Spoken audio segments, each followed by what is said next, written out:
check, check.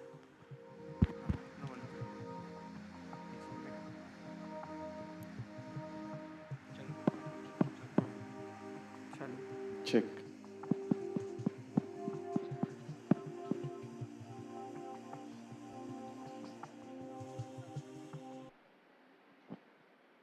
Good morning. Welcome back. Morning. So we can do some sharing of walking meditation. What we did today morning, the tag manifestation thing. So anybody would like to share? Uh, just raise your hands and then we can take few sharings. Yeah, yeah.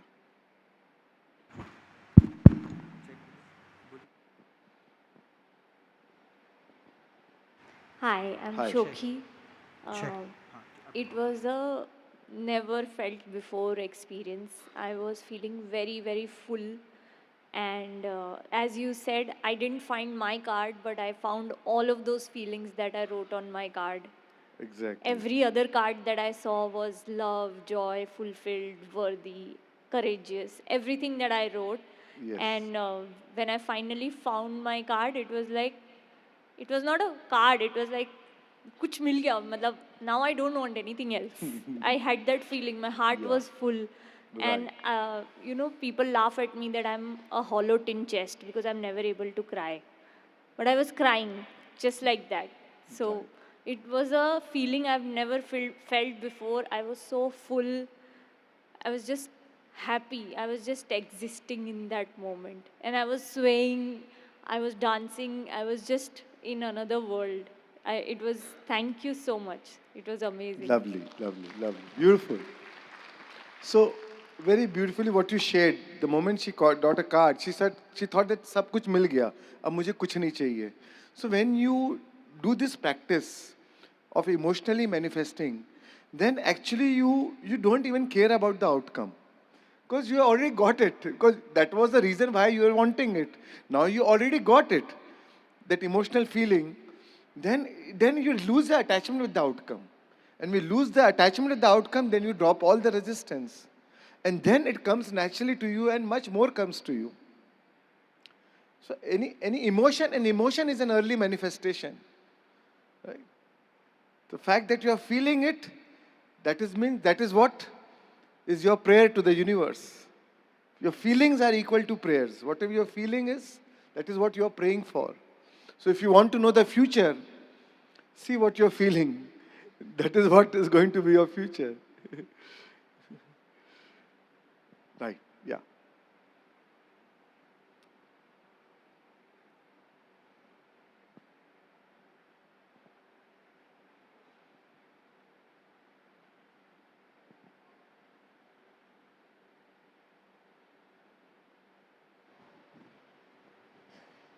Hi, I'm Rubina from Kinshasa, Congo.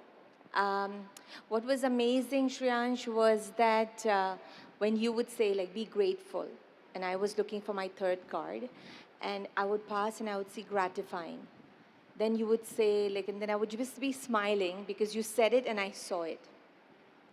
And then I would be walking and you would say, feel the joy.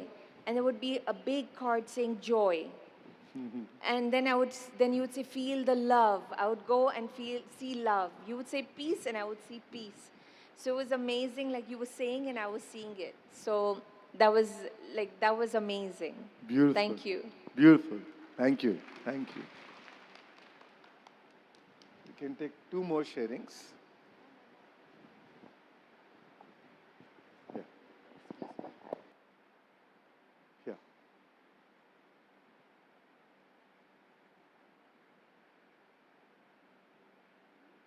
Yeah, the second one. Second, yeah, yeah, yeah. Hello, sir. I'm Suchi from Calcutta. Yeah. So while you were walking around, I found two cards and I was like really happy to see them. And then in the pursuit of my third card, I was kind of, I think, losing that, that feeling for it and all. And then I took two rounds. I went to one smaller circle and then I kind of lost that feeling, I think. So I just stood aside and I just closed my eyes. and I was just trying, feeling it and stuff. And the moment I opened my eyes, I had missed a inner circle completely. And something, I just kind of turned towards it. And the first card I saw when I went there was like my third card. So that feeling was so gratifying. It was so heart-filling. Like, I was just like, I think crying and like feeling all the, happiness and gratefulness for it. So that was like a really powerful thing for me to happen today. Lovely, Yeah, beautiful. thank you. So when we are trying to manifest something, many times it takes some gestation time, and that gestation is to our advantage, because it's when you are getting any resistant feelings, it gives us the time to transform that emotion, right? So it's good that, but because of the gestation time, we become impatient, and that impatience creates resistance. And then when you're resisting, that means you're not allowing, right? So, so the path of least resistance is the path of most allowance. So you have to drop all resistance, And if you're dropping resistance, you're naturally allowing it to come into your life. Yeah, thank you. You can take one from here, this side. Yeah, okay. Yeah, hi. I am Nandini from Haryana, and it was a lovely experience. Yesterday, I wrote three things. That's basically everything everyone desired of. That are love, peace, and positivity around. So yesterday when I was writing it, I was manifesting it. And today after the session, I realized that I already have all these things. And Beautiful. loads of gratitude came out. I felt so full, so content inside. Thank you so much. Thank you so Right. much. Beautiful, beautiful. See, so the journey is more of transformation. When you feel already content, when you feel it, you feel so content, you feel so full. But the universe which is watching you say, oh, you are full, so let me create more fullness in your life. Oh, you are content, so let me give you more that you can be contented about. So one who knows enough is enough will always have enough. And anyways, I'm going to talk more in detail about this later. Yeah, we'll take the last one. Yeah. Hi, I'm Sonia from Kolkata. I think it was a very powerful experience of instant manifestation. For me, I just thought of the word awareness, which I had written. I closed my eyes and exactly knew it was on the right side. I walked there and I found my card. So I think we know manifestation, but practically doing it, now I think it sinks in deeper inside us. Thank you so much. Lovely, lovely. Thank you. And that was the whole idea, to do this discipline. It's like a discipline which, if we practice it together and we know, then we know even after meditation, when you are walking, when you are back into your day-to-day life, how really law of attraction works, how that awareness works, how not to create resistance even throughout the day, not to carry the resistance during the day, and so that you allow that things to happen in your life. So thank you all. Thank you so much. Thank you all that you participated in this journey together with so much of commitment and grace. Thank you all. Thank you. Thank you. So now I invite Varun. He's going to talk on brainwaves and chakras, and then he'll make us do a beautiful meditation on chakras. Yeah. So welcome, Varun.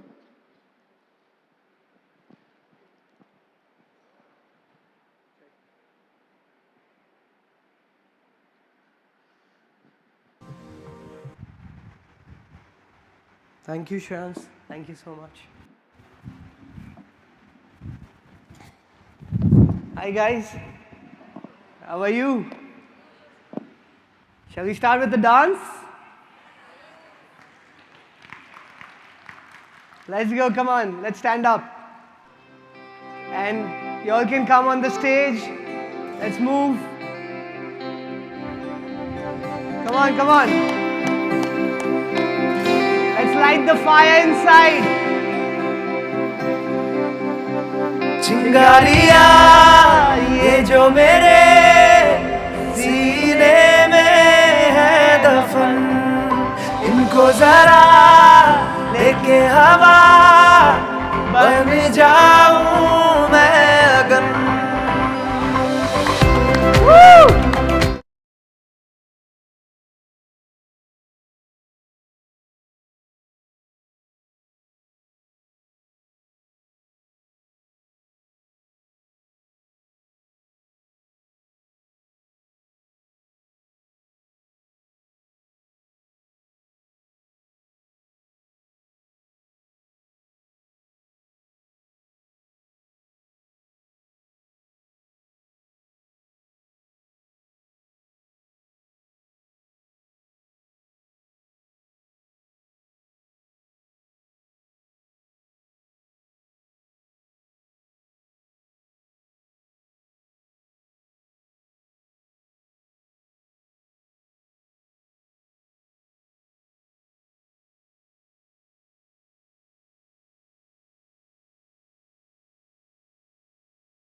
Whoa! Thank you, thank you, thank you. Thank you. Thank you, thank you. Thank you, thank you. Wow, what energy, guys. Amazing.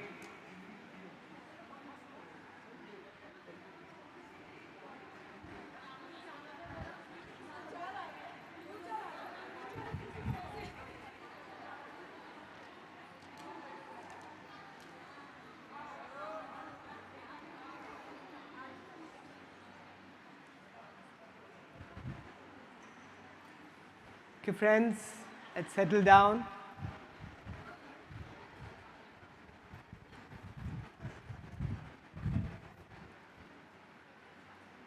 I hope all of you all are feeling that connection inside in this workshop. And I think that's the purpose, to feel your divinity, to free yourself from yourself.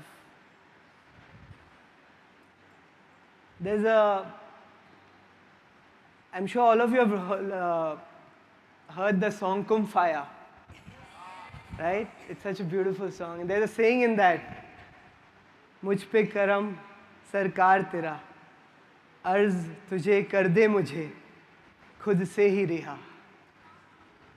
Free myself from myself. Oh dear Lord, just do one thing for me. Free myself from myself.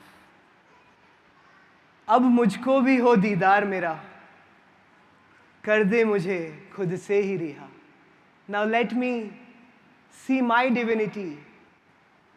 Please free myself from myself. Beautiful, right? It's really amazing. Thank you, thank you. So friends, yesterday we covered neuroscience. We understood the power of our brain. We understood how a human brain is the most mind-blowing organ out there in the universe. Today we are going to go deeper into understanding brain waves. You know, in India we've always spoken a lot about chakras, and we're going to cover chakras as well. But we're going to talk about brain waves because in different times in our life, different ages of our life, we live in different brain waves. In fact, even through the day of our day, as you wake up, as you get into work, before you sleep, in different times of the day, we live in different brain waves. And it's very important to understand brain waves because a lot of our chemicals that we generate in our body is because of this, because of what brain wave you're in, right? So today we are going to learn that knowledge, we're going to understand, you're going to make new synaptic connections in your brain, and nerve cells that fire together, wire together. So you're going to wire and fire more nerve cells to understand this new knowledge and register it in your neocortex, right? So let me take you through different brain waves that we live in. So we have 4 major brain waves. The first one is beta. Beta is when you're conscious.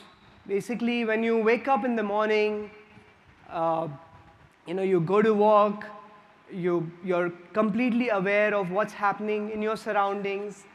That's when you're in the beta brainwave. It's basically when you're completely conscious of your surroundings, of your life, of your identity. You are in a beta brainwave. Then you move to something called an alpha brainwave, a theta brainwave, and a delta brainwave. Delta brainwave is something when you go to sleep. When you're asleep, you move to something called a delta brainwave. So you can say 2 times in the day, when you wake up in the morning, you move from delta brainwave to beta brainwave because you're moving from sleep to awareness, from unconsciousness to consciousness. And when you sleep in the night, you move from beta brainwave to the delta brainwave, right? So you're moving from consciousness to unconsciousness or your subconsciousness. Now what happens these 2 times in the day, you are accessing your alpha and theta brainwave. This is your subconscious. Your alpha and theta brainwave is where you create from. This is the subconscious. And a lot of times we are, when we are waking up in the morning, every day when you wake up in the morning, you move from delta to theta. That's why we say when you meditate in the morning, you can directly access your subconscious because you are already in the delta brainwave and you move to theta and alpha before you get into beta. Beta is when you start thinking about the day, you start thinking about work, your day-to-day chores. So 2 times in the day, you move from beta to delta and then delta to beta. I'm going to tell you each one of them in more detail. So if you look at a brain scan of an adult, this is a comparison between different brainwave patterns in adults. So when you look at beta, you can see beta is a lot more volatile because when you're in beta brainwave, you're completely conscious, you're thinking about many things, about your relationships, about your family, about work, about everything in life, about your past, about your future. Your mind is completely active. And you can actually see that in your brain scan. It's a lot more volatile. When you begin to meditate, let's say when you're going into meditation, you start entering your subconscious mind. When you start entering alpha, you start lowering the frequency of your brain wave and starts getting a lot more less volatile. When you go into a deep state of meditation and you completely lose your identity, you don't even know that you're meditating, you're just in that zone. And I'm sure a lot of people have experienced that. When they wake up out of that meditation, they don't even realize that 45 minutes is gone or 1 hour is gone. Because you're in that, you're not sleeping. You're not sleeping, but you're in that theta brainwave where you have completely lost your identity, you've dropped your ego, and you're in that zone of theta brainwave. And if you look at the brainwave, it's a lot more volatile, it's very, very calm, it's very, very steady. And that's where you're actually going into repair and growth, you're creating, you're liberating energy, and you're growing your brain, you're growing your body. Then when you go to sleep, you're in delta brainwave, it's very, very, very stable. Now check this out, friends. This is gamma brainwave. And can anyone tell me what gamma brainwave is? Sorry? Emotions? Yeah, could be. Yeah, connection. When you get connected, it is when you are having some kind of mystical experience, right? You could be deep in your meditation. Like we saw in the breath work, a lot of us could feel intense pain, intense energy, intense experiences, our bodies were moving, or even if your bodies were not moving, a lot of energy was going inside of you, right? And that's when we experience something called a gamma brainwave, where you create immense amount of energy inside of you. And if a doctor sees that brain scan, he would say you're having a seizure attack or something. But actually, you're going through a mystical experience, instantaneous remissions, which we call. A lot of times in one breath work, people heal their chronic diseases, which has been around for years. We saw Amishi, she shared yesterday about how she healed herself. Because what happens is when you're into these intense meditations or intense breath work, you experience something called a gamma brainwave.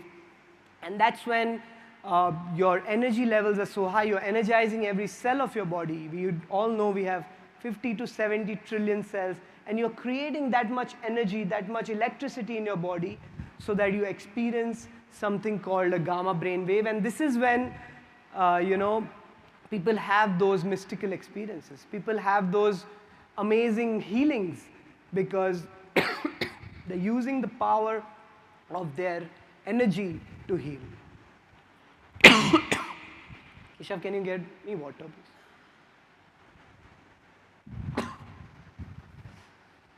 So this is how the brainwave development happens. Just 1 second.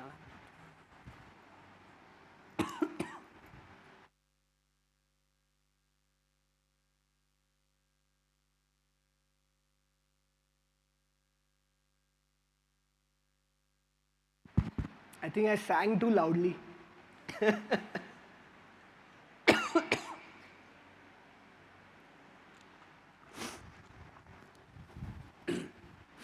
Yeah.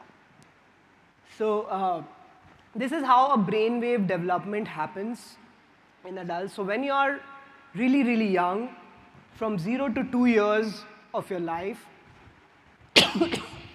you spend in something called a delta brainwave.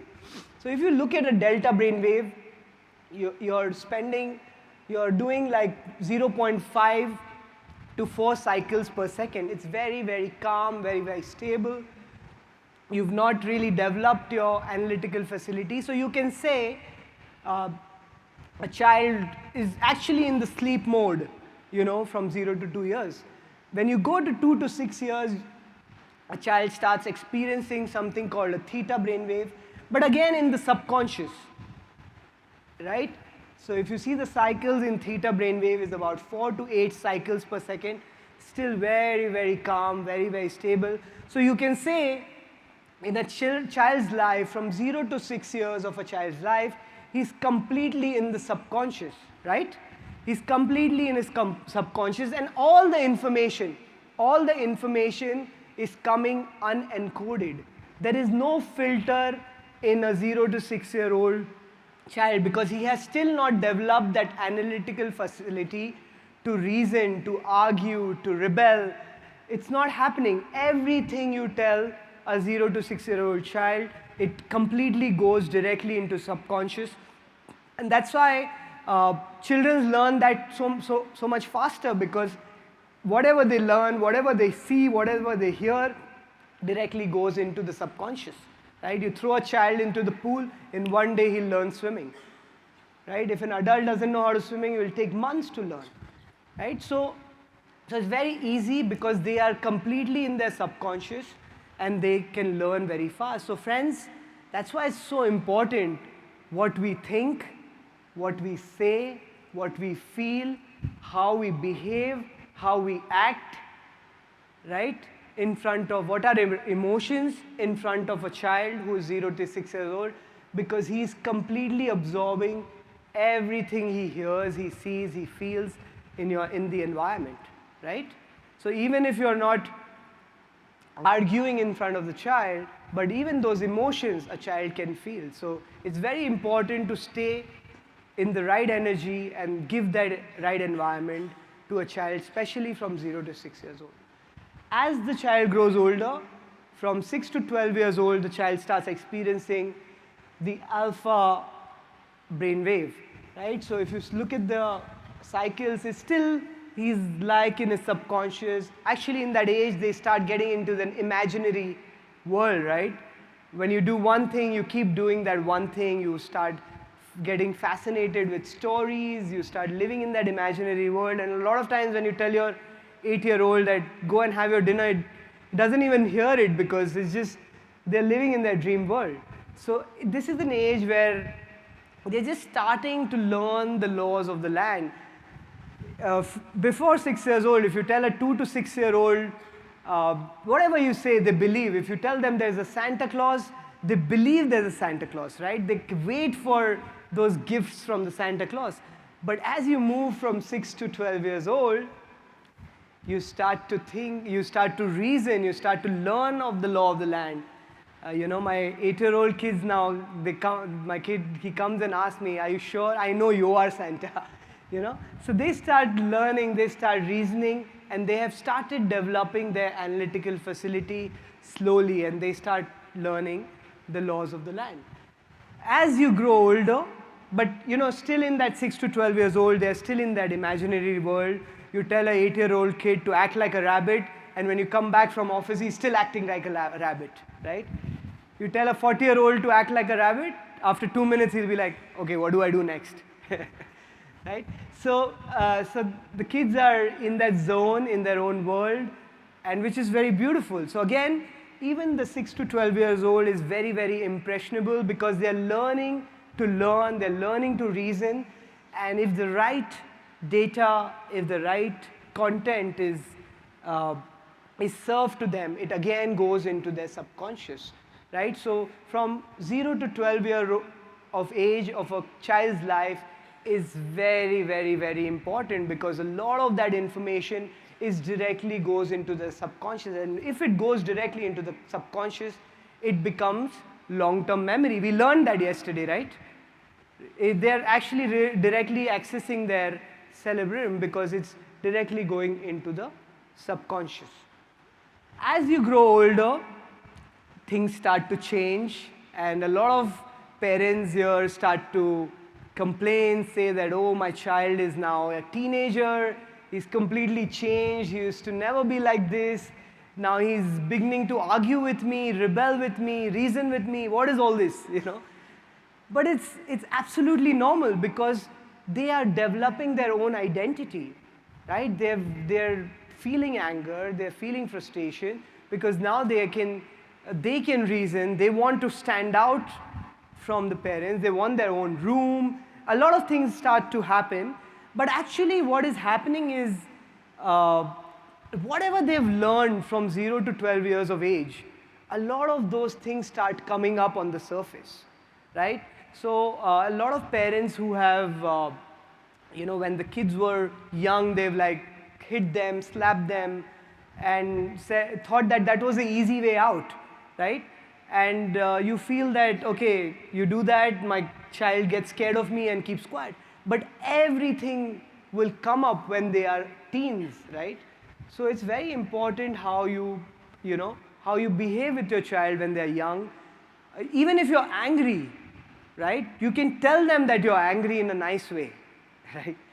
Rather than the expression of anger, you can express to them that you're angry, right? So you don't have to lose your mind and go crazy. You can just tell them, listen, this is really making me feel like this, right? So there are ways to deal with a child, but all that eventually, you know, you say that the fruit doesn't fall too much far from the tree, right?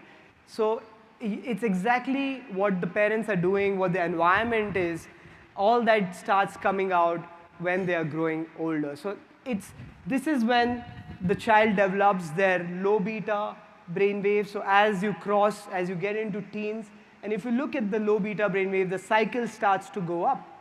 You know, you move to 13 to 15 cycles per second versus a 0.5 to 4 cycles per second.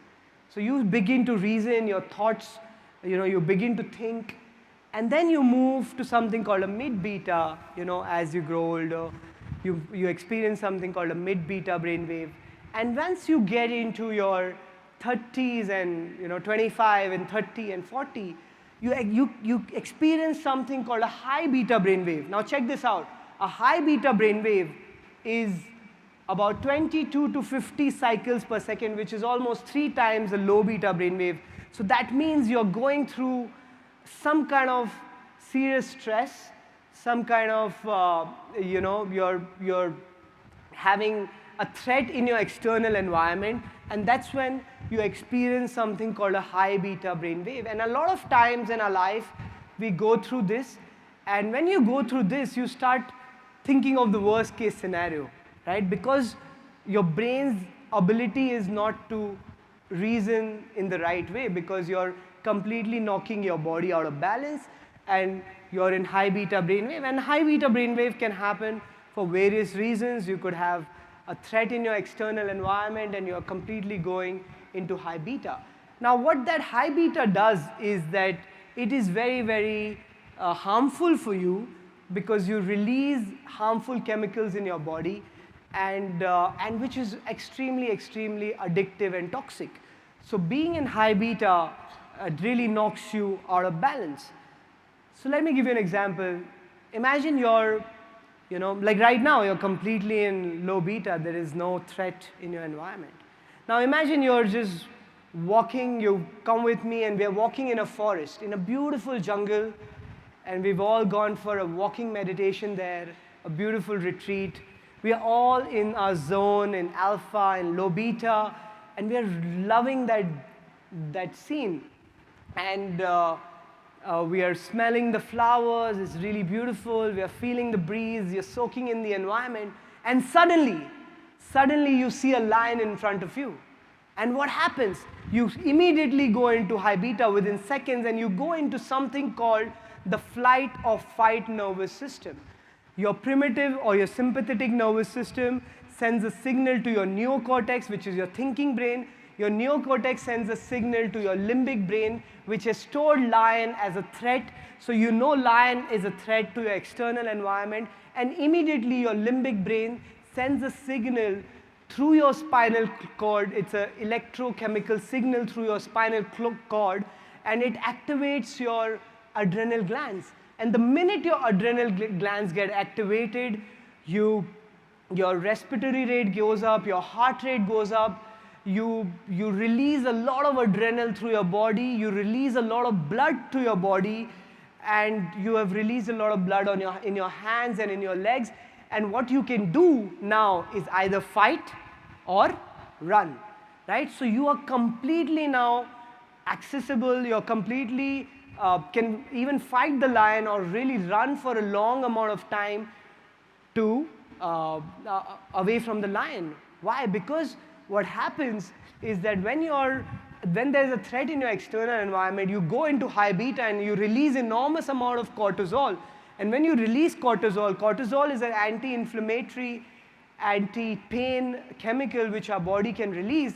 And when you do that, you can actually run away from the lion for an extended period of time. So when there's a lion in your environment, you completely knock your body out of balance.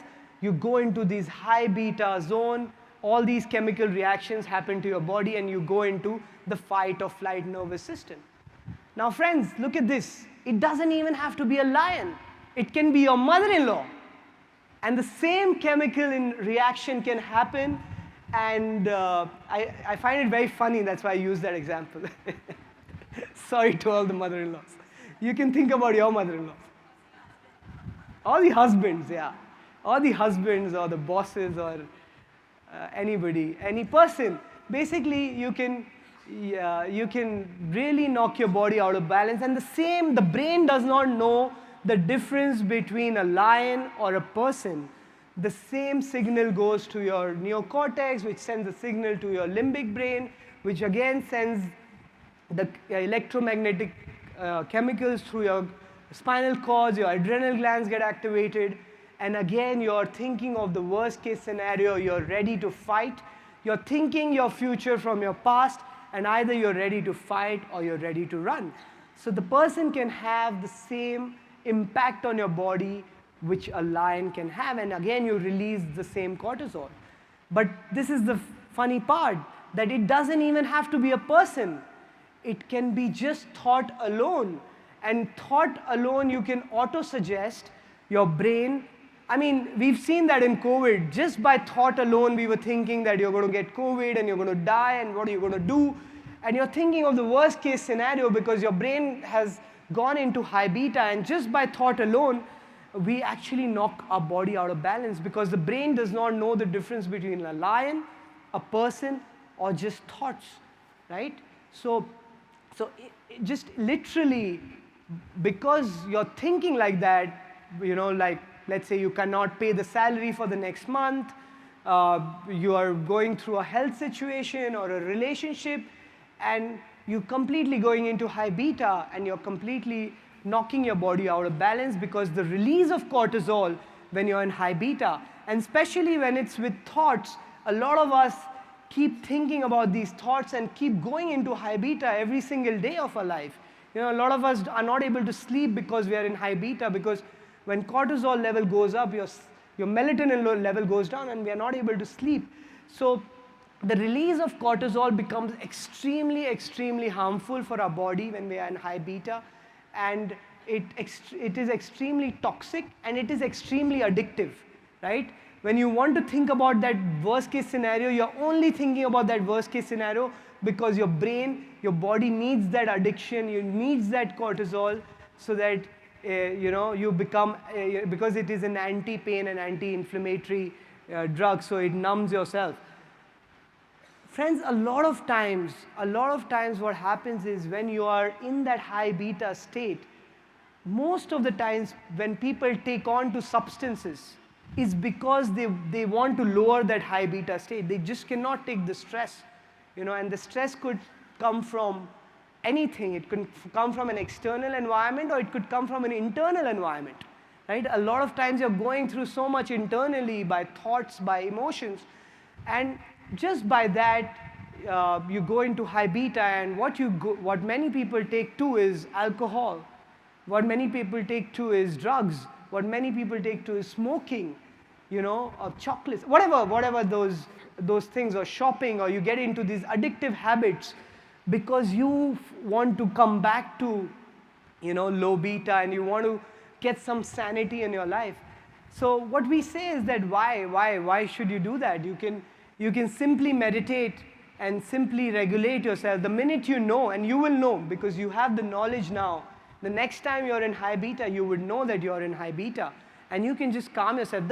The very fact that you know that you're in high beta does 90% of the trick, right? The minute you know and you're aware of your emotions, or of your brain levels, of your brain waves, 90% of the problem is gone, because the more aware you are, the more composed you'll become, and you will take the right decisions.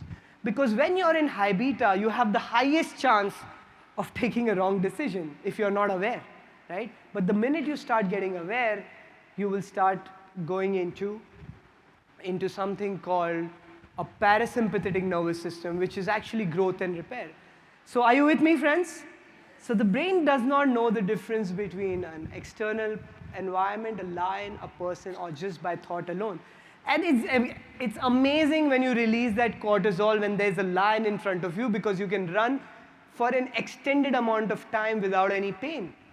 But it's extremely harmful when you keep thinking these thoughts again and again every single day. You're not going to see a lion every single day.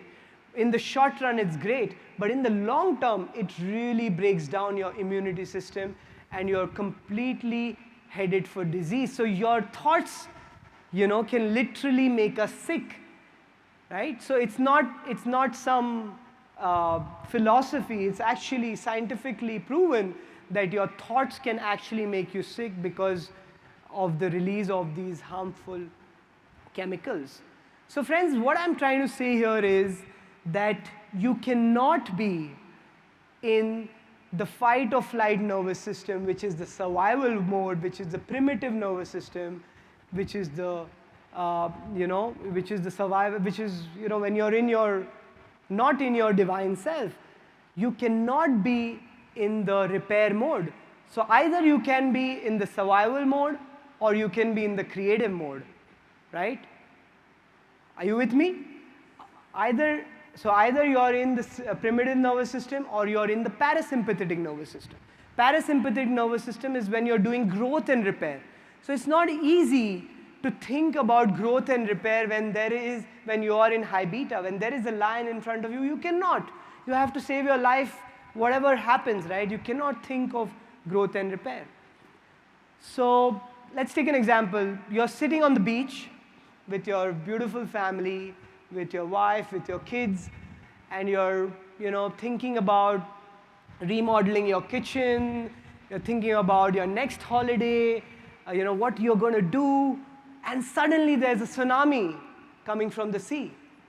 What happens? You go into high beta.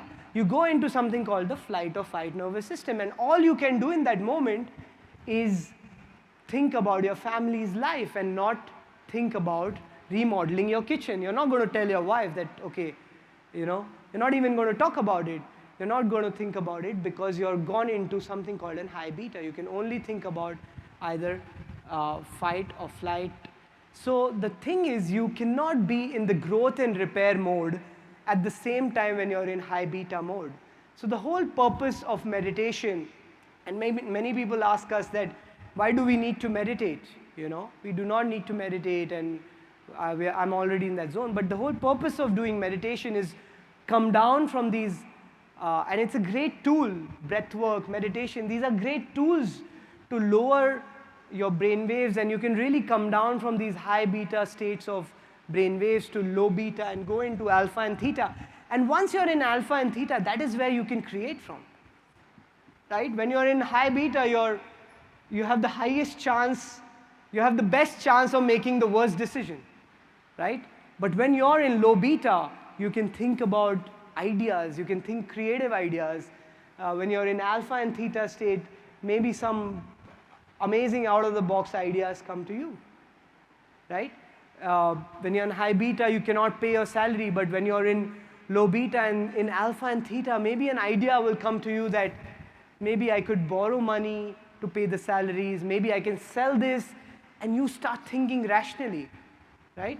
And that's when amazing things start to happen because you're sane, you're thinking in the right way. Yeah? You got this? Great.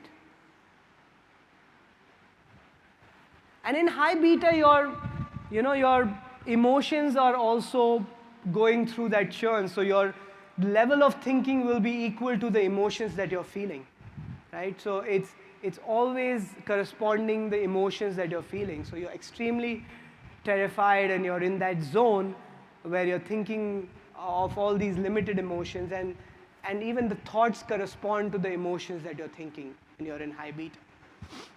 So friends, like we spoke about this, when you're young, in that early age, you're completely in that programmable stage. So when you're in that theta, you can completely program your mind. And that's why when we talk about the steps of creation, the 5 steps of manifestation, the whole idea is you have to first drop your identity and get into the stage of alpha and theta. And that's when you enter your subconscious. Because once you're in alpha and theta, you become like a sponge, like a child. A child is like a sponge. It can soak in anything. It's like an iPod without music. You can feed in any music you want, right? It's an empty slate. You can write whatever, you can draw whatever you want in a child's mind. So when you are young, you are in that programmable stage. But when you are even older, through the help of meditation, breath work, you can go into these zones of programmable stage where you can go into alpha and theta, and you can program your subconscious from there. That's why, like kids, it's easy to program their mind. When you're in meditation, it's much easier to program your mind. So like I talked about that example, the man is thinking that I want to be peaceful, I want to be peaceful. If he is in beta or high beta and saying, I want to be peaceful, there's a lion running behind you and he's saying, I want to be peaceful, it's not going to happen, right? It's not going to happen. But when he is in a deep state of meditation, when you're in, alpha and theta state, that's when you can wire and fire that new information in your brain, and you can actually program your subconscious in that state. That's why it becomes the most programmable state. And that's why, friends, we have to meditate or do these breath works, because you want to, we're all here to grow and repair. And you want to be in that state to grow and repair. You cannot grow and repair in the high beta state. Yeah, are you with me? Great. So this is how the journey begins. The whole purpose of meditation is to break into the analytical mind. You start moving from high beta to mid beta to low beta. And the idea is to break into the analytical mind. Your analytical mind is the extension of your ego. The whole purpose is to drop your ego, drop your identity. And the minute you drop your identity, and that's why in all our meditations we say, become nobody, no one, no thing, nowhere, no place, no relationships, right? Just drop it all. Right? Like yesterday she said, right? Drop everything, drop your wife, all the husbands felt so happy. Then she said, only for 5 minutes. Like, oh no. So the idea is you drop your identity completely and move into the alpha and theta state and move into the subconscious. And once you get into the subconscious, The analytical mind is the gateway to your software program. You have to break into, it's like that lock. If you do not open the lock, you cannot access the program, right? You need to break into the lock. You want to go through the analytical mind, and once you get into alpha and theta state, is way more programmable. You can program from the subconscious. You can really program your subconscious once you're into the alpha and theta state. Also, friends, what happens is when you're into the alpha and theta state, the minute you drop your identity, the minute you drop your ego, all your limited emotions automatically disappear. And that's why after meditations, after these breath works, you feel so elevated. You could be going through the worst phase of your life, but still you feel elevated. You feel elevated emotions, you feel love, you feel joy, because you're in that state, right? It's very hard, I mean, it's almost impossible to feel limited emotions when you're in that zone, when you're in the growth and repair mode. Yeah? So the thinner your analytical mind, the more suggestible you are. The thicker your analytical mind, the less suggestible you are. Basically, analytical mind is your identity, your ego. The more your ego is, the harder it will be to penetrate into the subconscious. The more you think, oh, I am this and I am that and I am, I am this billionaire, or I am this politician, or I am this, whatever that person, I'm so and so, I'm so guru, I'm this guru, I'm that guru. You start developing your identity. You start telling yourself, oh, I am above the rest, and you start building a lot of ego. And that's the ego becomes your barrier to enter the analytical mind. So the thinner the ego, the more suggestible you are, the more easier it is to break into the subconscious. And your subconscious is the doorway to the consciousness, right? You have to, this ego, going through the analytical mind is the doorway to your subconscious. So friends, this is actually an actual brain scan. So we talked about incoherent, Shans talked about it yesterday, about incoherence and coherence. So this is very interesting because we actually did these brain scans. We were in Berlin, and we attended Dr. Joe Dispenza's workshop for 8 days, and it was phenomenal. We really enjoyed it. We were waking up at 4 a.m., meditating for 4 hours to start with, and then multiple meditations through the day, and a lot of knowledge, a lot of science, and we would end at 8 p.m. in the night, so it was like a 16-hour day. And what we really enjoyed was the science which was backed up. And while we were meditating, one of the days we actually put these those EEG stuff on our brain, and we were actually scanning our brain while meditating, right? While doing these breathings and meditating. And we could literally physically see when we woke up out of the meditation, how our brain scans moved from an incoherence to coherent brainwave, how we could experience from beta to alpha to theta brainwave. And it's amazing and fascinating to literally see that in your own brain, how we move and experience these different brainwaves, and how many times we also experienced a gamma brainwave when we were doing the intense breathing, and how we were completely still, but still that gamma brainwave is going on through the brain. So it was extremely fascinating. So what we learned is that if you see on the left is when your brain waves are incoherent. It's like a storm. It's like lightning storm in the clouds, right? It's not coherent. And when you start to meditate and go into deeper states of meditation, your brain automatically begins to organize itself. And this is very important because this is where thoughts are generated, right? So if your brain waves is coherent, a lot of times, I mean, even in your worst situations, you're not thinking about negative thoughts because your brain waves are coherent. When your brain waves are not coherent, you start getting these negative thoughts. So when you meditate, you automatically start organizing your brainwaves. And very important to know this, because like we said, once you have the knowledge, you will be able to tell yourself that, okay, I mean, you can do that check-in anytime and just close your eyes and check in with yourself that where am I? What am I feeling? You know, what's happening inside of me, right? So it was very interesting stuff that we did in Berlin, and was quite kind of a fascinating revelation too for all of us. So the difference between a coherent and an incoherent brainwave. So you can see on the right, when you have incoherent brainwaves, like I said, you know, when your brainwaves are incoherent, even your thoughts are not coherent. You get these, we call it ants, automated negative thoughts. You cannot stop it because they're automated negative thoughts. The ants actually come because of the incoherent brain waves.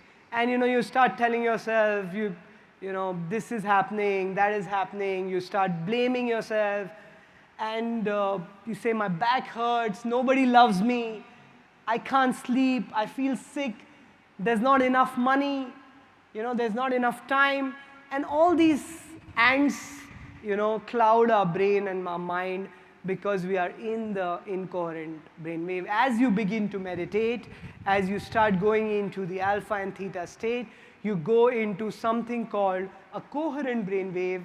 And once you're into the coherent brainwave, irrespective of your outer condition, if you start, you know, changing your inner environment and inner condition, you start feeling whole. You start feeling, oh wow, I love my life, you know, irrespective of what's happening. You feel more spontaneous. You feel clear. You start trusting the universe. You're like, yes, you know, I'm going to take this challenge, right? Because you have that full faith in the universe, because the thoughts your brain is generating are all coherent, because your brain is in coherence. Yes? Ants is automated negative thoughts. So like we said, incoherent brain is, you can say that it's disease, right? Because you start knocking your, you know, with these thoughts, you start knocking your body out of balance. You go into high beta. High beta again knocks your body, releases all the harmful chemicals in your body, and you're headed towards disease. The minute you start getting into meditation, you start changing your mind, you start going into coherence, and that's when healing begins to happen. It automatically happens. A lot of time, I mean, with these breath works, so many times the energy automatically goes you know, to the place where it's supposed to go, because the same intelligence that runs the universe, we know runs you, right? So your body exactly knows, your brain exactly knows what to do. So the minute you allow and get out of the way, you know, shut your monkey mind, beautiful things start to happen, and you start getting coherent, and that's when healing starts, right? So like I said, when your cortisol level is up, there is an inverse relationship between cortisol and melatonin. Melatonin is this growth and repair chemical. Cortisol, like you know, is a very harmful, toxic chemical. So when the cortisol level goes up, the melatonin level goes down. And when the melatonin level goes up, the cortisol level goes down. So when you meditate, you actually release melatonin in your brain. Melatonin is the growth and repair chemical. Melatonin is actually released from your pineal gland, which is in your brain. Your pineal gland releases melatonin, and melatonin is extremely, extremely positive. There are lots of advantages to releasing melatonin, and you must be experiencing a lot of times, and melatonin actually puts us to sleep. So a lot of times doctors prescribe these melatonin pills when you're, you know, going through jet lag or you're not able to sleep, because if your melatonin level goes up, it's much easier to sleep. And when you're feeling this stress, a lot of times, in the night when you're feeling stress or in high beta, you're not able to sleep, right? It happens to all of us because you're thinking about that one thing, you're stressing about that one thing, and because your cortisol level goes up, melatonin level goes down, and that's why we are not able to sleep. And that's why we do the sleep meditation every Wednesday online, because when you're meditating before sleeping, you actually release melatonin, because once you're in that alpha and theta state, you release melatonin, and melatonin really, it's a natural chemical which your brain releases, and it puts you into beautiful sleep, and you're actually going in that alpha and theta state, and you're sleeping, you're programming your mind. So just imagine you're using that melatonin and you're programming your mind, you're in that alpha and theta state through that entire 8 hours of sleep. So imagine that programming is going on through the night. That's why sleep meditation is very, very important, because you're using the benefits of that meditation for the entire night, right? And you're actually moving into the alpha and theta state. We have to do so much to convince you to meditate. So like I said, cortisol, melatonin is a very, very powerful chemical. There are many, many advantages. There are books written on it. So, stops cortisol level, lowers your triglycerides, reduces body weight, increases lifespan by 25%. So you actually, like when you do the breath work, you actually feel younger, right? Because the release of all these beautiful chemicals in your brain makes you physically younger, right? So lots of promotes DNA repair and replenishment. So lots of advantages of releasing these beautiful chemicals in the brain. It improves your immune system, and through the COVID, we were doing this breathworks online, and I mean, amazing results where people just boosted the immunity through, getting in those states of super consciousness state, releasing these beautiful chemicals like melatonin, oxytocin. A lot of these chemicals get released in the body automatically when you're in the growth and repair mode, when you're in the alpha and theta state. Some of the happy chemicals like dopamine, we call it DOSE. Dopamine, oxytocin, serotonin, and endorphins. So your brain actually your body releases these chemicals when you're performing these acts like meditation. When you're in these alpha and theta state, you actually go into these, you release these chemicals. Guys, all the slides will be sent to you, so don't have to worry. It'll all be there. But if you want to take pictures, fine. Or you'll get all the slides. So, like dopamine, when you're celebrating small wins, you release that. That's why I said, even if you want to run, just wear your shoes and wear your running clothes and sit, because you'll start releasing that dopamine in your mind. You'll start feeling that you're a runner, right? Even if you're not running, your mind is sending that signal to your body to run. And one day you will start running, right? So when you celebrate small wins, and it's so, it's very underrated, but celebrating small wins are so important, right? So kids do that all the time, like kids will come to their parents and say, look, I'm so good, I scored this goal. And like, what goal? You never played football. He's like, on the video game. So there's always celebrating small wins. But as we grow older, we stop celebrating these small wins, right? So when you celebrate small wins, you release dopamine. When you complete a task, when you listen to music, when you eat whatever foods that you like, you release these dopamine. So we're not saying good or bad, but the release of dopamine happens. The release of dopamine can happen even with some unhealthy habits, right? So you have to see what is addictive, what is not. Oxytocin, again, playing with a pet, it's basically the love drug, the hug drug is oxytocin. Serotonin, so hugging your family, playing with pets. uh, creates oxytocin. Serotonin is, again, when you meditate, when you run, a lot of times, especially like I really feel the serotonin level going up. I really feel awake when you go in the sun, sun exposure or running in the sun. I mean, a lot of people who walk in nature in the mornings, in the sun, can feel that through the day because of the release of serotonin. It's a mood stabilizer. A lot of people who do not get the sun in the morning go through these groggy mood through the day because of the lack of serotonin, right? Endorphins, laughter, essential oils, watching comedy, exercising, brisk walking.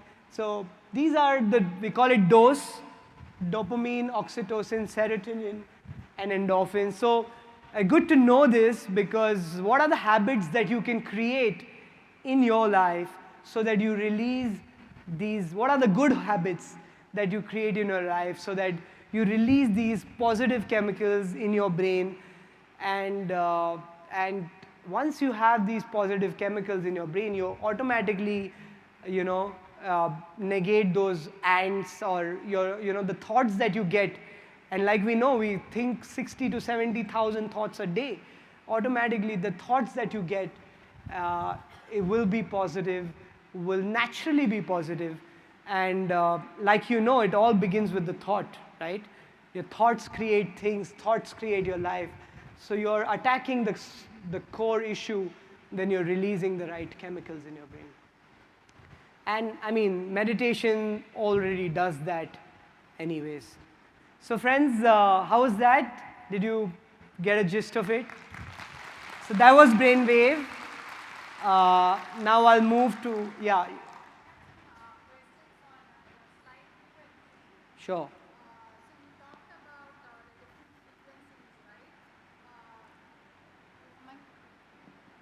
So you had, hi, I'm Nandini. Hi.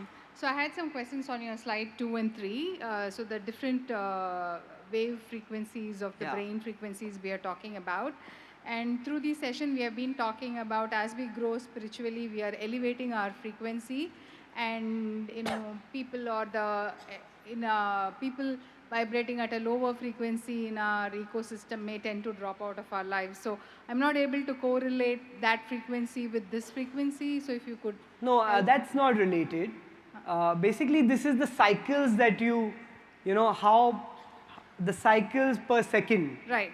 Which is more, I think it's more clinical, right? How your brain really behaves in different brain waves versus the vibration is the energy in your body. And I'll come to that in the next few slides. We'll talk about the energy and the vibrations that you have in your body. So this is not connected. So more cycles doesn't mean more energy and more vibration. Got it. A couple of quick little questions. You talked about thin analytical and thick analytical. How do we figure out what kind of analytical mind do we have? Great question. So a lot of times, you create your own boundaries and borders and your identity, right? It's almost like a guy moving around with 15 bodyguards, right? You've created such a big boundary around you that nobody can, enter, right? Similarly, you create that boundaries about you in the brain, that I am this mother, I am this father, I am this wife, I am this person in my, and you start creating a very, very, ego about yourself. And the minute you start dissolving your own ego, the minute you start dropping your identity, you start thinning your analytical mind. So, but when right? you are in a thick analytical mind, do you know you are in a thick analytical See, mind? Automatically when you're meditating, you start to realize, right? When you're starting to meditate, you start to realize, so many of us, when you're in the spiritual path and when you're meditating, you start to realize that I've developed this spiritual ego, right? That, oh, I've done this and I've done that, I've attended this workshop and that workshop, and you start feeling that you are higher than the others, right? But when you go into deeper states of meditation and you start to learn that there are no others, right? We are all one. and you start getting the, see, you have to understand there is a universal intelligence which is way beyond that what you can think, right? And when you start accessing that universal intelligence, I mean, all these questions automatically start to disappear, right? Because you're changing every time you're sitting into meditation, you're upping your game, you're changing the level of mind, right? And it's, I mean, you know, when you're in the beta state of mind, or when you're in high beta, it's very hard to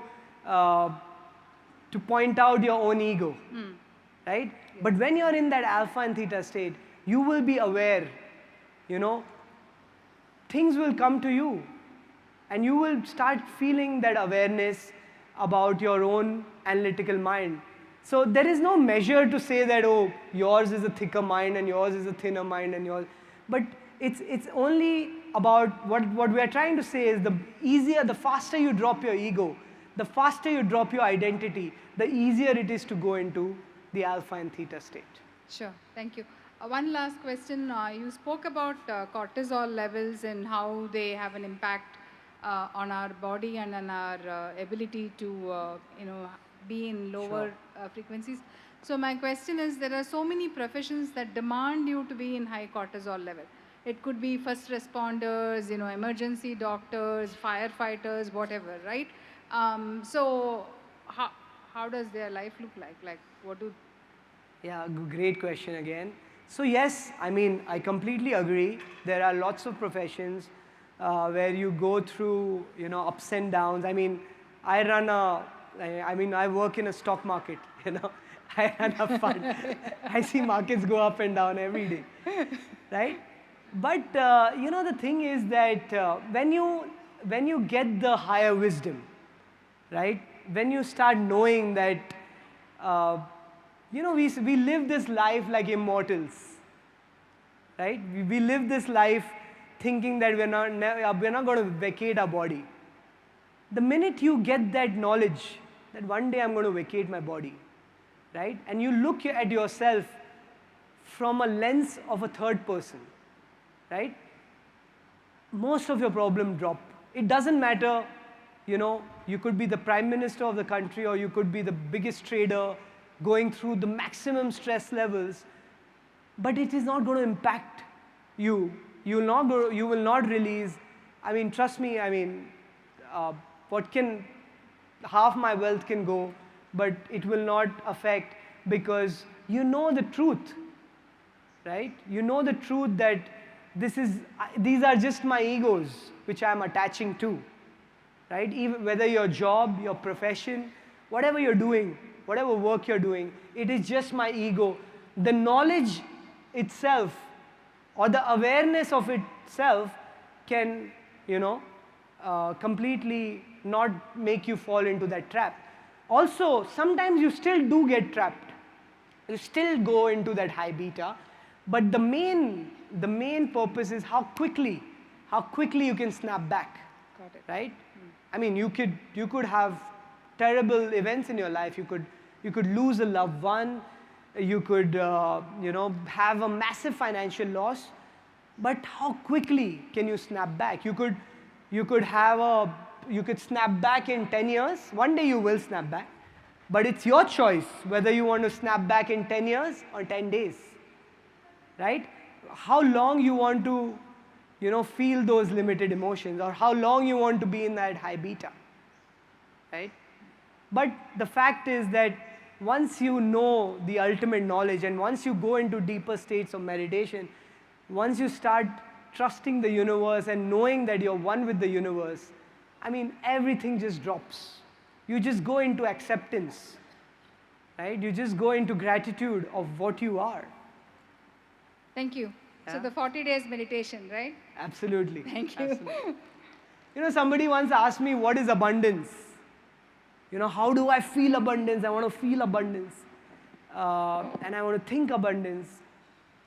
And I said, just, you know, and again, I mean, I have felt this in my meditation, is when you drop, when actually you lose, you know, abundance is not about gaining things, it's about losing things, right? When you lose your ego, when you lose your fear, imagine losing your fear of losing everything, right? You can lose all your money, you can lose all your relationships, you can even lose your life. If you lose that fear of losing everything that you have, abundance is natural. Abundance is within you. It is your real state of being, right? So, and the purpose of meditation and doing all the things that we're doing is not about gaining, is not about manifesting, is not about creating, because we are natural creators. I mean, you don't even, earlier when I was 19, I had this huge vision board. My first vision board is I have made 1 crore in the stock market, and 1 year later I did. And I was like, wow, and it gave me all the chemical rushes. But now I don't even have that vision board. Or, or that number, because I know my human logical mind does not even have the capability to understand what I'm capable of. Maybe I'm capable of being the world's #1, whatever that is. But why should I limit myself, right? Let the universe, I trust the universe with my 100%, trust that whatever is going to happen, I accept everything that's happening. I'm so grateful that what I have, that I have no, there is no reason to manifest, because there's no lack, right? Once there's no lack, everything is abundant anyways, and you are a creator yourself. And once you're in that state of flow, right? It's like, did Gandhiji, think of independence? I mean, he was living it. He's living his vision, right? So once you're living your vision, then, I mean, you're just on that path, right? You're on that path, you're in that state of flow, and once you're in that state of flow, I mean, everything just falls on your feet, right? You don't even have to ask. Like yesterday Shan said, ask not and it shall be given. Knock not, the doors are already open, right? Sorry, I digress, but anyways. So now we move to the next topic, chakras. Thank you. Yeah.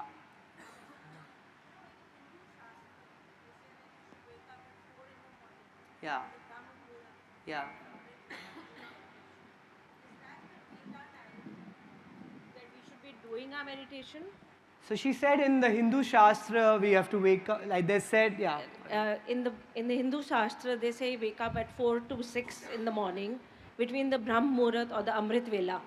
Right. So is that the theta time? Do we have to do the meditation, or we can do it at any time? You can do it at any time, but 100%, I mean, I meditate so many times at that 5 in most of the days, at that, 5 to 6 in the morning, and it's far more powerful than if I have to do it in the middle of the day, right? So it's definitely, it's also scientific, because you're actually just moving out from delta to theta, right? You're already in your subconscious. It's very hard to think about your work at 5 a.m. I mean, some people still do, but it's very hard to get into that identity and ego and all that stuff. So much easier, and that's why it's called the Brahma Muhurat, because it is truly a Brahma Muhurat to meditate in that time. Yeah. So friends, now we move to chakras. So like most of us in India know about chakras, and I mean, you could actually do a 4-day workshop on chakra, but what we are going to only focus on is how we store different energies in different parts of the chakras. And when we meditate, how these chakras automatically get balanced. And today we are going to do the chakra meditation. So we have 7 main chakras in our body. So if you look at the bottom chakra, it's the Mooladhara, which is the root chakra. And then there's a chakra which is around your navel. It's called the navel chakra, also called the Swadhisthana. Then there's solar plexus, which is your Manipura chakra, which is your solar plexus right here. Then the heart chakra, which is Anahata chakra, which is in your heart. And that's why a lot of, our meditations, we do heart coherence because this is where you create from, right? Your feelings are magnetic. Your thoughts are electric, but your feelings are magnetic. So you feel from here, you open up your heart, and when you balance this chakra, you'll actually feel that expansion in your heart. Your throat chakra, which is the Vishuddhi chakra, which is here, third eye, and the crown chakra. So these are the common 7 chakras. Of course, there are studies that there are more chakras in our body and above us, below us, but these are the 7 main chakras.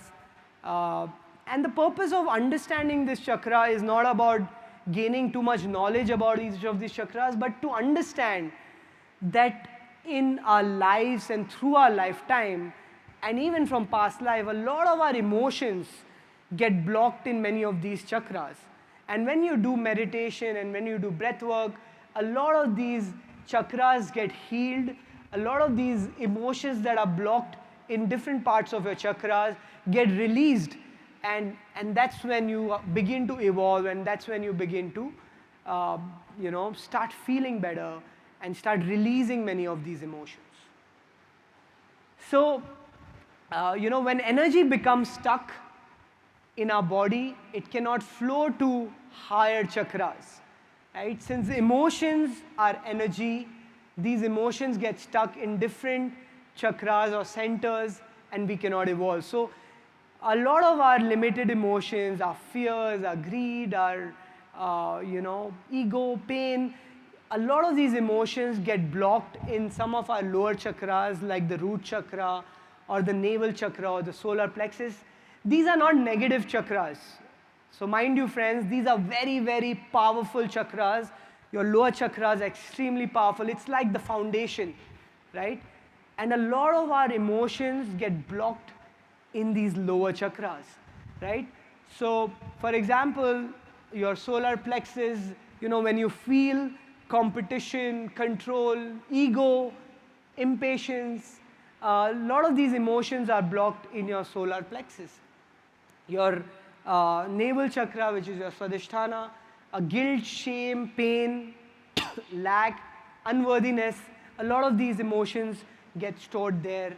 In your root chakra, sexual emotions like sexual addiction, anxiety, sexual anxiety, trauma from molestation, a lot of these emotions are blocked.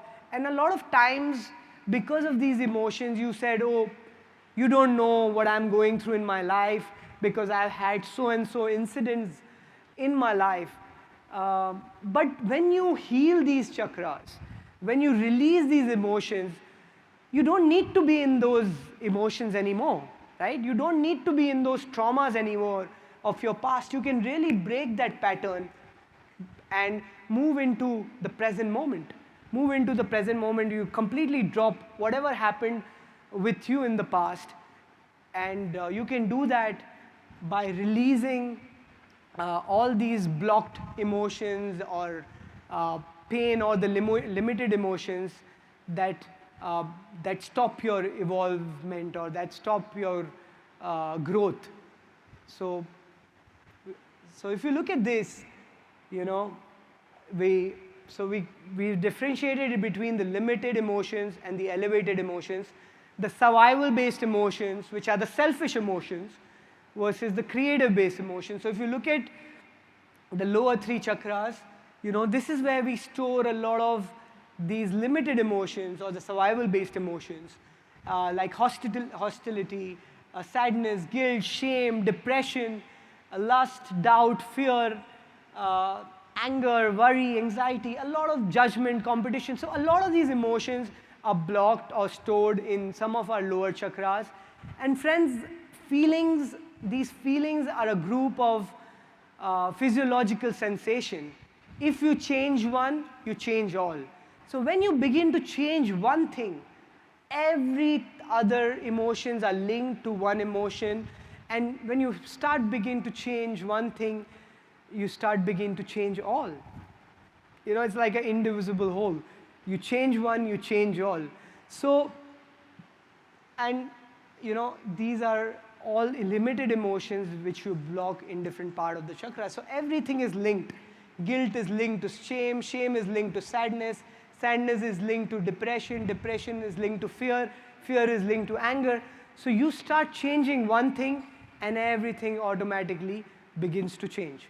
So if you look at, when you move from your lower chakras to higher chakras, when you begin to organize these chakras, you start moving into your higher state, you start feeling more love, more gratitude, more wholeness, you feel more peace, more empowerment, and you completely go into the higher state. And that is the purpose, how quickly you can snap back from these lower emotions to the elevated or the creative emotions. So this amazing work done by, I'll take just once, I won't go into detail, but this is fantastic work done by Louise Hay. Many of you, how many of you have read her book? You Can Heal Your Life, fantastic book. And what she talks about is that every pain or disease is actually arising from an unresolved emotion. So if you resolve your emotion, you automatically resolve your disease. It all starts from unresolved emotion. I'll give you an example about my mother. She was, when I was 8-year-old, my father passed away, and my mother was also very, very young. And it was a big trauma for her to suddenly lose her husband. And she had developed a bad back. She had a slip disc, and she completely fell into, she lost the support of her life. And the minute you lose a support in your life, it could be financial support or a person, the immediate impact comes to your back, your spine, right? The spine is the significance of the support of your life. So like that, she completely, fell into, and she suffered for months and months, and in fact years. She had to go through a couple of slip disc surgeries, and that impacted her health on her other parts of the body, knees and whatnot, and she suffered for many years. And when she realized that she can heal herself, and she realized that it's coming out of some unresolved emotion that she had, she started to resolve it, and she started to heal herself. And friends, today she was in complete bed rest, but she's completely healed herself, and she's completely out of that, right? Which is quite amazing and extremely inspirational, because at this age she has completely gone out of her state. And if you see, like when doctors see her scan, they still tell her that, your scan don't show what you can do. How can you even stand and walk? And she's probably travels more than all of us in the family. She attends every workshop of ours, and she's always on the go. 5 hours a day she spends. Even if she has an 8 a.m. flight, she'll wake up at 2 a.m. or 3 a.m. in the morning, do her routine, her breath work, pranayam, exercise, whatever she has to do. And, so the most disciplined person that I've seen in my life. So the point is that different parts of our body has different emotions that we block. And once you start resolving that, you start resolving all the other emotions. So once she starts resolving one emotion, all her other problems also went away, like blood pressure or sugar. Again, fantastic work done by David Hawkins, in his book, Power versus Force. He's actually measured the energy of every emotion on a scale. He's a kinesiologist, and he's actually measured every energy. So it's just phenomenal work done, because now science tells us what emotions has what energy, right? And this is what we are talking about, vibration, right? When you vibrate at a higher energy, you're creating that much more energy. We are vibrating at a higher emotion, you're creating that much more energy. So if you look at shame, is the lowest in the rank. So he's done it from a scale from 0 to 1,000. So shame is 20, guilt is 25, grief is 75, fear is 100, anger 150, pride, courage. Courage is when you start moving into the elevated emotions. And look at love, 500, joy, 600, peace is 700, and enlightenment, 800 to 1,000. So just imagine if you're in that peace, joy, love emotion, imagine the kind of energy that you will create in your body. And all this energy is now available for you for growth and repair, to heal yourself, to grow yourself, right? So the idea is we all fall into the limited emotions, but the idea is how quickly we can snap back into the elevated emotions. So friends, that brings me to my last slide. And this is the purpose, how we can move. We live in two states of body and mind, and how we can move from the animal or the human state to the divine and godly state. How we can move from survival to creation, right? When there's a lion in front of you, you're in the survival mode. But when you're meditating and you're in your deeper state in alpha and theta, you're in the creation mode.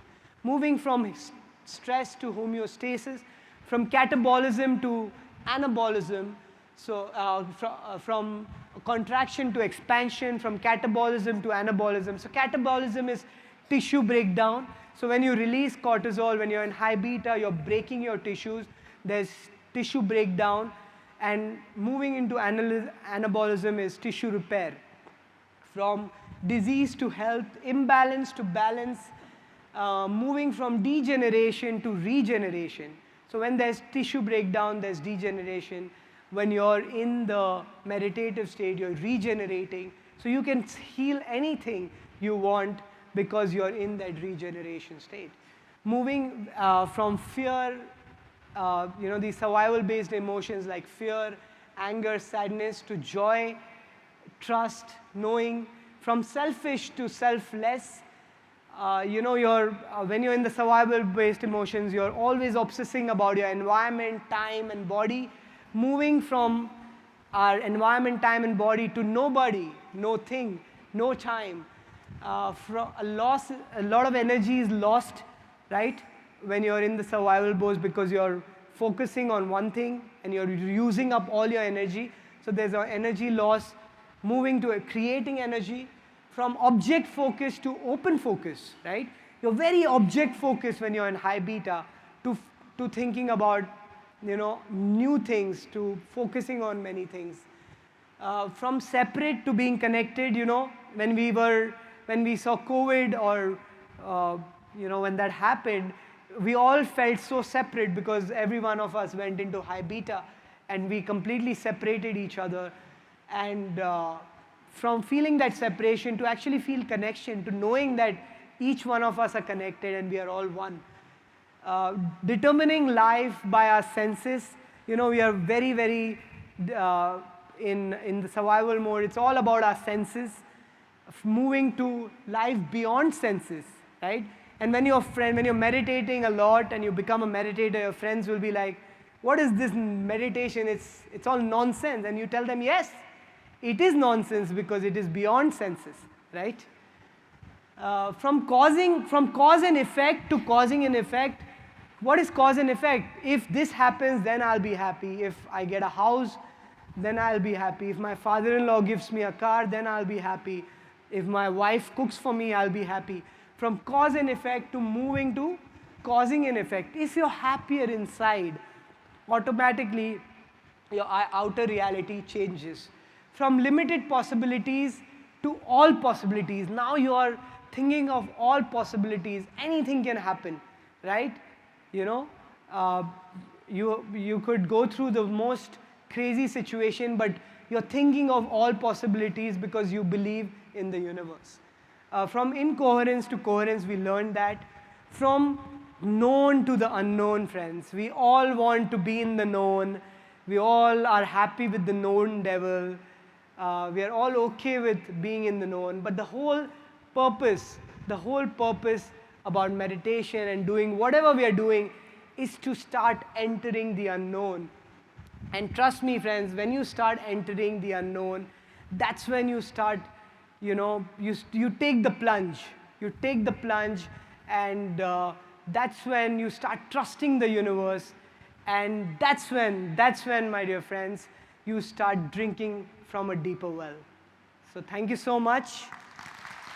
And I hope all of you will drink from the deeper well and try to stay in the divine and God self of you rather than in the survival mode. So thank you. I hope that helps you. Great. Now we will get into the meditation, the chakra meditation. Should we take a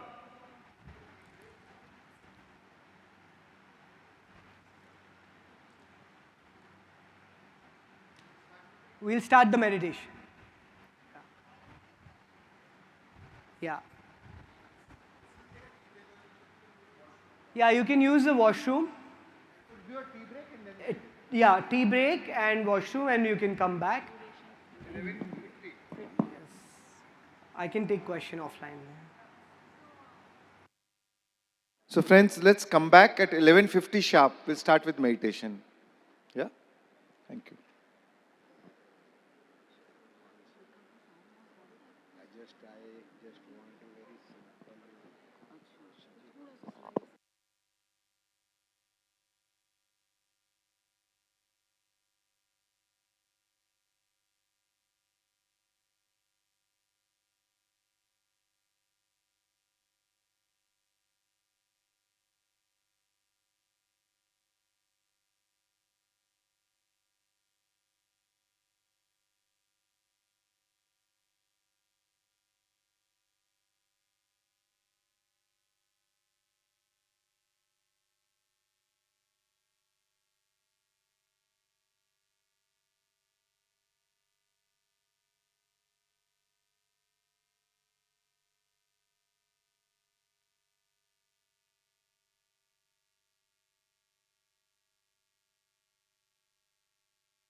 right, guys. I hope you had a good break. I'm not going to make you dance, so don't worry. So we will go into our chakra meditation. Just before we start, I'm just going to tell you where each chakras are so you can focus. And as you know, where you place your attention, that's where your energy flows. Where your attention goes, your energy flows. So what we're going to try to do is flow our energy in different parts, in different chakras of our body. So we start with the first chakra, which is our root chakra. This is a completely guided meditation. Shams would be guiding you with which chakra to focus on, and all you got to do is just focus on that chakra as if you are that chakra, or you're just breathing from that chakra, or putting your energy in that chakra. So don't worry about how you're focusing and what you're focusing. Just place your attention in that area of your body, right? So the first chakra is your Mooladhara chakra, which is your root chakra. You can see where it is. It is at the bottom of your spine, and it will also be talked in the meditation. Then the navel chakra, which is here. Then the solar plexus, which is just above your belly button. Then is the heart chakra, which is here in the center of your chest.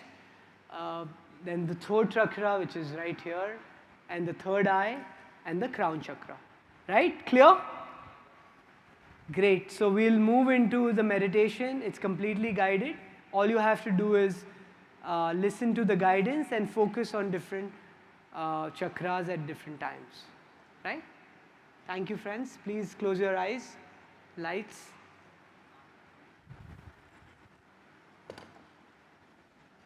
Sit up straight, eyes closed.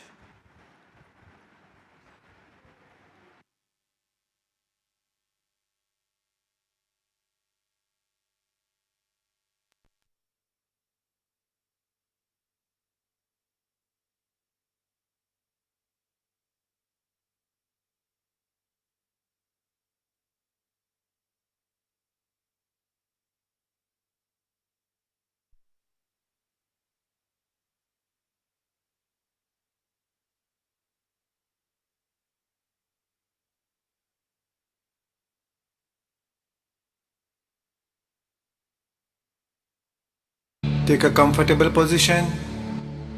Sit up straight. Clasp your hands. Cross your legs. Eyes closed. Today, our intention is to balance and harmonize all the chakras of our body.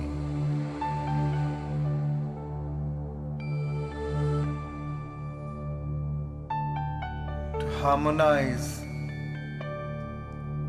our energy body and reach a state of complete inner alignment.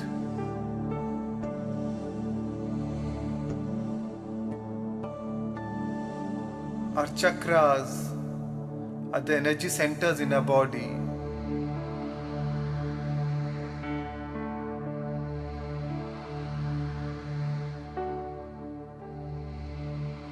Chakras are wheels of information, energy, and frequencies.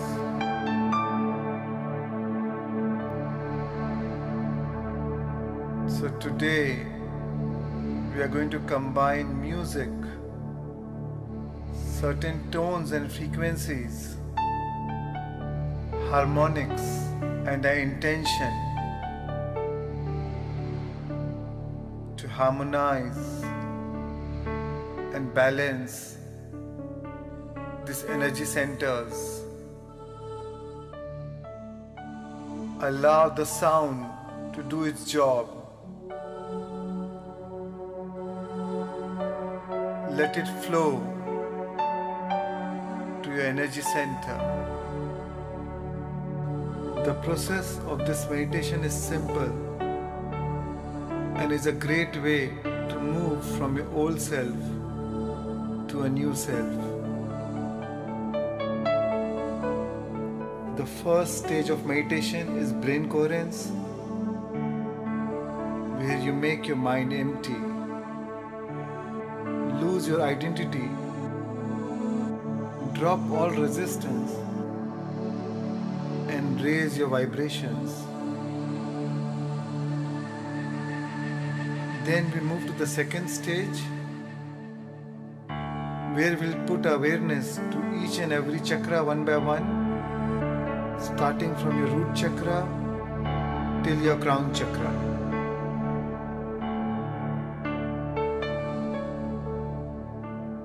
And then we'll move to the final stage, where you express your gratitude for this healing journey, and we'll end by a beautiful song. So I welcome you, dear friends, to participate in this powerful healing process. I hope you enjoy it.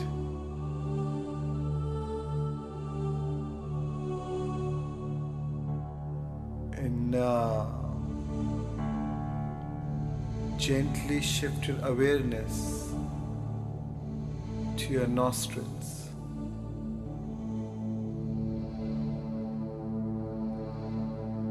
Take one deep breath in through your nostrils, and as you breathe out, relax.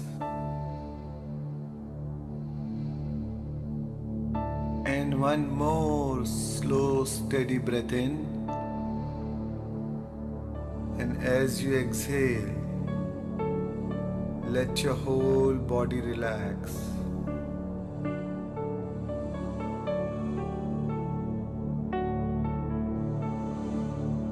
Shift your awareness from the world around you to the world inside you.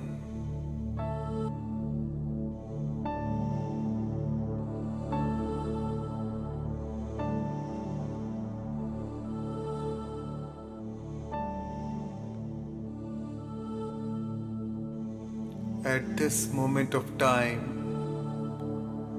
nothing else exists but your breath. Just be with your breath.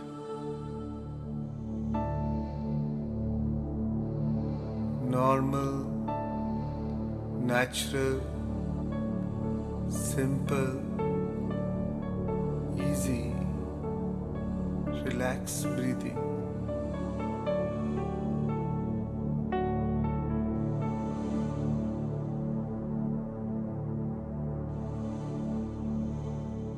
At this moment of time, completely drop your identity, your personality self, your ego,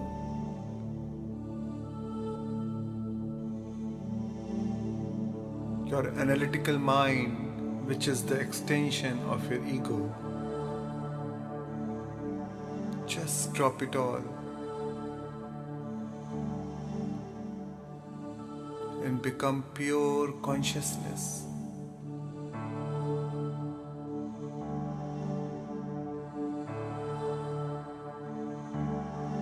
Withdraw your attention from all people, places, things, time and event, and just be with your in-breath and out-breath.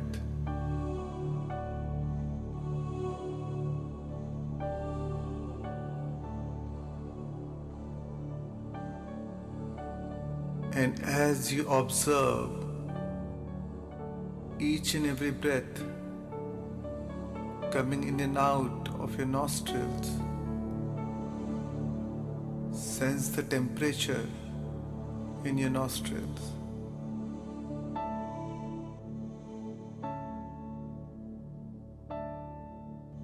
Is it warm or is it cooler? Sense it. Are you breathing deep or shallow? Observe.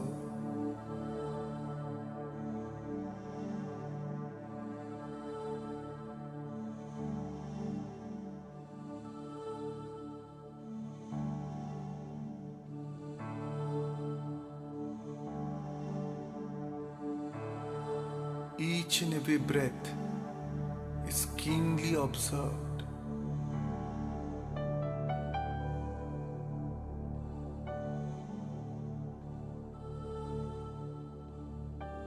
Let not a single breath slip by without your awareness.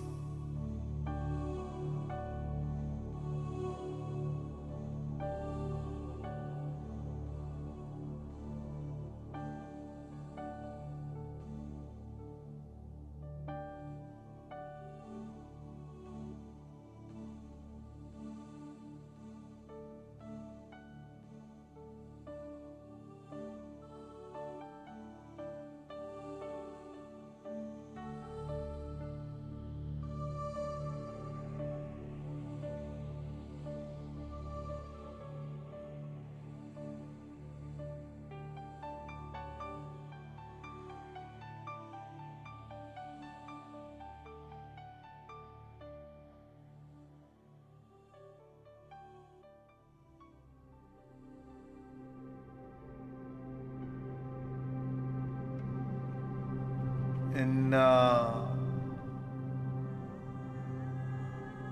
gently shift your awareness to your root chakra,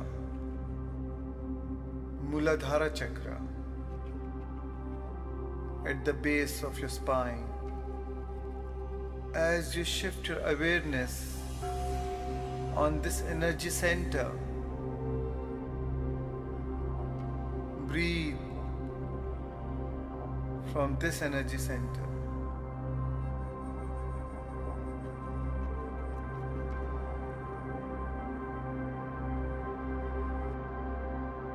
Remember, wherever your attention goes, your energy flows.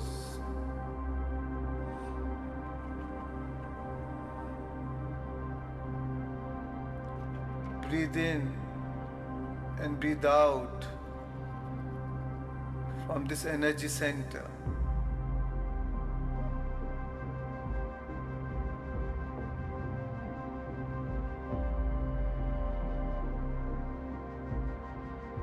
The Muladhara chakra represents element earth in our body.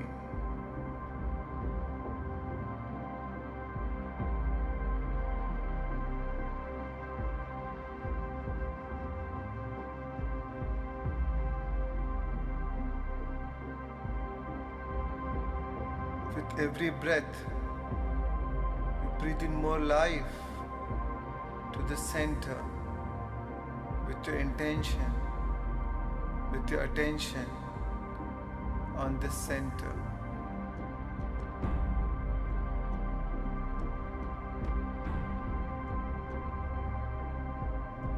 And now, mentally repeat with me. I am safe, supported, and nurtured in this world.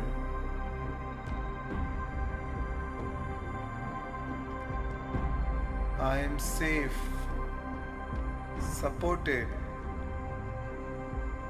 and nurtured in this world. Feel it as you breathe from your root center.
And now,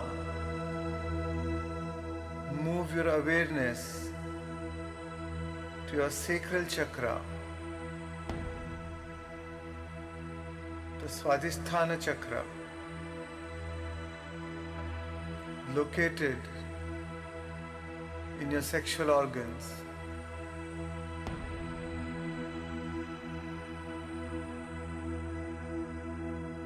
This chakra represents element water in our body. Breathe in and breathe out from this energy center.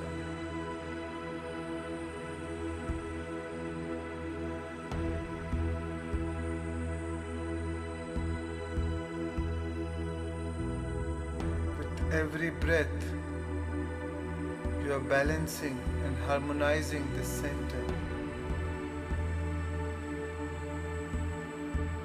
With every breath, you infuse more life to this center.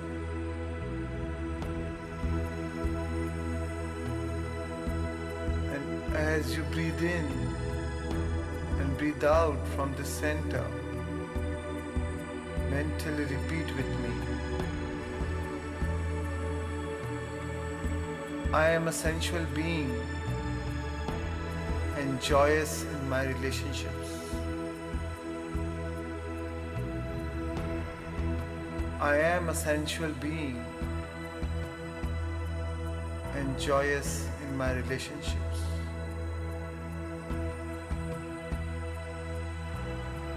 Feel it.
And now,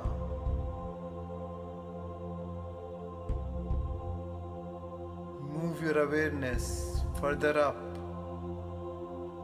to your third center.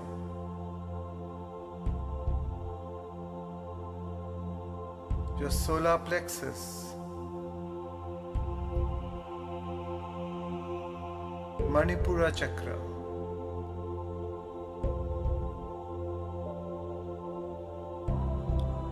just above your navel.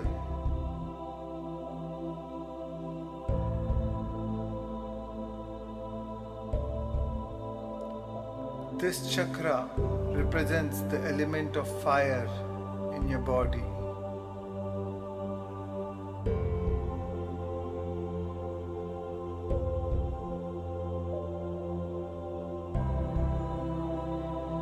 Breathe in and breathe out from this center.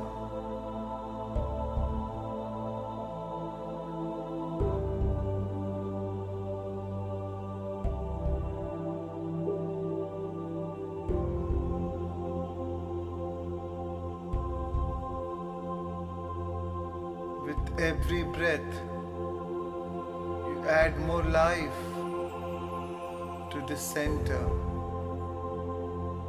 with your attention. As you breathe in and breathe out from this center.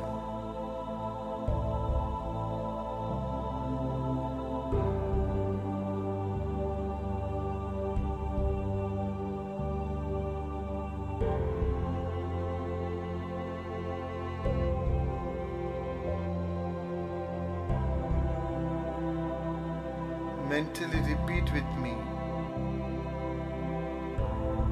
I am confident and powerfully centered in my purpose.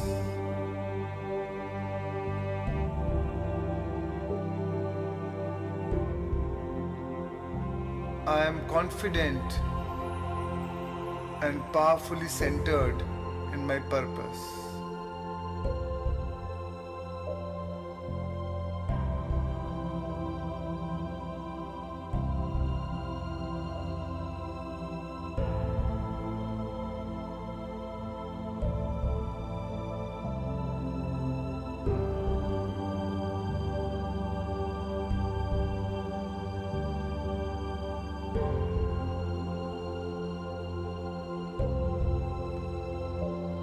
This is the center for energy and vitality.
And now,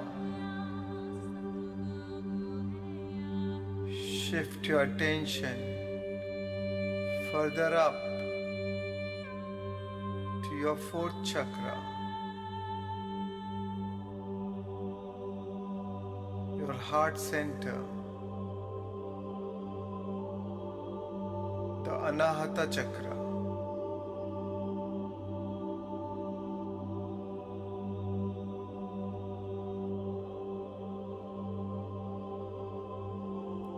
This chakra represents the element air in your body.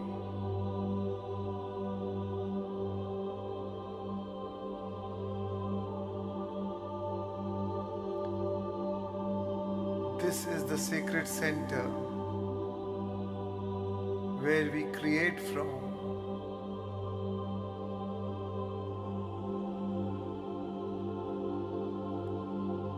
as you breathe from the center. With every breath, you add more life to the center.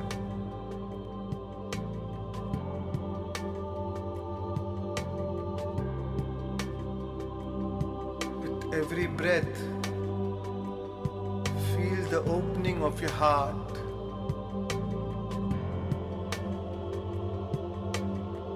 With every breath, feel the expansion in your heart.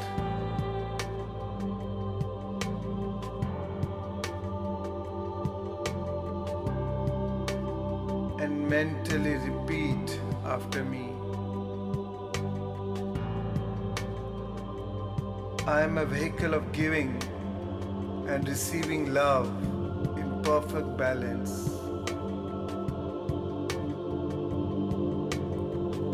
I am a vehicle of giving and receiving love in perfect balance.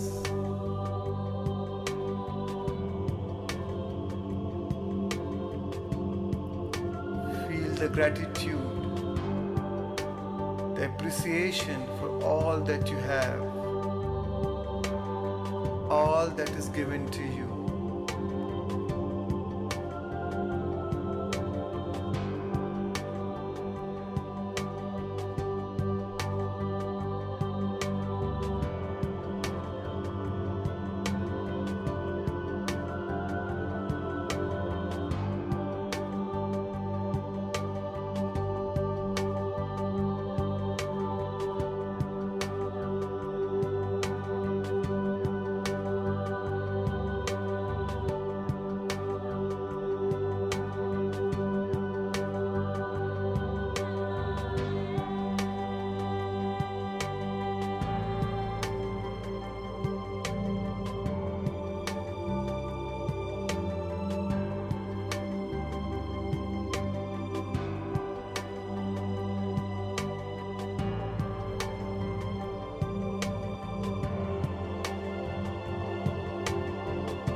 And now, shift your awareness further up to your fifth center, your throat chakra, your Vishuddhi chakra.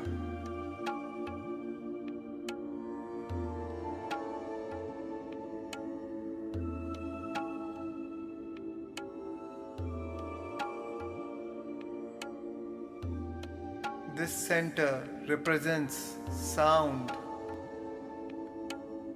communication, poetry, knowledge. Breathe in and breathe out from your throat.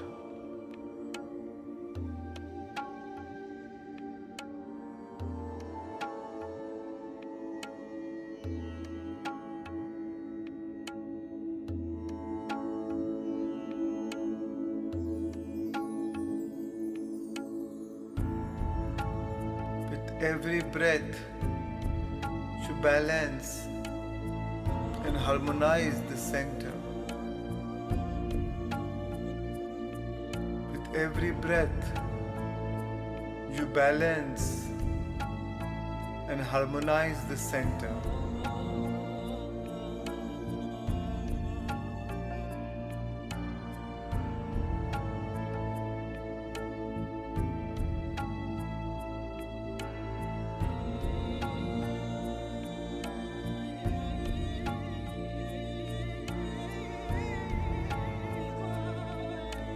every breath, you bring in more life to the center with your attention.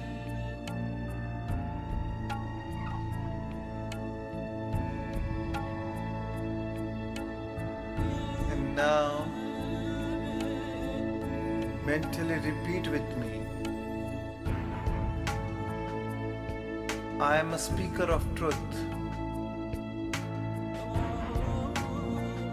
I am heard, acknowledged, and appreciated.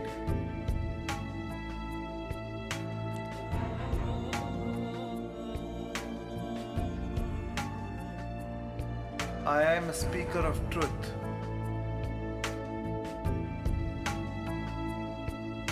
I am heard, acknowledged,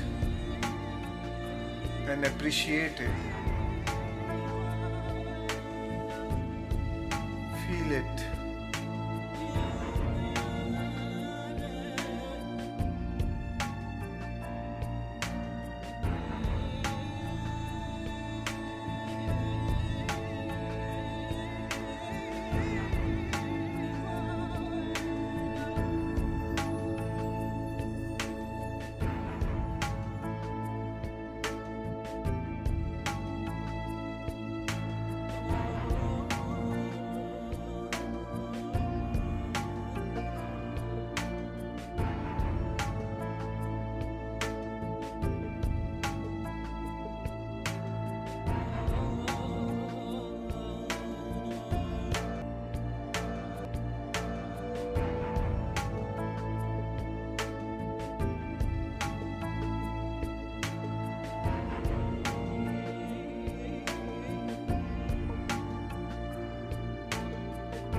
And now, move your awareness further up to the sixth center, the Ajna chakra, your third eye.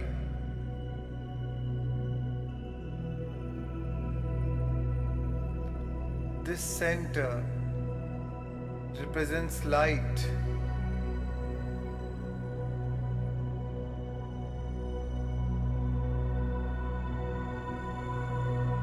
This center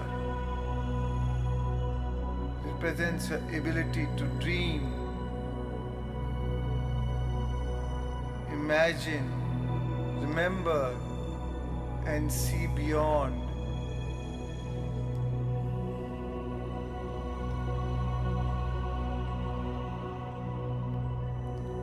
Breathe in and breathe out from the center.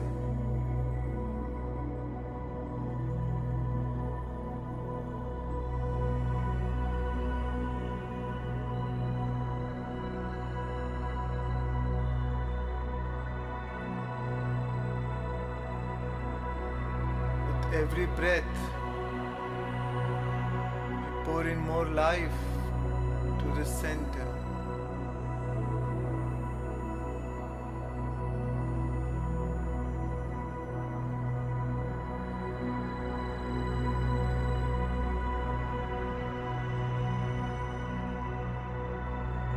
With every breath from the center,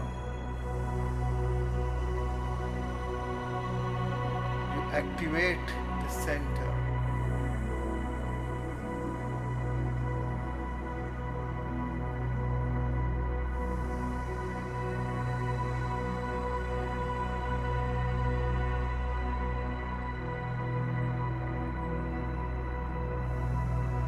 And now, mentally repeat with me.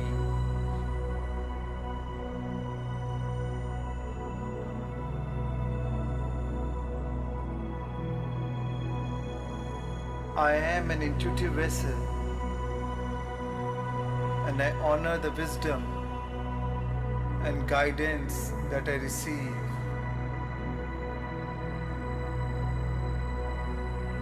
I am an intuitive vessel, and I honor the wisdom and guidance that I receive.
And now shift your attention further up to your seventh chakra, the crown chakra, the Sahasrara,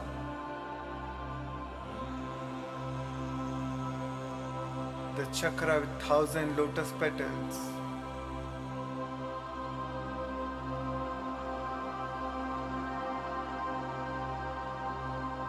This is the jewel of consciousness.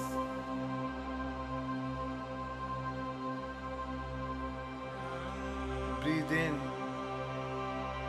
and breathe out from this center.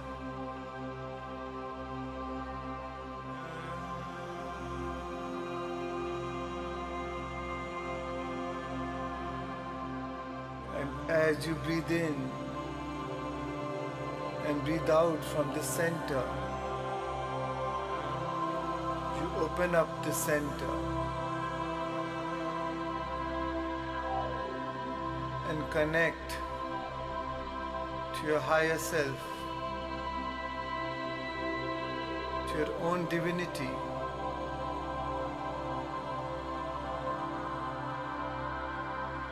As you breathe in from the center, connect to the higher intelligence, to the source energy.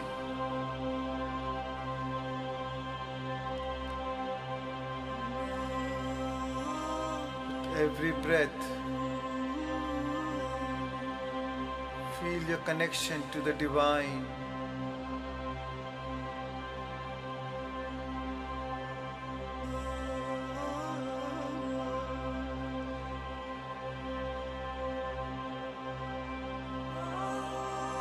And now, mentally repeat with me. I am connected to the source, to all that is. I am connected to the source, to all that is.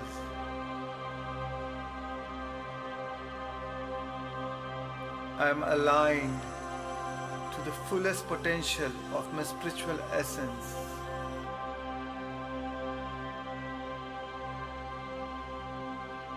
I am aligned to the fullest potential of my spiritual essence.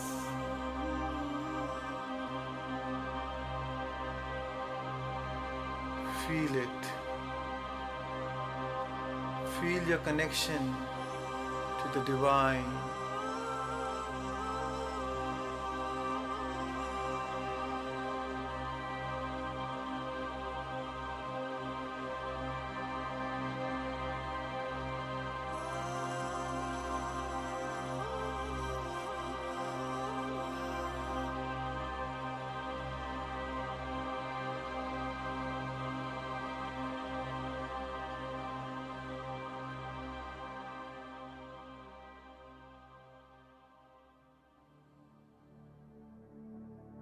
And now, all your energy centers are in perfect harmony and in alignment with each other.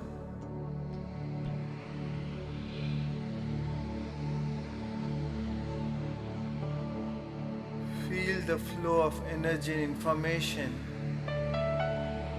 flowing freely from your root chakra to your sacral chakra, to your solar plexus, to your heart, to your throat chakra, to your third eye, and to your crown.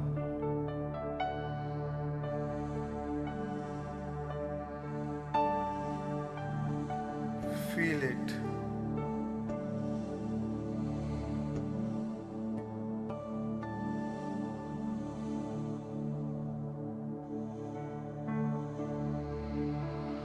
And finally, bring your awareness back to your heart center.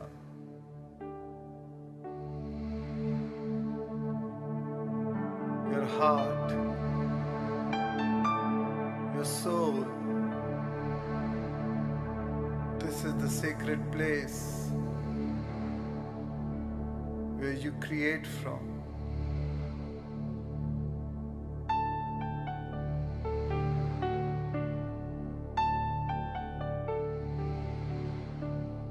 Now, Divine One, sentient being, center yourself.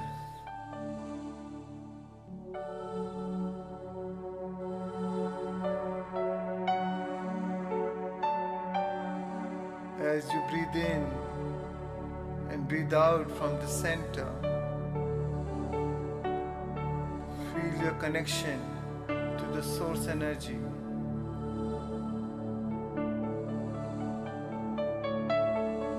Knowing that your source is your best resource. It's always available to you.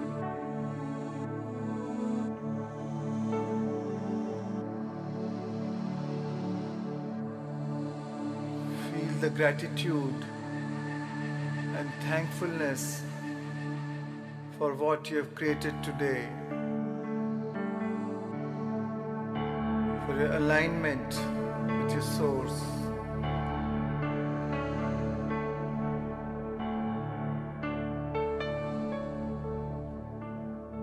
Feel divine. Feel unlimited as you lift your life.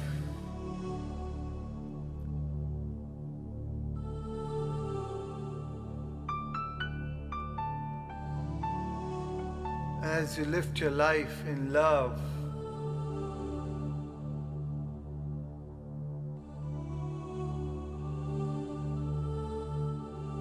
Feel immense love.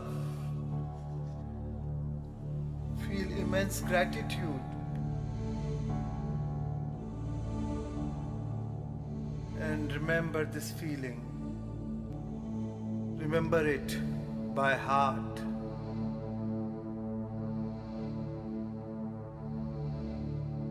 And know that you are the creator. We are all co-creators.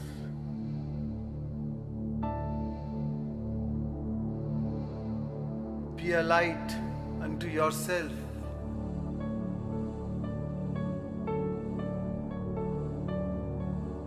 Acknowledge the divine within you.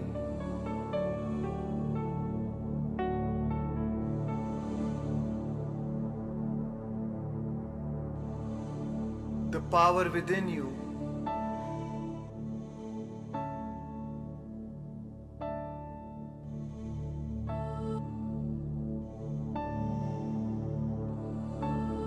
And now,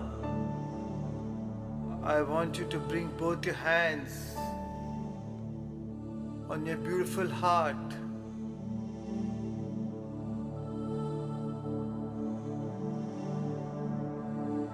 And lift the light in your heart.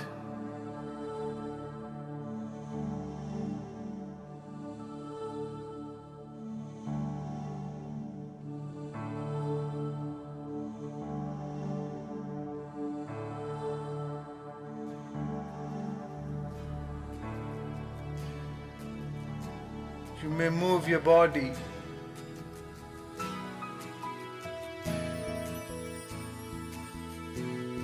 Center yourself. Remember this feeling.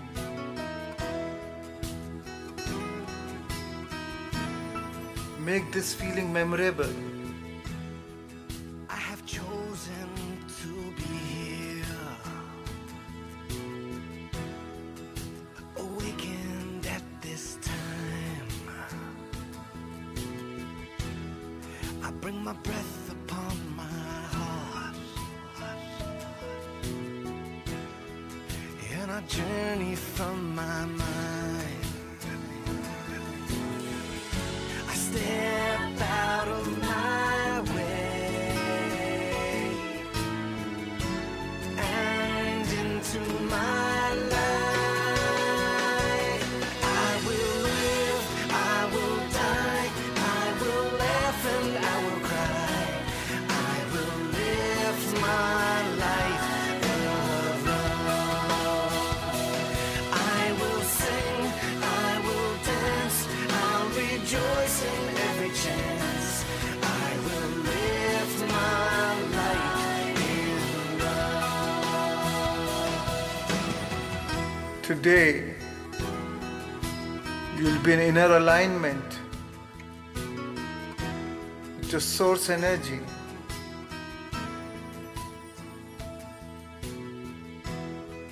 I am here to shine this light and remember once again that I will share my sacred gifts, embrace the essence of I am. I stepped out of my way and into my life. I will live, I will die, I will laugh and I will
now.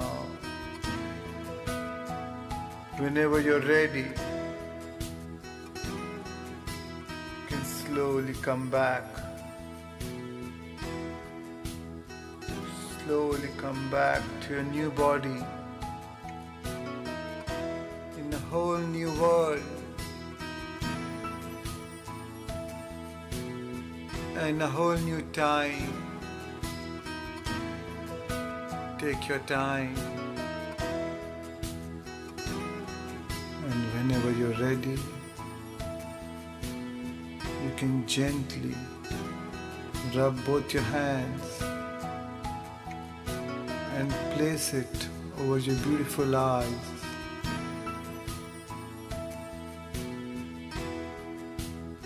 Five, four, three, two, one, and slowly open your eyes and come back to this material world of senses. Take your time and slowly come back, feeling relaxed and refreshed. Thank you for spending these moments with me. Thank you.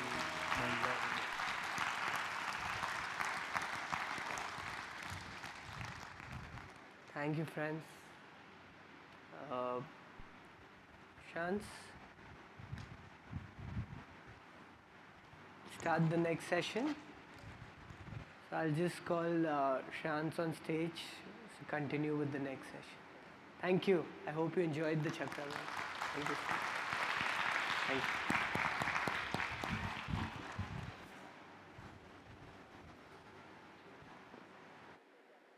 Thank you, friends. You may all get up and give a hug drug to the person next to you. Release some more oxytocin.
Check, check.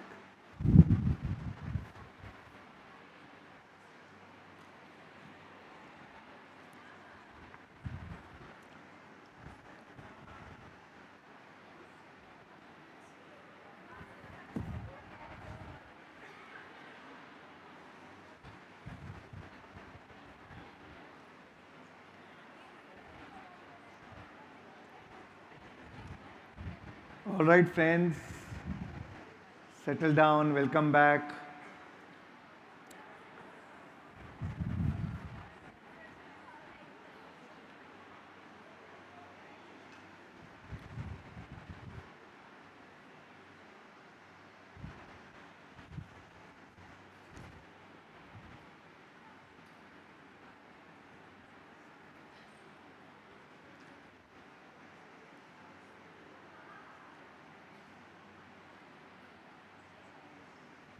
So we have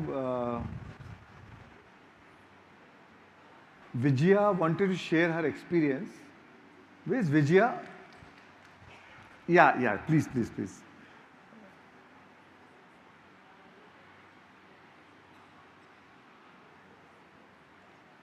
Give the mic, please. Come.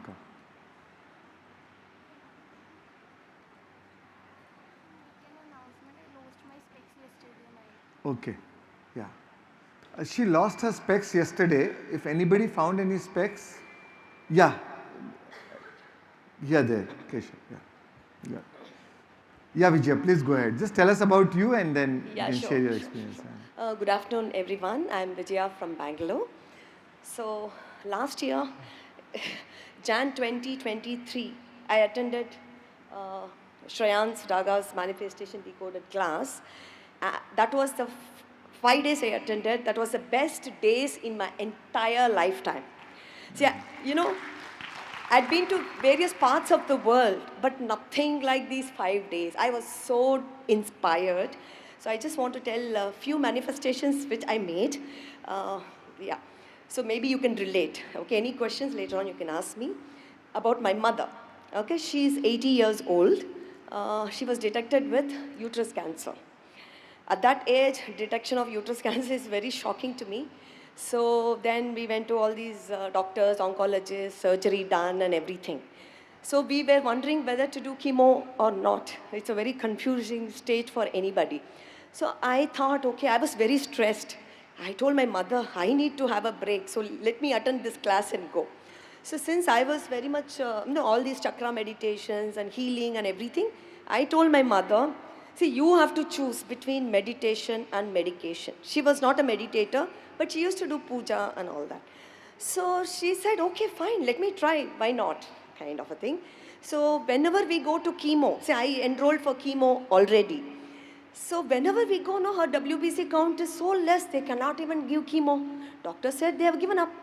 They said, do whatever you want. I mean, you come next week. So I gave her a deadline of some 3 weeks. Okay, let's together. So whatever I learned from him. So let's together make meditation, do meditation. So she started with 10 minutes, 20 minutes, half an hour, 1 hour, and she started doing 3 hours per day. Wow. So that's quite amazing. I thought I am going to inspire her, but she's in turn inspired me, actually. I said, wow, fine. So let's go to the doctor now. Let's see the WBC count. Then blood report, everything is pakka. All her BP is gone. Diabetes she doesn't have, but everything is gone. Blood count is good. Everything is good. Then why do we need to go to doctor? Immediately doctor was pulling her for chemo. I said, no, please. I don't want, she herself told, I am meditating, doctor. Meditation is enough. No, I don't want your medication. So he was a little upset on me. That is one of the manifestation which I did here. And all this happened within 3 months of his course. I mean, thanks to Shreyansh and Varun for motivating me. Yeah, that's important. Another manifestation which I want to tell. My son, he always wanted to join Indian Army from the childhood. That's his passion. We are from the army background. We know that how difficult it is. It is not like any other thing. If you have to be physically, mentally, emotionally fit and a lot of exams, SSBs and all that. He was like, first attempt over, second attempt over, third attempt over. I said, now I know manifestation technique, right? So first preference was my mother. So when he attended SSB in Jalandhar, entire family came to Pyramid Valley and meditated here in King's Chamber while his interview was going on. So just 10-15 minutes meditation we did. We came down, We went to cafeteria. I know my heart was Jalandhar only when he was going to call and all that. He called and he said he got selected. I mean, that is the best day in my life, you know. See, so two manifestation within 3 months. Every January end I attended, March end got over. So I really want to request everybody to do meditation, okay? And consistency is the key. With my mom, she was very consistent. You know, it's like do or die situation for her. Consistency is important, and yeah, this is what I want to share. Thank you so much. Thank you once again to Shreyans and Varun. Thank you. Thank you for sharing. Yeah. Give it. Thank you, Vijaya. And yes, your story of your mom at the age of 80 is so inspiring. Amazing. Wow. Okay, lovely, lovely, lovely, amazing. Actually, no matter what age we are, you know, we are always guided, we are always connected. And our connection to divine is deepest when the horizon is darkest. Right? Rumi said, wound is the place where the light enters you. So when you are going through troubled times, challenging times, that is a time when God take you in your arms. So don't think you're alone. Right? There's a story of that footsteps, right? Somebody used to go on the beach in his joyful times. Whenever she is walking, she saw 4 footsteps. One was of hers and one was of the divine.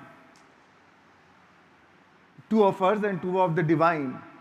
In a troubled time, she saw only 2 footsteps. And she asked the God, you left me when I was in trouble. She said, no, that was the time I took you in my arms. Right?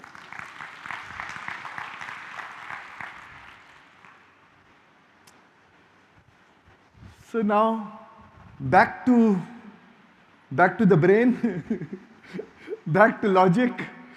So I'm going to share with you some experiments on quantum physics, how thoughts become things.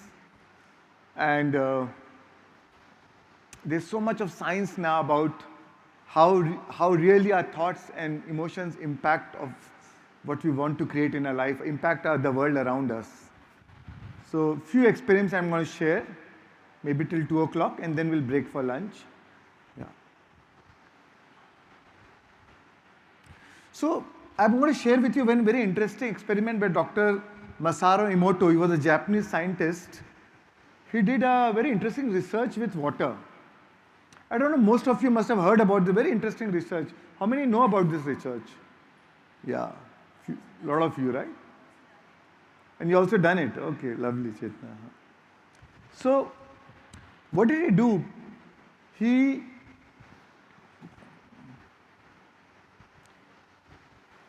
collected different water samples from different places and he offered them different words. If you offered word of thank you or any positive words, wisdom, truth, eternal, then he froze that water and into the cryogenic chamber and then saw it under the microscope. So when he offered positive words, you can see on the top how the water made such a beautiful crystalline shapes. When you offered any negative words like you make me sick, evil, the water, this was the same water, took a different shape. These are all samples from the same water. Then he took a polluted water before prayer and same, you can see the below line on your right hand side below, polluted water before prayer. And he offered prayers to this water and same thing after prayer.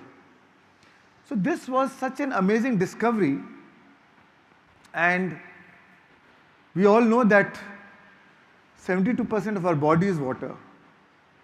72% of the world is water, of this planet is water. So this tells us that how our words, our emotions, our thoughts, our intentions has such a profound impact on our body and the world around us. Right? So let's watch his video about his research, short video, yeah.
Also what he said in the end, right? The rice which was ignored also began to rot. So give attention to your children. He said, indifference does the biggest harm. The opposite of love is not hate, but indifference. Right? So indifference is pessimism in action. So we need to be within the family environment, friends environment. We need to know when to give your attention to each other, listen to each other. So friends, this experiment tells us that our subjective mind has an impact on the objective world. Or we think the world is objective, but our how you think, how you feel has an influence on the matter. And now a lot of research has been being done on water, where they found that the water stores memory. This experiment shows that water stores memory. Now the scientists have found that in one drop of water, millions of terabytes of information can be stored. Now they are trying to come out with how they can use water to store information rather than chips. Because water, just one drop of water is much, much more powerful than a chip in terms of storing information. They're trying to find out now. Now they are doing, even investigation agencies, now they have developed devices with any crime scene. They see if there was a water around and see the sample of the water, and then they know that if the crime was created at that place or not.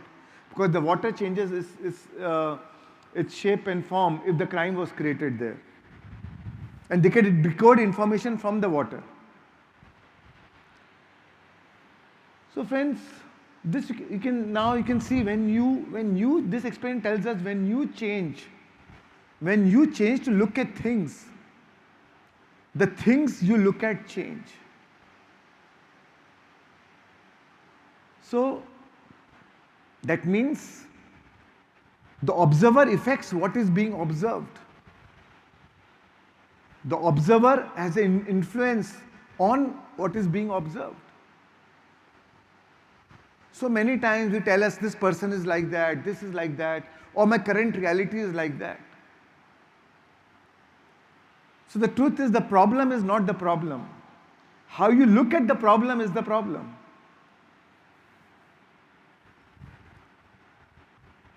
So change your perception about what you see things around. If you focus on the positive aspects of others, you will evoke more of that response from them. And through that focus on the positive aspect, you also tune into your positive aspect of yourself. So even others, children, we catch them doing wrong, but catch them doing right. Learn to appreciate people. The more you appreciate, the more you will see that aspects of that coming into your life. When you focus on good, the good becomes better. So we have heard, right? Yad bhavam tad bhavti. Yad bhavam, as is your emotion, so is your reality. Right? Yad bhavam tad bhavti. Yatha drishti, tatha srishti. The way you look at things, according to the way you look at things, the things will change according to that. So it is your perception which determines the outcome. It is your expectancy which determines the outcome. Jaisi mati, vaisi gati.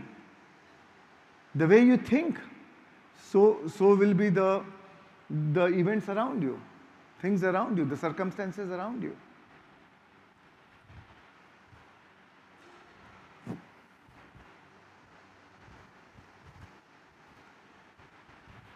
A man is according to the manner in which you look at him. So you can change the behavior of the person. In fact, many times you are responsible for the behavior of that person. Because of your perception, because of that perception of you about that person. Because of the judgment you carry about that person. Because your judgment carries an emotional charge. What you judge is what you attract. Either you can judge or you can love.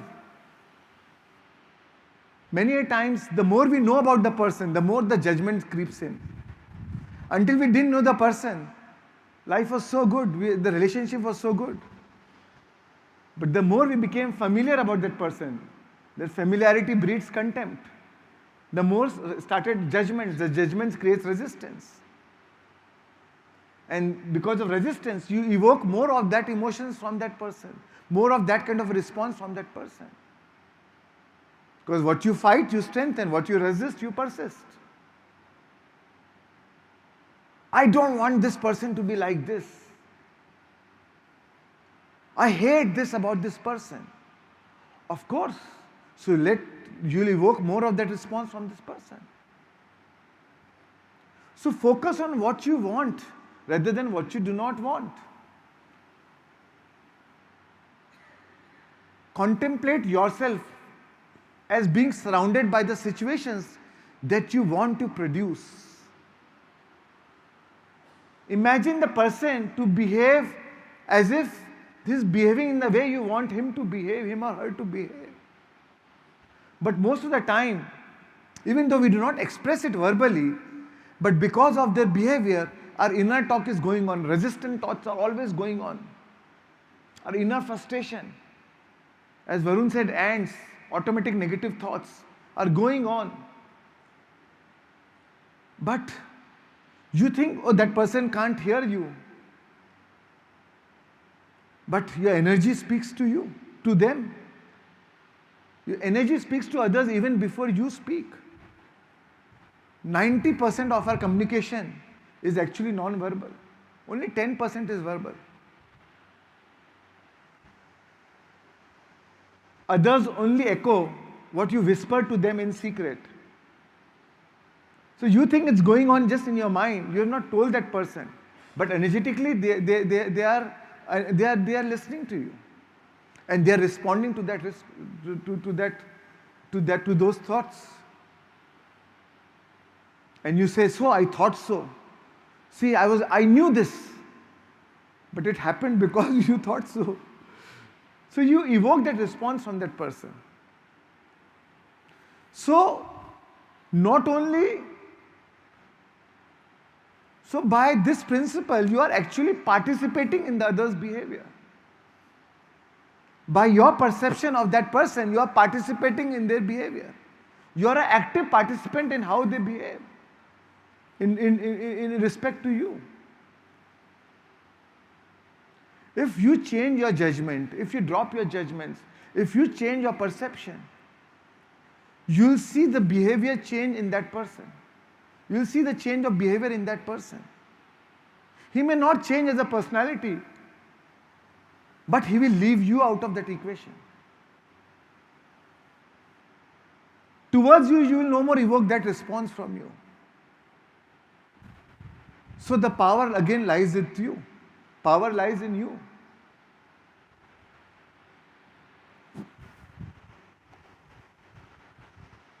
So as Tesla said, if you want to find the secrets of the universe, think in terms of energy, frequency and vibration. Everything is energy, frequency and vibration. Everything is made up of energy.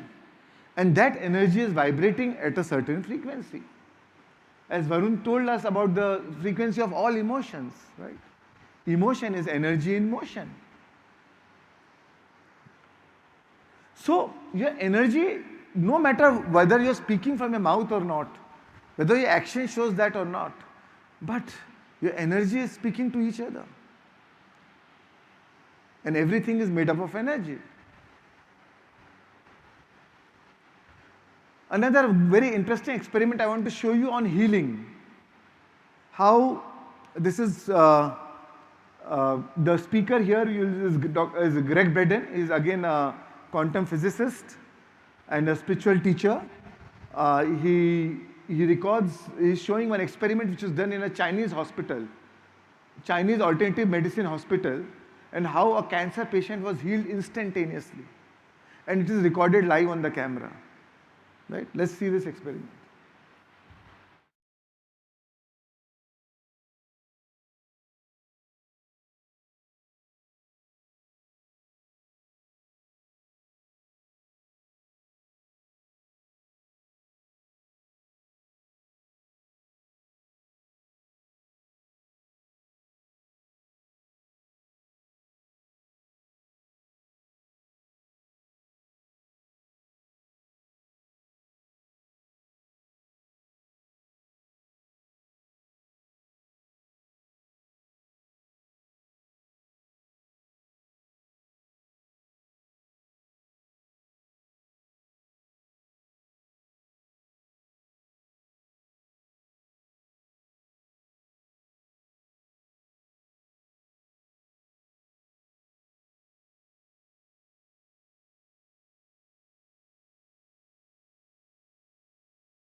So while they were working on her body, they were also working on the feelings in their own body.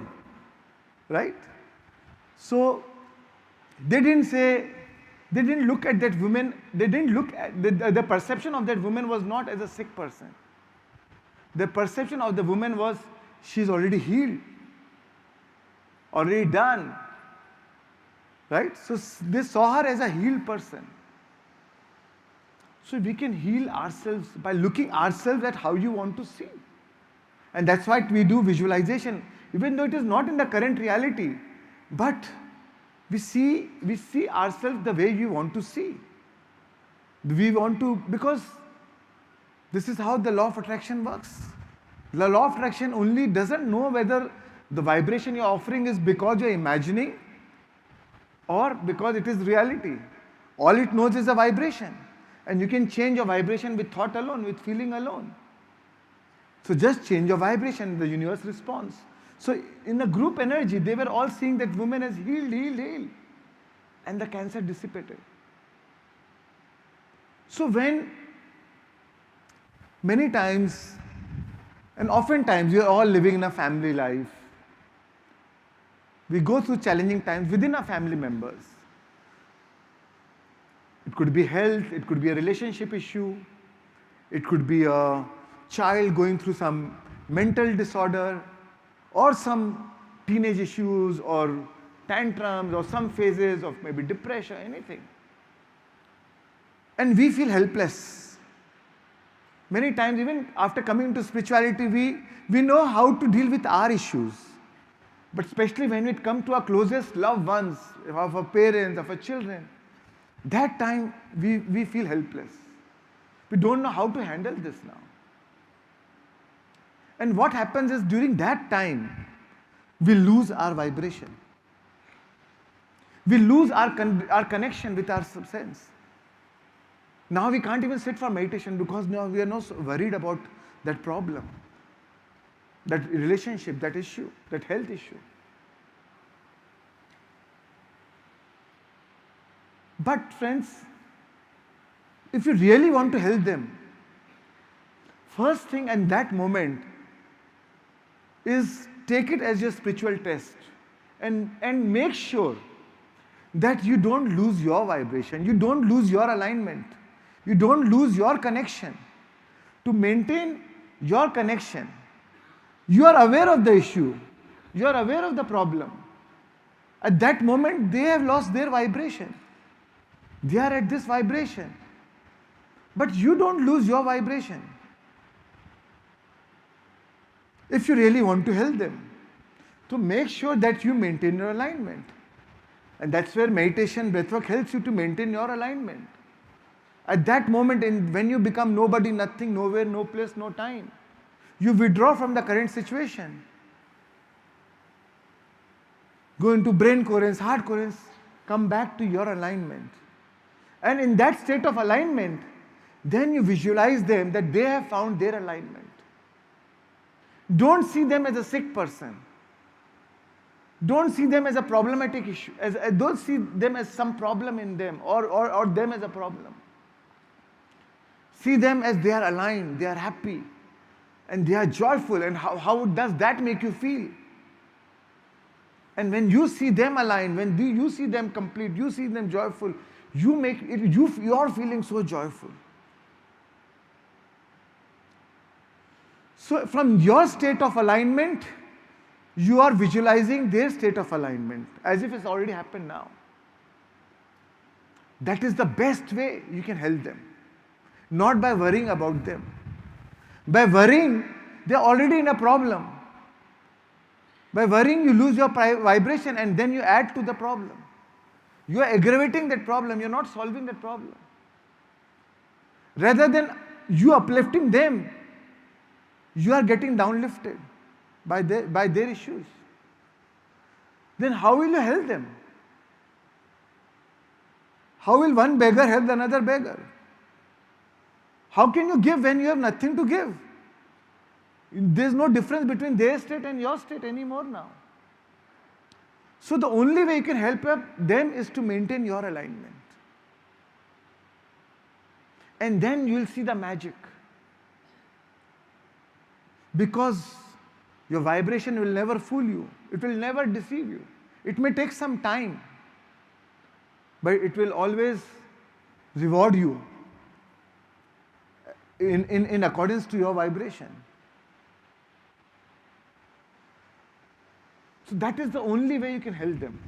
Of course, apart from doing whatever practical on a physical level, whatever you are doing as a parent, as a child, whatever you're doing, of course you're doing all that things. That is one thing. Yeah. Okay.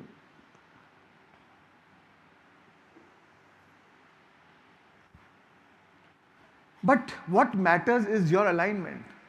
And you become an inspiration to them by maintaining your alignment. People love to be in the presence of a person who are very positive, who have high energy, who are joyful, who are smiling.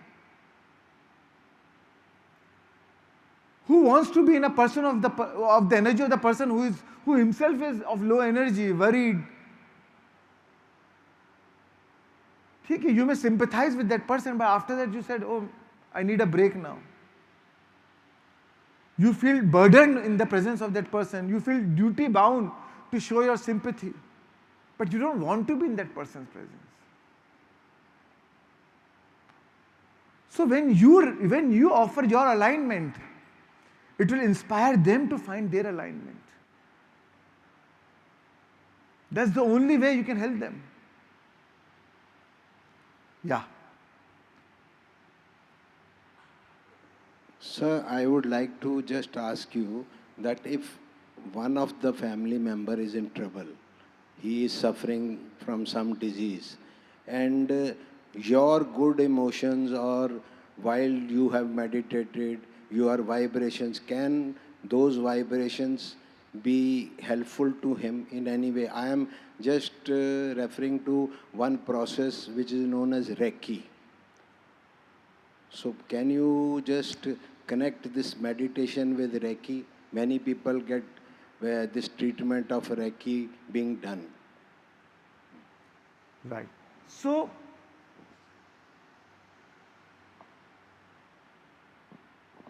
in my experience, all these healing techniques, in the long run, it doesn't work. Because unless the person is ready to change what made that person sick, the pattern, the emotional issue, it will not work in the long run. It can assist him while they are trying to help, while they are helping themselves. Then it will help them. Even this healing here, that lady was she was doing breathing techniques and the right diet. She was working on herself. And then if the external support is given, then it will act as a catalyst. But otherwise it becomes, you are making them dependent. You are not making them, you are not, in the long run you are not helping them. In the long run you are making them dependent on you. Then they don't take the responsibility. Because somebody is there to heal me. But they don't take responsibility for the change within them. So, at the end, it is their journey. You can be a cooperative component in assisting their journey for change. In your meditation, when you see them as aligned, and obviously to get aligned, they will obviously find the alignment when they work on themselves. See, you cannot give alignment to anybody.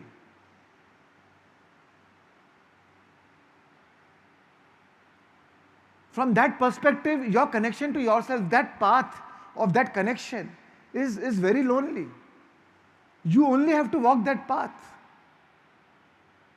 That path is, your connection to yourself is yours and yours alone. Others can walk it with you, but nobody can walk for you. Same way, you can walk it with them, but you cannot walk it for them. So you do your part and depart. You do your part and back off. And then you honor their journey. Because that is the best contribution you can give to accelerate their journey. And then you honor their journey. They may want to choose acceleration in this lifetime, or maybe in next lifetime. They may like to choose acceleration now, or maybe 10 years from now. Eventually, they will also choose. Eventually, acceleration is every soul's destiny, every soul's purpose. But then you honor their choice and leave it to them. Because at the end, even as a relationship, you are only playing a role in this lifetime as a mother, as a father, or as a brother, sister, whatever it is, or as a friend. You are only playing a role. So you do your role to the best of your capacity without downgrading yourself. Only when you don't downgrade, then you can upgrade them. Only when you don't downlift, you can uplift them. So take it as a spiritual test of take it as a test of your spirituality. You attracted the situation in your life as a test of your spirituality. That is not about the reason you attracted it, so that because it is a test of you, whether you can overcome that or not. Whether you are a victor or a victim. Either you can become a victim of circumstances or you can become a victor of the circumstances. Yeah.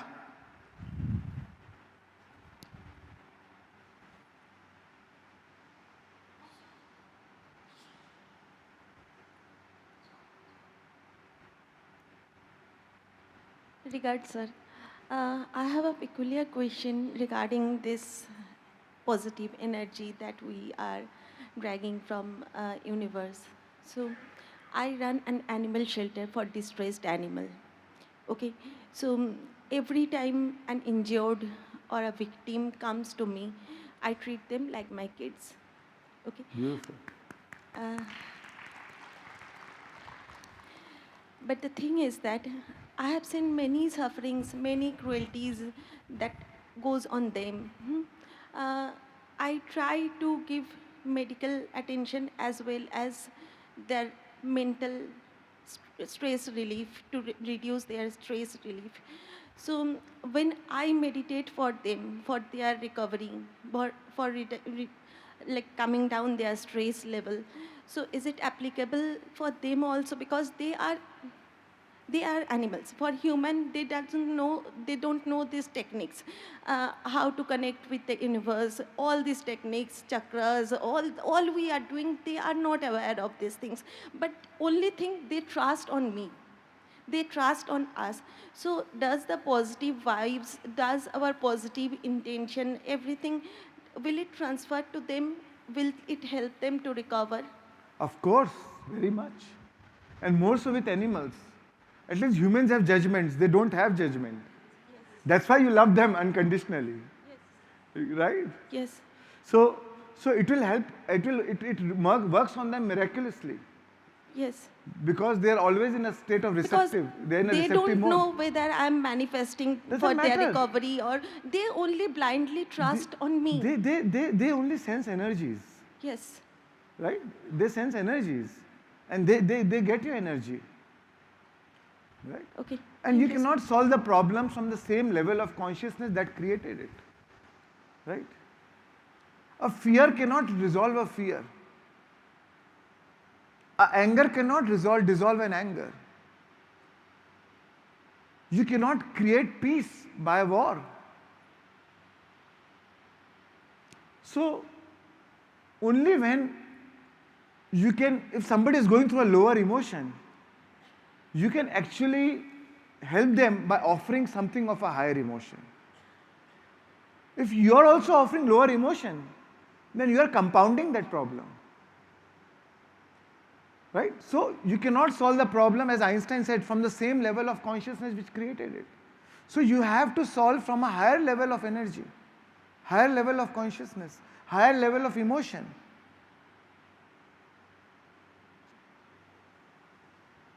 Once somebody, during the Vietnam War, somebody asked,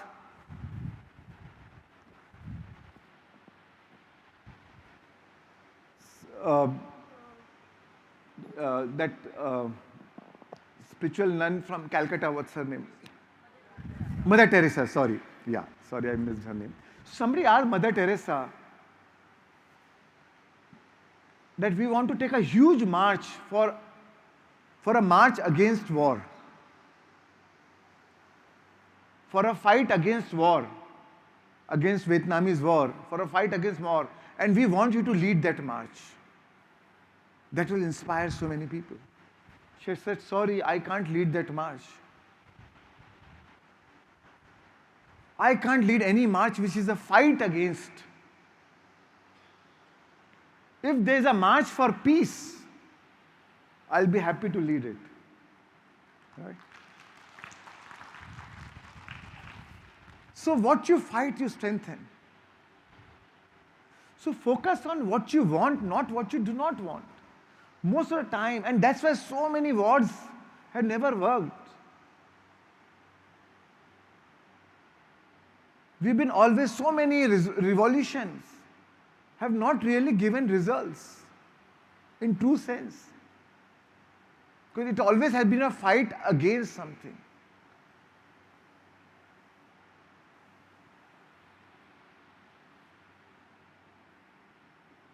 Osho said the only true revolution in the world is meditation.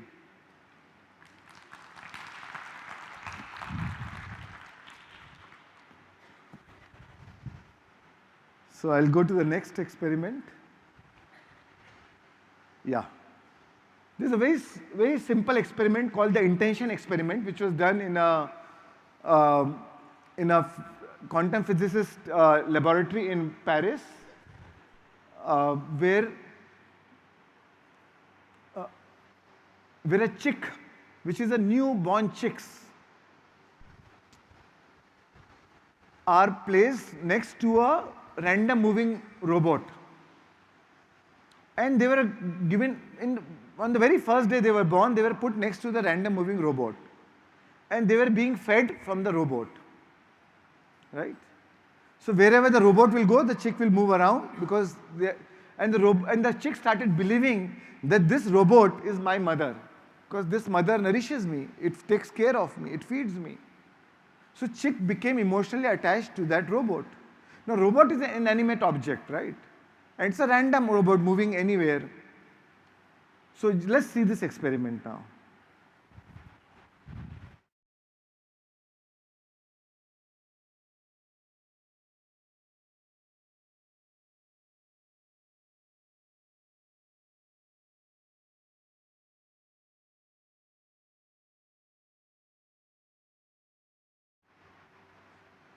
And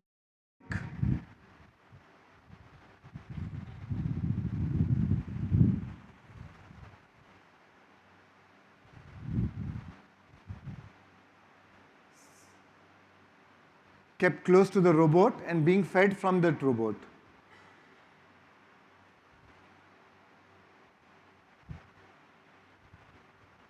Now the robot is moving randomly over that whiteboard. It is moving randomly all across, because it's a random moving robot, right? It's moving all around, and the chick is following.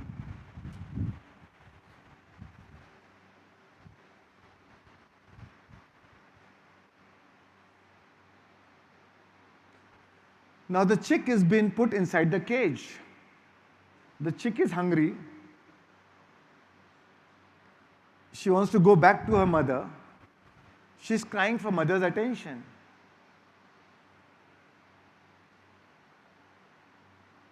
And now, earlier the robot was moving randomly everywhere around the board. But now when the chick is kept inside the robot, the robot, which is inanimate, is moving most of the time towards the chick side and not the other side.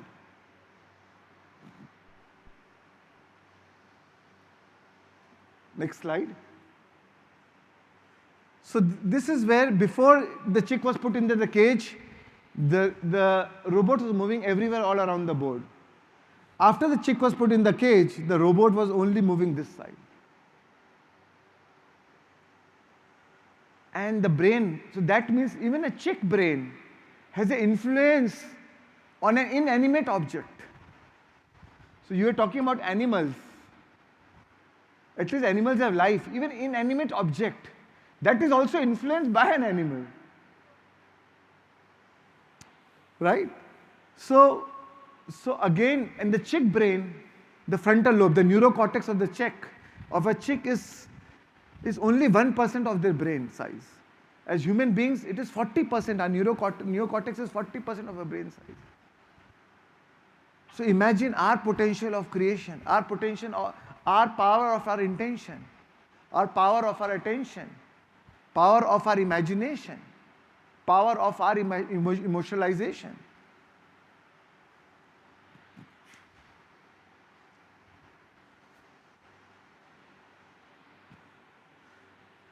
So friends, I'm going to share with you some experiments on quantum mechanics, quantum physics. Elon Musk said, he says quantum physics is a good framework for thinking. He talks a lot on quantum mechanics. He says boil down things to their fundamental truth and reason up from there. The richest man in the world talks about that. He said if everybody thought that, oh, power battery is going to be expensive, nobody would have produced a cheaper battery because everybody thought so. But he said, I went down to the basics, to the fundamental truth, and reason up from there. And I created 10 times cheaper battery.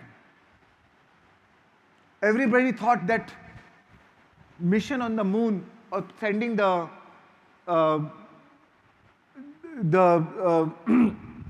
aeroships on other planets is expensive, and only NASA could do it. He did it at 1/100th price less than NASA, right? Because he said, let me reason up why is it so expensive. He realized that, oh, NASA is buying all the parts from different manufacturers. All the components NASA is procuring from different manufacturers.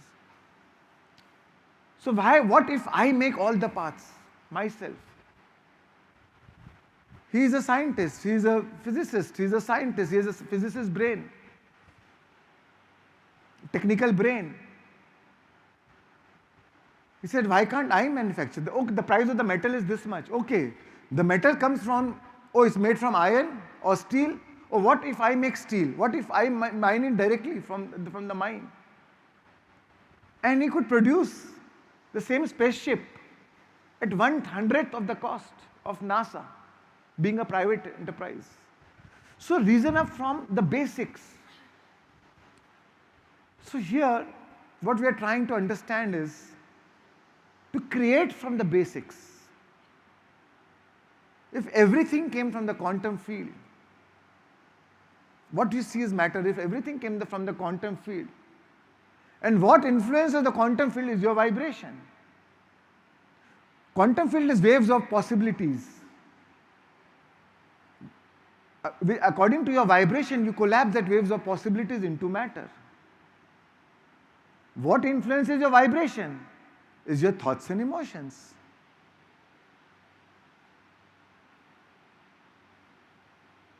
What influences your thoughts and emotions is your consciousness. That's why we meditate. That's why we connect to our consciousness, to transform our emotions. When we connect to our consciousness, which is pure love, joy, abundance, wholeness, healing, our emotions get transformed. When our emotions get transformed, we think equal to our emotions. Our thoughts get transformed. When our thoughts and emotions are transformed, our vibration is changed. When a vibration is changed, whatever we want to manifest, we can collapse that waves of possibilities. And that turns into matter. So eventually it is that consciousness that creates. So why not go back to the fundamental truth and reason up from there and create from there?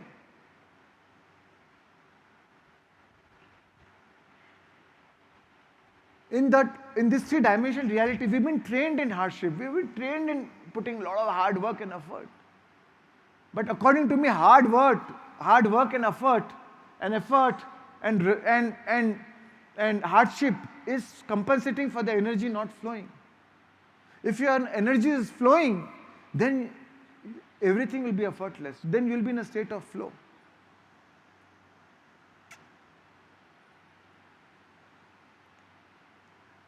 I have Pratima ji here. I would like to give one example.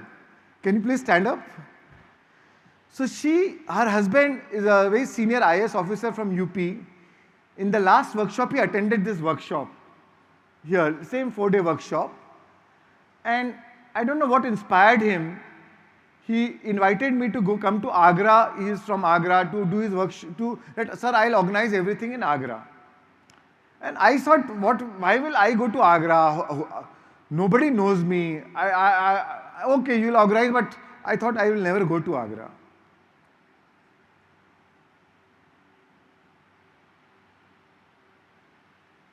I was going for I'm a part of this business organization called Entrepreneurs Organization. So I was going to Agra. And since I was going to Agra, as a courtesy, I called him, कि sir, I am coming to Agra. If you have time, we'll meet. Senior IAS officer, so obviously, if you have time, I'll be happy to meet you. He said, oh, you're coming? No, we'll organize the workshops.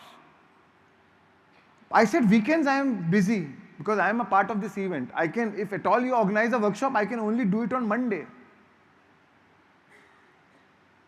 And then one more lady, she's wife of a Air Force officer, Air Force commander in Agra.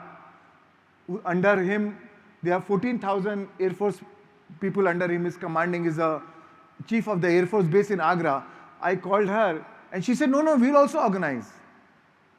So my effort was nothing. It was effortless. I went to Agra. In a stadium, I'm teaching meditation and breathwork to 1,000 Air Force people.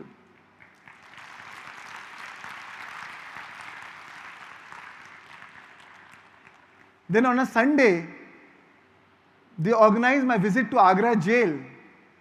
And I was thinking of, some time back, I was thinking that I want to teach breathwork in jail. I want to teach meditation in jail. And here I was teaching meditation in Agra jail.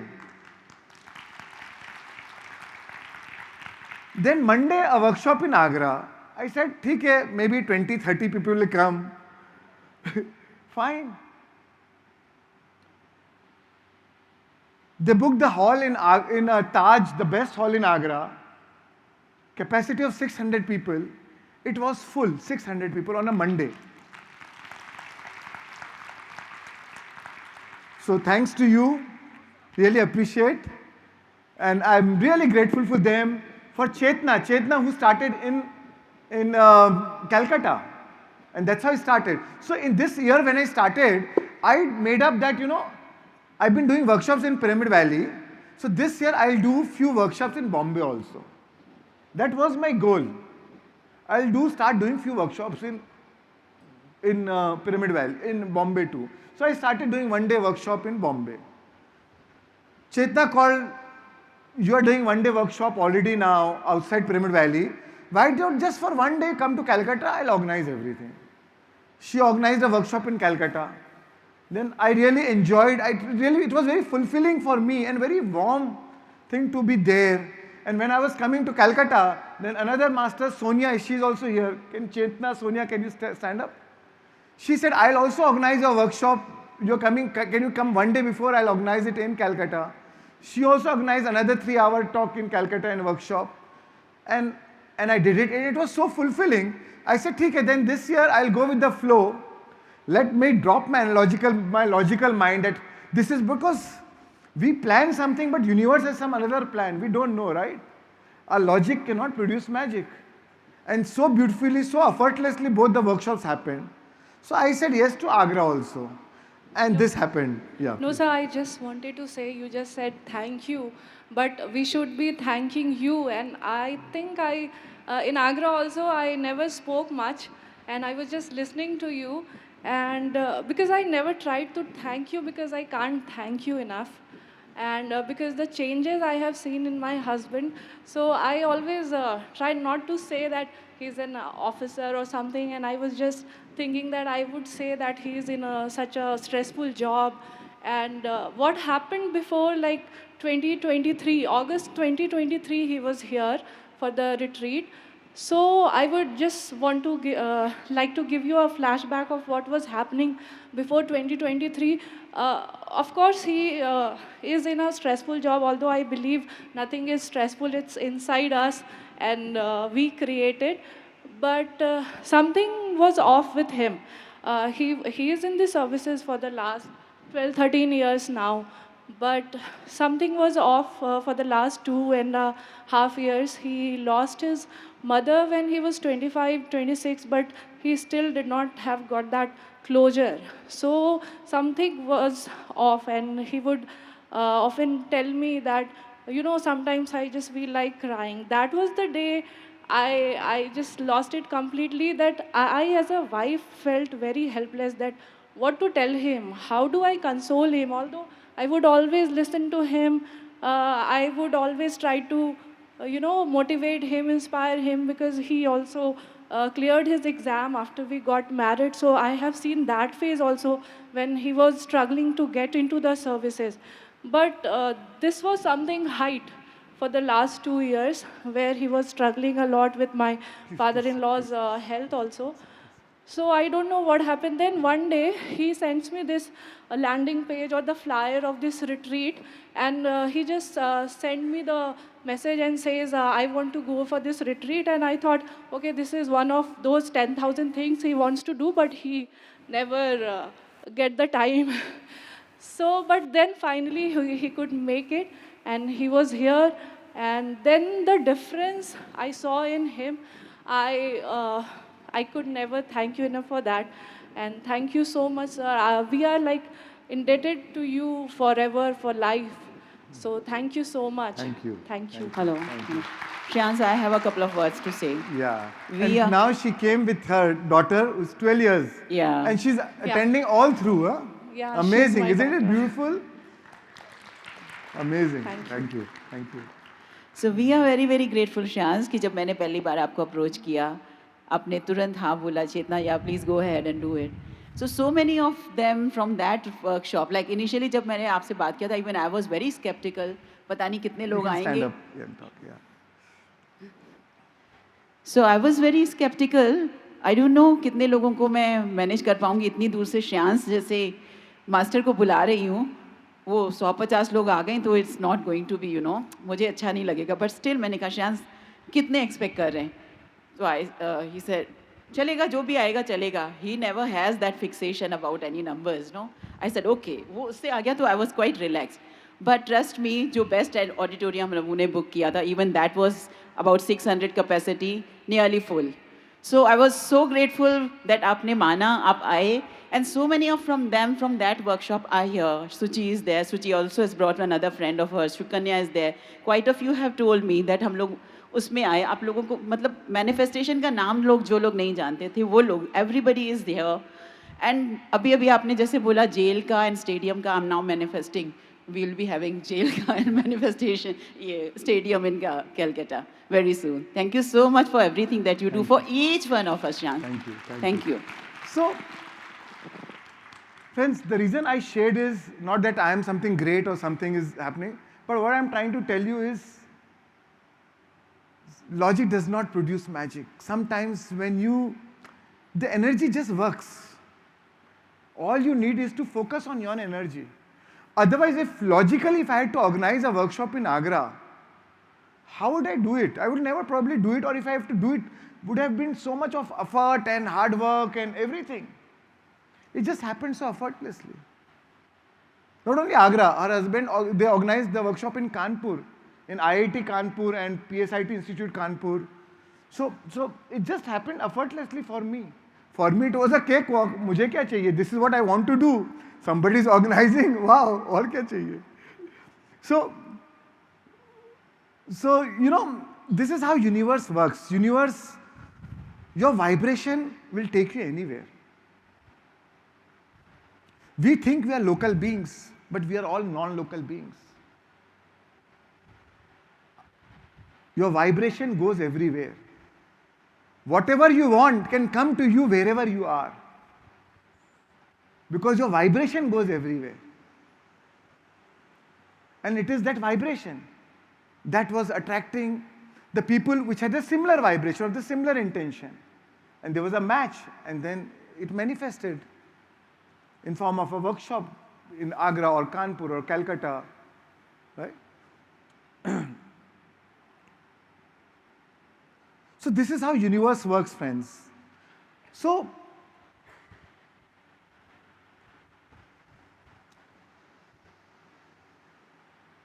after the break, we'll continue with the manifestation class now. It's already 2:08. So let's meet here at 3:30 sharp, right? Today we are going to end at 5:30, then you have whole evening free. So 3:30 sharp, let's meet. And now we are going to talk on 5 steps of manifestation, right? The actual manifestation topic will come to now. Abhi tak it was only introduction and prelude to that.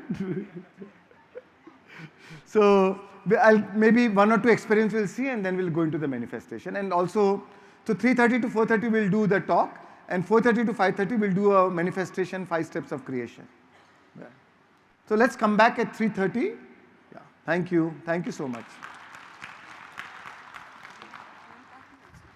We have. Yeah.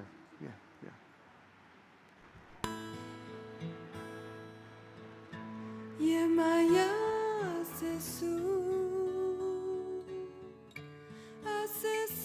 ye maya,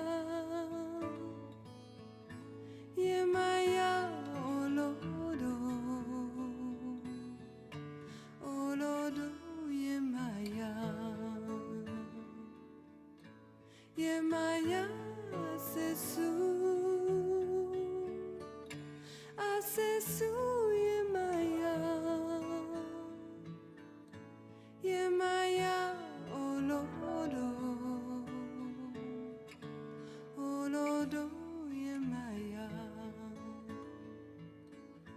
ye maya, se su.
Welcome back, friends. Hope you all had a hearty lunch. Yes? Did you all enjoy it? Yeah. उतना जोश से कोई नहीं बोल रहा है. This side couple of people. वहाँ से तो कुछ आवाज़ ही नहीं आ रही है. Did you all not enjoy the food? Yes. So let's appreciate the food. Let's appreciate the people who make it. Let's appreciate the people who supervise everything for us. Let's acknowledge and appreciate everybody. Everybody and everything is looking for our appreciation and acknowledgement. So whomever we can remember, whomever we can't remember, everybody, to everything and everybody, our appreciation. Thank you so much to everybody. So there are a few announcements. Please make a note of it. So most of you all are already part of regular WhatsApp groups, Shans Daga's foundation groups, where we send our upcoming information, our workshops information, be it 1 day, 4 day, or 10 days, whatever it is. And whoever is not part of those groups, please approach the help desk downstairs if you want to get added to those groups. Another thing, we also have a WhatsApp group specially created for this workshop. So anybody who's still left behind and not added to that group, please go ahead to get added into that group also. And this is the Soul Lab app, where all the meditations as well as wisdom sessions of 28 days online course are downloaded. If anybody does not have that downloaded on your phone, please scan it and get it done. And one more reminder for tomorrow's walking meditation. Get it downloaded if you already have not done it. Please do it. And also keep your earphones and headphones handy. Yeah. Thank you so much. Thank you.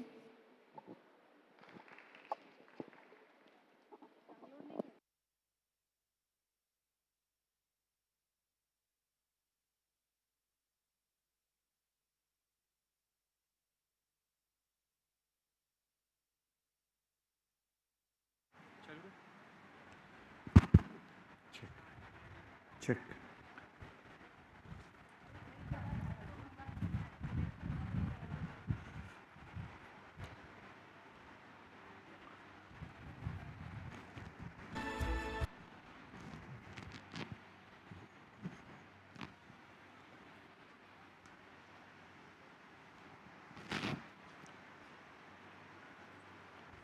Welcome back, friends.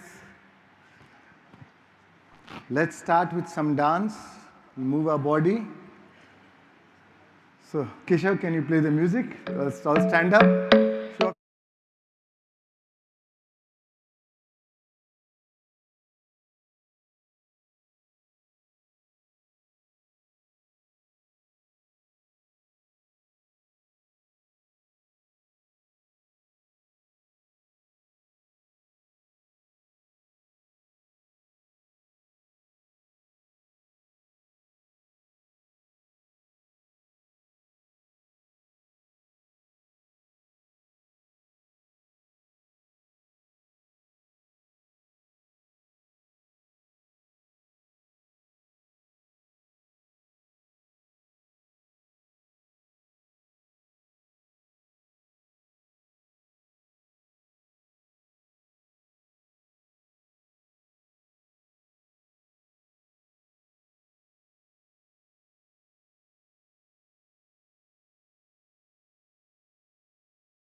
Yay.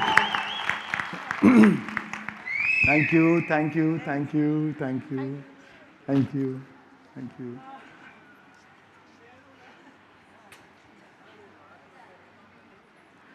You should check the cooling.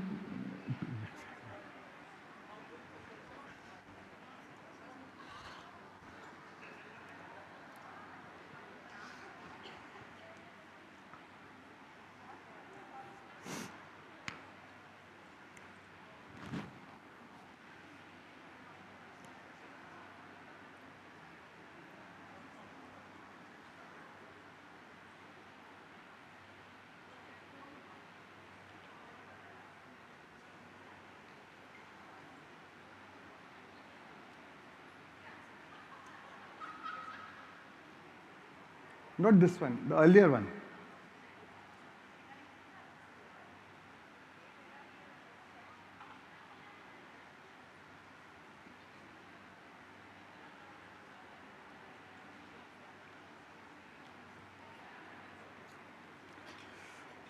So friends, now I'm going to take you on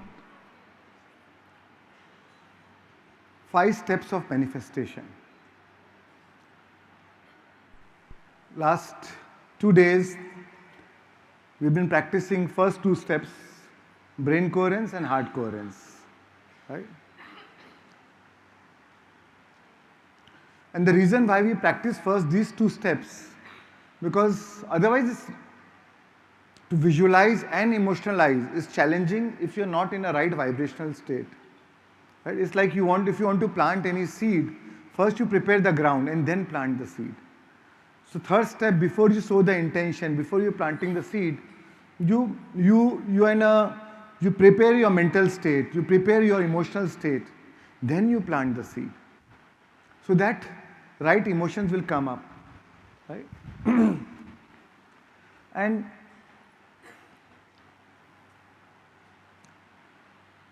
a lot of times there are a lot of people who talk about not having desire, which is fine. But it is not about negating your need, cutting your desire. We are born as a creators. We have a right to be abundant. We have the right to be joyful. Nobody says that, oh, you can't achieve enlightenment if you're in a comfort zone. You can't enter the kingdom of God if you are enjoying life. In fact, enlightenment is about enjoyment. More than enlightenment, more than enjoyment. So Raman Maharshi said, it is not wrong having a desire. What is wrong is seeking it outside when it is inside. So from what state of being you are desiring, from what state of being you are manifesting, that is important.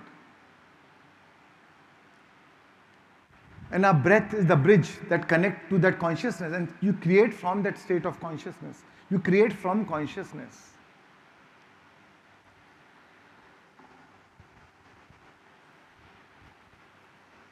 The first step is brain coherence. I think we all know. As Lao Tzu said, what do we do here? We all know. We make your mind still, make your mind empty. We go into the alpha state, as Varun told about in Brainwaves. We go into the alpha state. You go into the subconscious state. The moment you drop your identity, you drop all resistance, because all resistance comes from identity. You drop all resistance, and you're in a powerful state to be now. As Lao Tzu said, to the mind that is still, the whole universe surrenders. To a mind that is still, the whole universe surrenders. And the moment your mind is still, you come into the present moment. Otherwise, you're always in the past or in the future. So our first thing to practice is how to come in the present moment. So best is to still the mind, to drop the identity. You're still, but at the same time you're alert. It's an alert state of, it's an alert stillness. That is when you're in the present moment. That means there is no background commentary. There is no compulsive background commentary. And ego resists present moment. Ego always likes you to be in the past or in the future. So when you're in the present, the ego diminishes in you. It can't survive in you. But ego loves taking you somewhere in the past or somewhere in the future. When you are at home, you want to go to office. When you're office, you want to go for some vacation.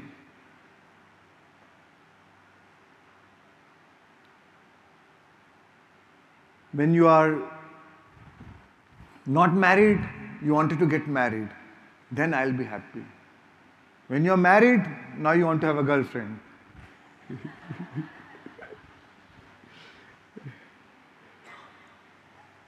So ego will always trick you into know something next will come and then you will become happy. That is what ego loves. Ego always resists present moment. The only thing the ego resists is present moment. The mind will immediately create some story, some plot that, oh, something better is going to be there or something new has to happen. It's so boring now. Or it's not satisfying, or you develop resistance. You hate your current life.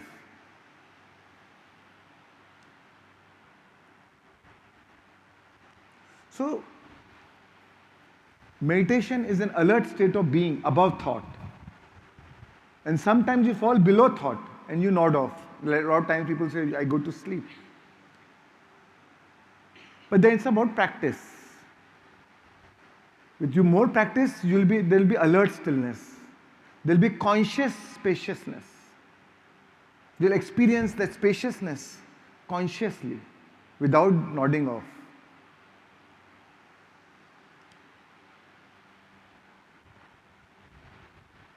Lao Tzu said, all things in the world comes from being.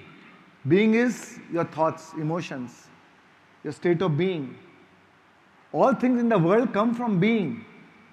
And being comes from non-being. That is your consciousness. So when you connect to your consciousness, you transform your state of being. You transform your mental state, emotional state. Many times we run away from the current reality. The more all of a sudden there's life challenges, the more we get panicked. We focus more on doing. The more we feel lonely by ourselves, the more we want to get ourselves more busy with few things, with work. That's why it's called workaholic. Because we want to run away from ourselves, because we can't see ourselves. You can't be happy you can't face your loneliness. You can't face being alone. Loneliness is the pain of being alone. Solitude is the pleasure of being alone. So now, the moment you are lonely, you feel that pain. Because that pain, the inner pain, the unresolved emotions come up. And you don't like it. You don't like your shameful imperfections. So now you need a reason to distract. But like that, whole life goes like that. In distracting yourself. But we have to learn. You have to like yourself when you are by yourself. How long can we run away from ourselves?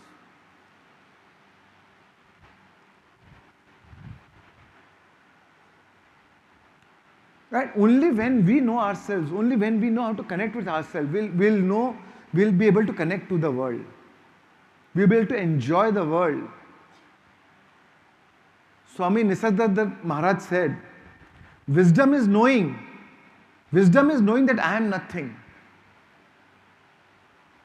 Love is knowing that I am everything. And in between the two, my life flows. So same way, as human beings, we can be both in the state of, we can be in the material world and the spiritual world. They are not separate from each other. Because what you see as matter came from spirit.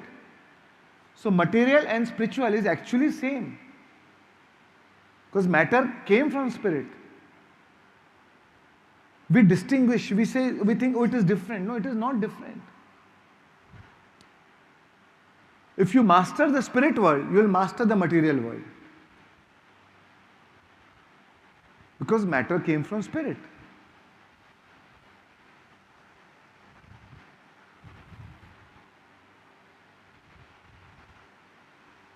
And the truth is, we actually find peace not by rearranging the circumstances of our life, but by realizing who are you at the deepest level. Once you realize that you are divine consciousness, you are that Satya Chit Anand, then naturally the peace comes to you. You feel so relaxed now. It's such a consoling thing that once you realize that, oh, my happiness lies within me, isn't it such a consoling thing? I don't need to depend on anything. What more do you want? That is what is freedom is. That is what is liberation is. All we need is to just dip into that inner reservoir, inner sanctuary. Within us there is a stillness and a sanctuary where we can enter and go anytime, retreat anytime.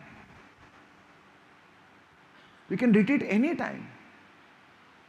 That is your Man Sarovar, Man Ka Sarovar. You don't even need to go anywhere. You don't even need to go to Pyramid Valley or any other spiritual ashram or retreat. Wherever you are is your holy place. The moment where you sit for meditation becomes your holy ground, your holy place.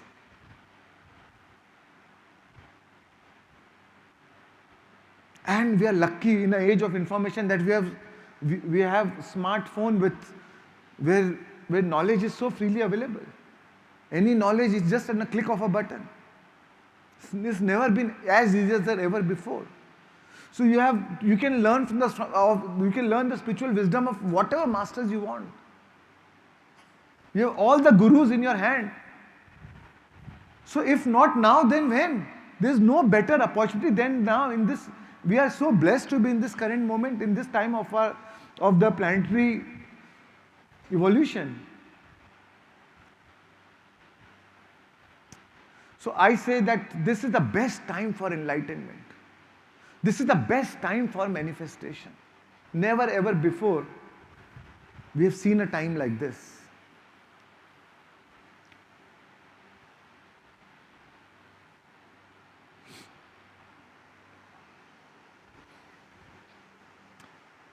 Somebody asked the question today morning, what time should we meditate? Yes, morning time is good time, but don't make it your limitation. Actually, there is no Brahma Muhurat as such. Scientifically, because your melatonin production is more in the morning hours, in the early morning hours, you are able to go deeper faster. It's as simple as that. But many times I see a lot of mothers, they don't get time in the morning. They're busy with morning chores for the kids going to school. They get time at maybe 10 o'clock or 11 o'clock. That time sit for meditation.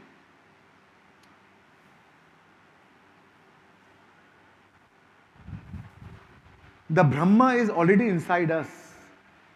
The moment you connect to that Brahma, it becomes a Brahma Muhurat.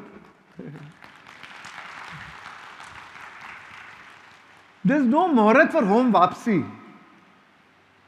Suppose you are lost home. You are lost in a mela. After 20 years, somebody tells you, oh, your home is there, and your mother, father is waiting for you.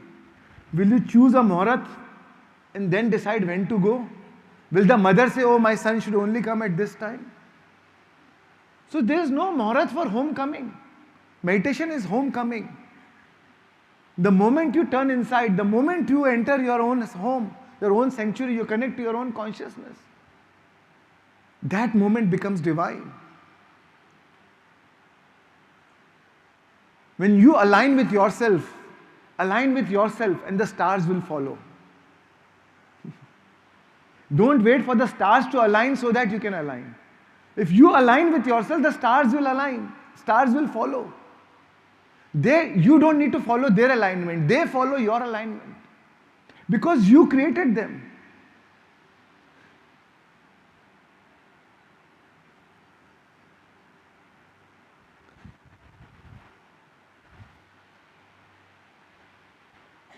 The consciousness which lives in which lives in each of us actually created the stars and the planets. Because we are a part of the same divine consciousness.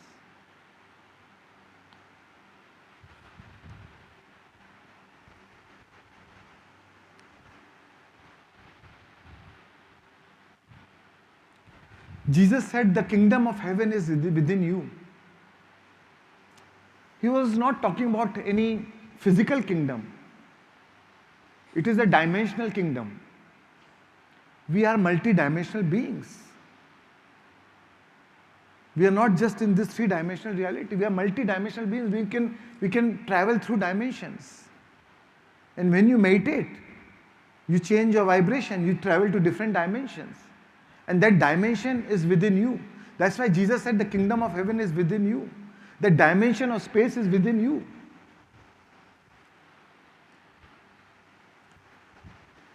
Even for day-to-day life, for all your manifestations, meditation is will give you clarity. Right? When your mind is in a state of coherence, it gives you clarity. Like a computer. If too many windows are open, it slows down the computer. So what do? You reboot the computer. So meditation is like a reboot. It's like a daily reboot. It will lead you from clutter to clarity. And the moment you have clarity, clarity is power.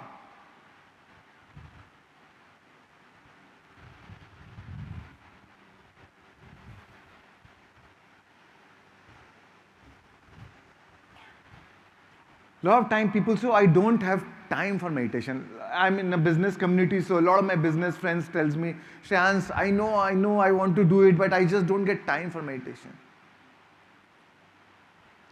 Saying that you don't have time is actually saying that I don't want to. Because time is a created thing. If it is in your priority, if you are in your priority, you will create time for you. It's like if you have no gas in the car and you say, I don't have the time to fill the gas.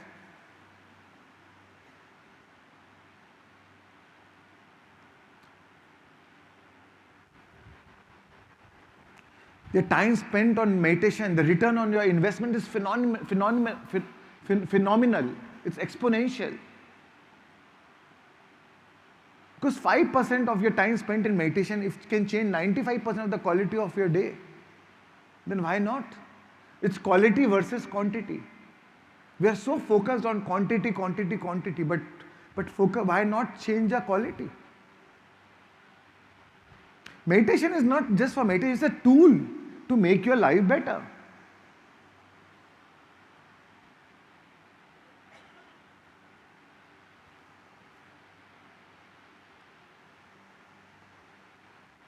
And also, as I was talking day for yesterday, it will increase your adaptability quotient.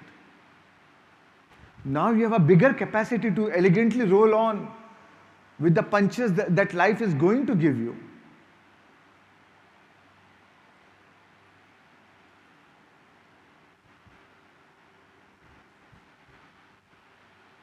You'll be able to deal with life challenges with grace, with ease.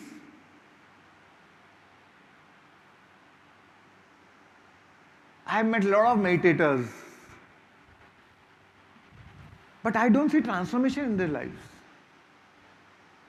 I call them professional meditators. In fact, before meditation, they used to be joyful, happy, laughing. Now they are very serious. Anything, something funny happening, some dance happening, some music happening, they are sitting in one corner, serious. What happened? No, I'm a meditator.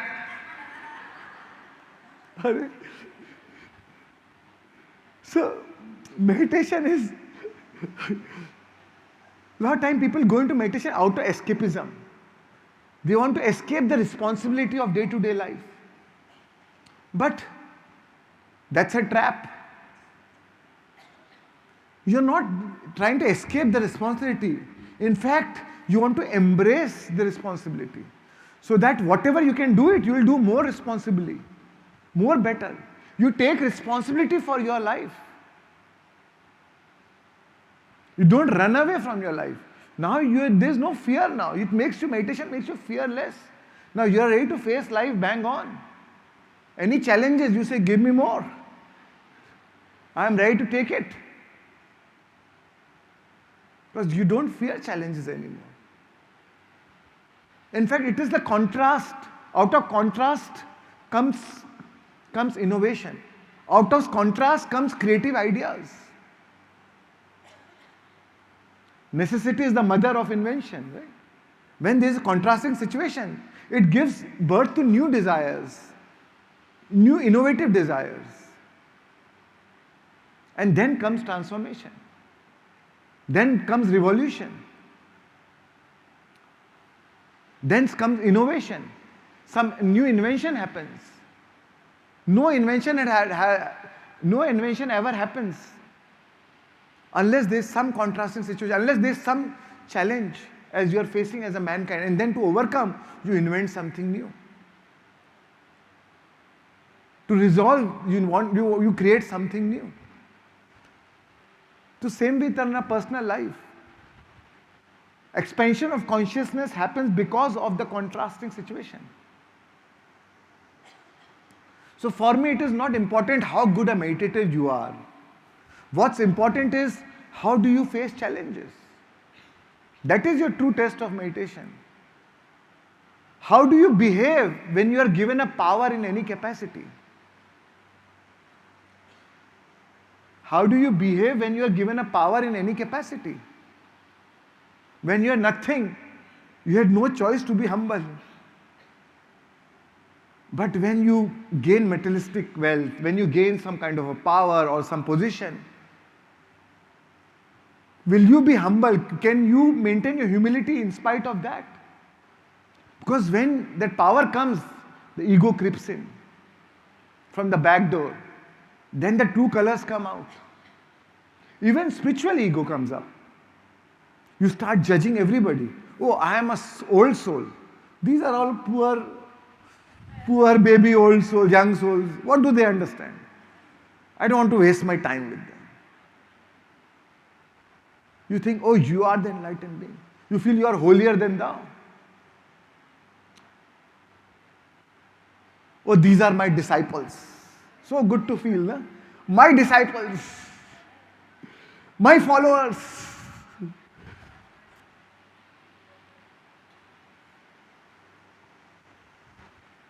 So again, it is important to be humility. So that is, if that is bringing spiritual ego, again meditation is not happening.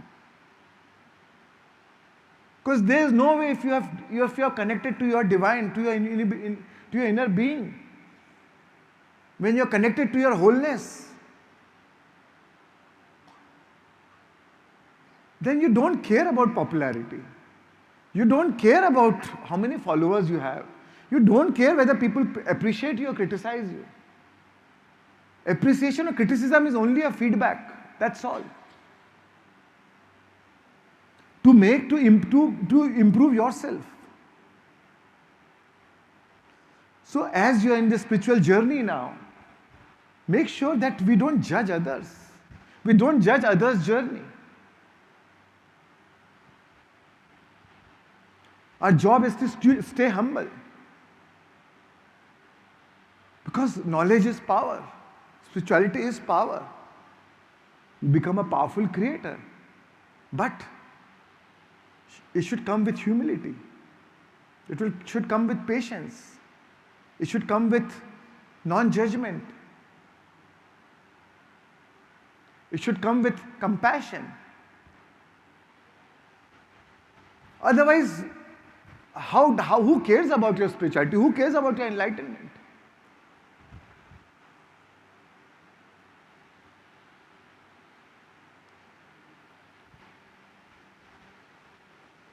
Now you don't care about net worth because you have enough self-worth. You don't care about material richness because you have emotional richness. You don't care about fame, fortune, or applause because you have joy, peace, and freedom.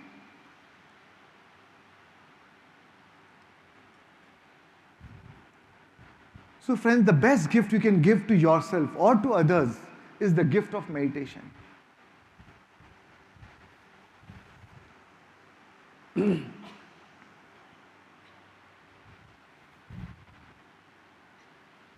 Lao Tzu says the key to growth is introduction of higher dimensions of consciousness into our awareness. The key to growth is introduction of higher dimensions of consciousness into our awareness. Higher dimensions of consciousness.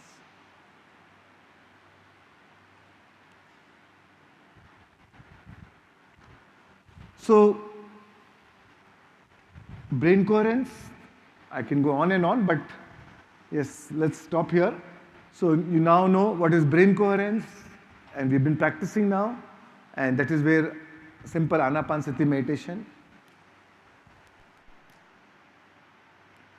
Now, heart coherence. Second step which we do is for manifestation is heart coherence. Now, what do you do here? You focus on your heart center. You acknowledge the good that you already have in your life. Because when you acknowledge that, acknowledging the good that you already have in your life is the foundation for all abundance. When we express gratitude, our brain releases two powerful neurotransmitters, dopamine and serotonin. These are the neurotransmitters responsible for you feeling good. It enhances your mood immediately, makes you feel happy from inside. Now you're in a right vibrational momentum for the third step. So you express gratitude. In this second step, you express gratitude as a tool for emotional transformation, for a tool to gather the right emotional momentum. Now, what is important, another thing what is important for reaching the third step, when you are manifesting not from the state. First important thing is acceptance of the present moment. You are accepting the response because you don't resist present moment. You accept the present moment as is. Drop without any resistance. Because you know you created it. It is you created your own reality. So you feel responsible. But the moment you feel responsible, you also empower yourself. Because if I created it, I also have the power to change it, to recreate something different. So acceptance of the present moment. There is no blame game. What can I do? I am born in this family. I am born in such situation. We created it. We chose that. Whatever is the soul's plan, we chose that situation. Whatever is our past in this lifetime, whatever has been how we operated our free will, we chose this situation. Or from our past life, we chose the situation. So we created it. So first thing is you accept the present moment. Right? Second is, so 4 pillars of manifestation. First is acceptance of the present moment. Second is content or satisfaction. You are content with what you have. You are satisfied with what you have. You cannot manifest from the state of lack. Because if you are trying to want what you want from the state of lack, then your vibration is still of lack. The universe which only understands the language of your vibration will say, oh, lack? Okay, let me give you more lack. Visualization is a double-edged sword. It's important from what state of being you are doing what you're doing. From what state of being you are visualizing. If you are visualizing from the state of lack, it will give you more of lack, no matter how good you visualize. But if you are in a state of content and satisfaction, but excited for more, eager for more, that is the right state to be in. I'm excited that today 300 people are here. But it will be amazing if I can take a workshop for 3,000 people. So I'm content, I'm very happy. but I'm excited for more. I'm eager for more. Or you can say, oh my God, I thought 3,000 people will be there and I hate it. It's not worth my time and energy. Only 300 people. I want 3,000 people. So I'll manifest 3,000, 3,000, 3,000.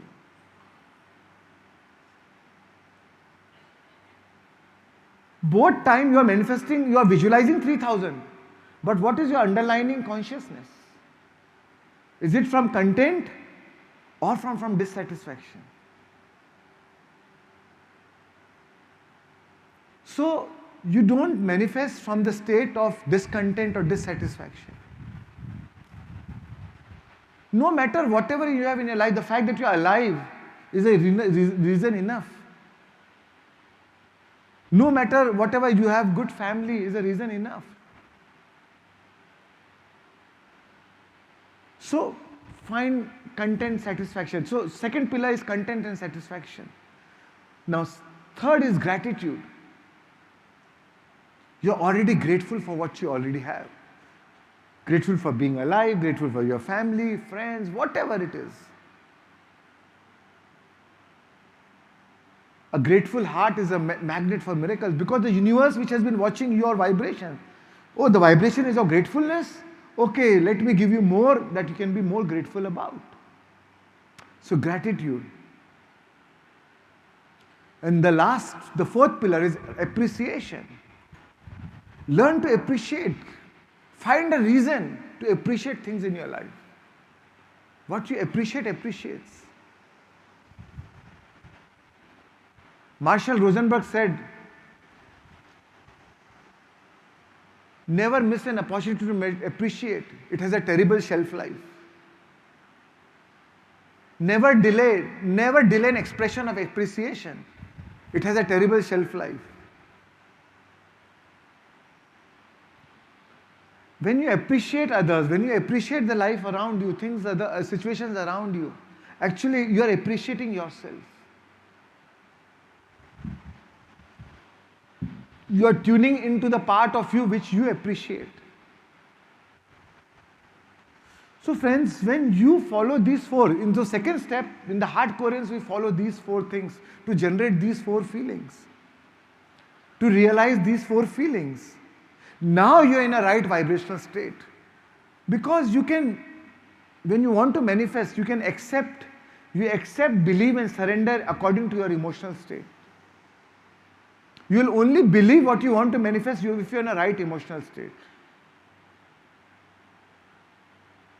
You will only be able to surrender to the quantum field when you're in a right emotional state. When you're in a survival state, when you're in a pure emotional state, you become very narrow focused.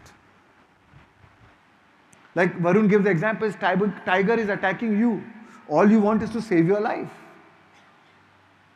You become very narrow focused. You just want to see the road and run. You can't be creative. But when you're in a right emotional state, the creativity will flow through you. Because creativity is the basic nature, fundamental nature of consciousness. We are here to create. So creativity will come alive. Creative ideas will come. So creativity will come alive in you. You'll be able to see it from a very different perspective, from a very broader perspective, from a different horizon.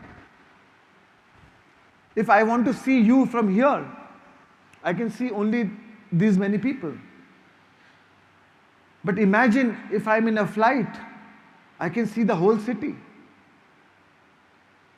So as you raise higher, as your consciousness raises higher, your horizon changes, your perception changes. You have much broader outlook about things. Otherwise, you are very narrow focused. And now, in the second step, you are ready to go to the third step, which is creative visualization.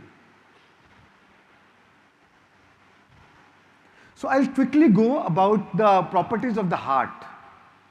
So our heart, in 1991 there was a discovery that our heart has its own brain, which is independent of your cranial brain. It has 40,000 specialized cells, sensory neurites, independent of the cranial brain. Do you know that heart is the first to grow in embryo before your cranial brain? So that means it is independent of that brain. It is connected, but still it has its own brain, which can think. The heart brain can learn, remember, or even feel and sense, and it can act independent of the cranial brain. This is your heart intelligence. Your heart is the strongest biofuel generator. That's why it's called emotion, energy in motion. All energy is frequency, and all emotion is an energy, and all frequency carries information. When you connect to your heart, when you tune into your heart, that is where intuition comes up. Intuition, in tune with. That's what intuition is, when you're in tune with yourself. Our brain is a polarity organ, right? It lives in the state of duality. Good, bad, right, wrong, success, failure, worthy, not worthy.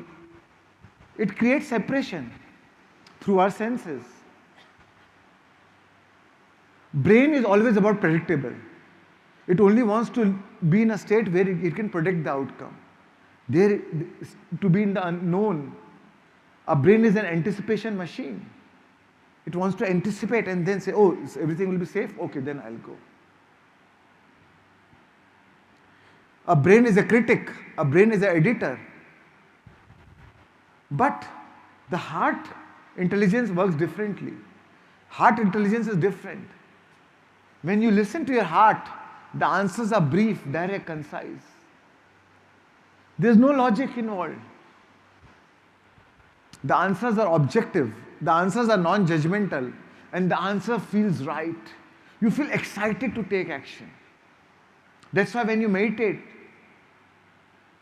efforts are not required, efforts are inspired. The heart intelligence speaks to you. You feel motivated to take action. You don't need to apply your mind.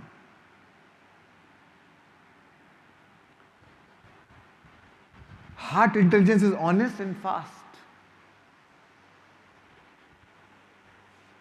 Heart intelligence, when you activate your heart intelligence, it leads to enhanced listening to others, enhanced listening to yourselves.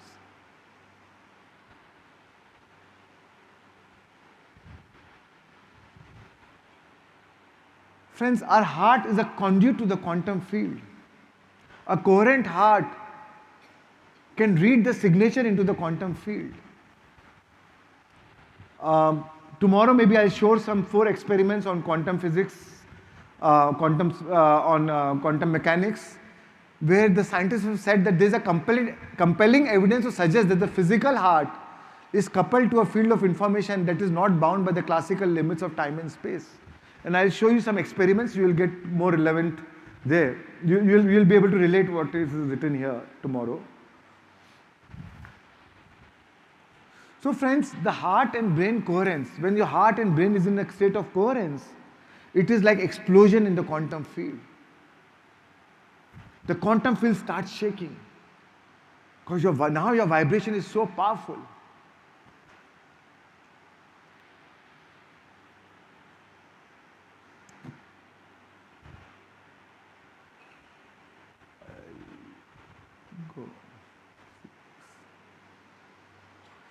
And also one interesting research which has been found now that our heart is 100 times more electric and 5,000 times more magnetic than our brain. 100 times more electric and 5,000 times more magnetic than our brain. So when you connect to your heart, when you open your heart, it releases many chemicals like oxytocin, the love chemical, nitric oxide, which boosts your immunity, which swells your arteries in the heart. You'll never get any heart disease. It resets the baseline of your stress. Same situation now, it doesn't give you any stress. Instead of panic attack, you'll get spontaneous love attack. Your heart, when you open the heart, it sends energy to the brain, and suppresses all the survival centers of the brain. It increases your lung capacity. Normally between age to 50, as you go from age 30 to 50, your lung capacity reduces by 50%. But if your heart is in a state of coherence, you will increase your lung capacity. And if you meet scientists, they'll all talk about brain, brain, brain. If you meet spiritual people, they'll all talk about heart, heart, heart. But I feel both heart and brain are incomplete without each other. So that's why it is important to marry both heart and brain, to marry both thoughts and emotions, to marry both the male, the Shiv and the Shakti, the male and the female. That is Tantra. That is the real Tantra. When you marry the thought with emotion, the Shiv and the Shakti, that is Tantra. That is when the creation happens.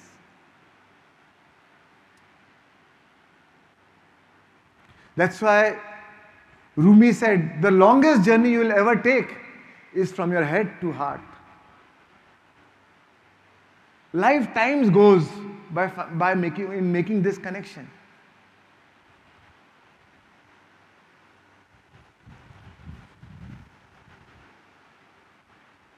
But that is where the divine lives. Rumi said, I looked in temples, in churches and mosques, but I found the divine within my heart.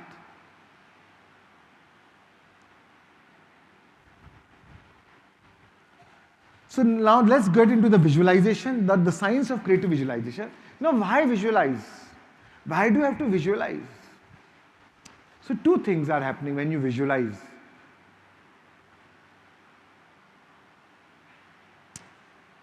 When you practice creative visualization, focusing on what you want in your life, you're also able to de-visualize what you do not want in our life.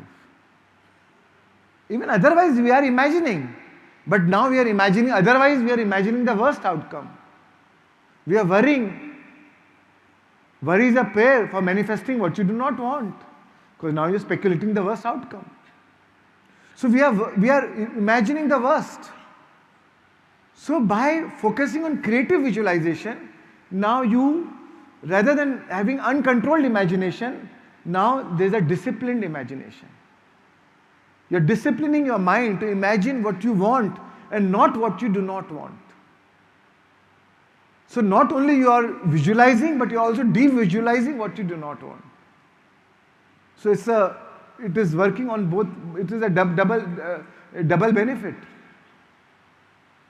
Because by focusing on what you do not want, you are hurting yourself. By focusing on what you want, you are blessing yourself.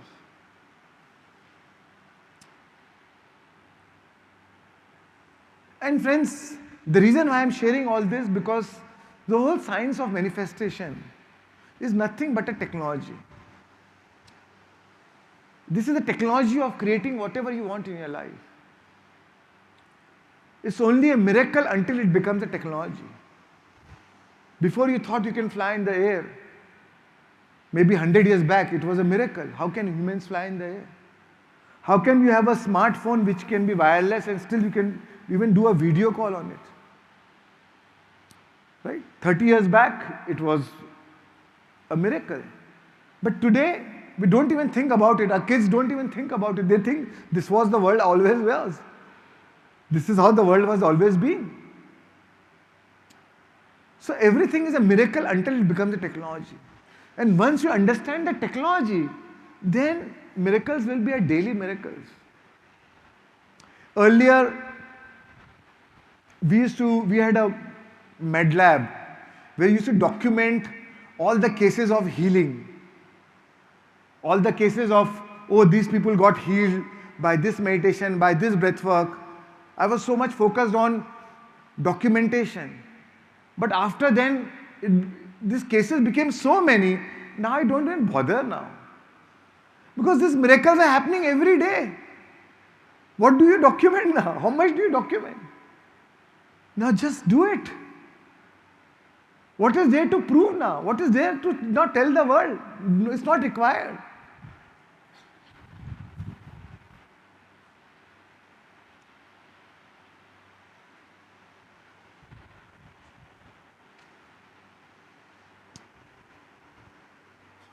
So friends, we have a frontal lobe. 40% of our mind is frontal lobe. As human beings, we are blessed, and that is what differentiates us from a human to an animal. Animal cannot imagine, but a human can imagine. We have the power to imagine. We have a power to focus our intention on what we want to focus on. Wherever your attention goes, your energy flows. We can direct your energy wherever you want to. When you visualize and focus on your future, where is your energy going? On your future, what you want to create. You are energizing your future. And your energy is the currency of the universe. Your energy is the currency of the universe. Whatever you give your attention to, you buy that experience into your life. If you give your attention to what you want to manifest in your life, you will buy that experience in your life because your energy is flowing there. Now, you will buy that experience in your life. If you give your attention to problem, you will buy that experience into your life. If you think the world is a very bad place or a troubleful place to live in, you will buy more troubles into your life. All situations are fundamentally neutral. It is we who assign meaning to it. And the moment we assign meaning to it, our energy goes. And then when by assigning that meaning, our energy goes, we invest our energy in that. And then we buy that experience into our life.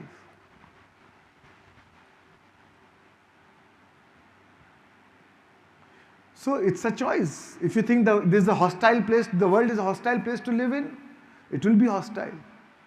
During COVID, a couple of one of my close friend couple from Bombay moved to Dubai. Varun had moved a year earlier. He said, "Oh, your brother lives there. Can you tell me how is Dubai?" I said, "How do you think Bombay is?" He said, "Oh, Bombay is a very friendly place. I love Bombay. But now for children education, I want to move to Dubai."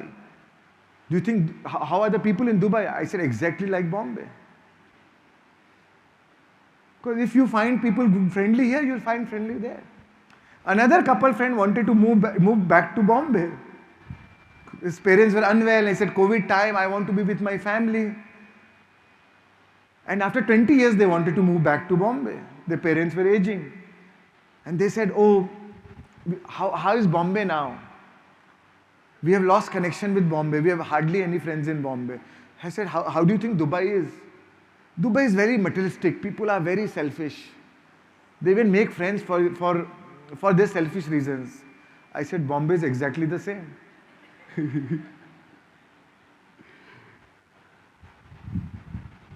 So friends, your vibe attracts your tribe. No matter where you are, you can create heaven. No matter where you are, you'll create hell.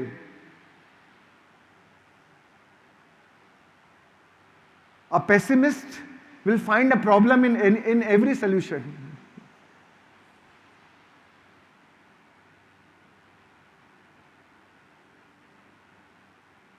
An optimistic will find a solution in any problem.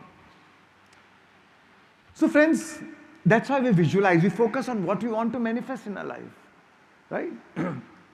So your frontal lobe is a creative canvas.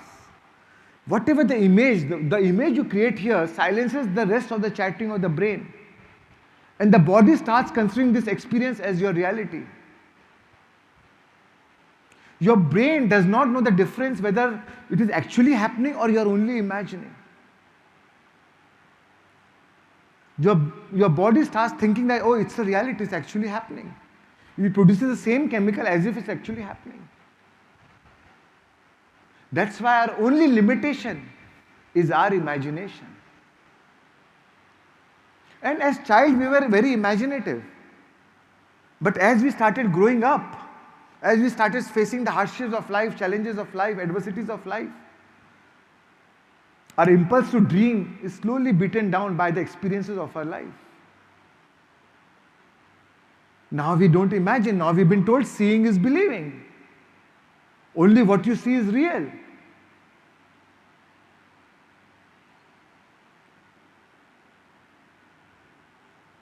But if you believe it, you can see it.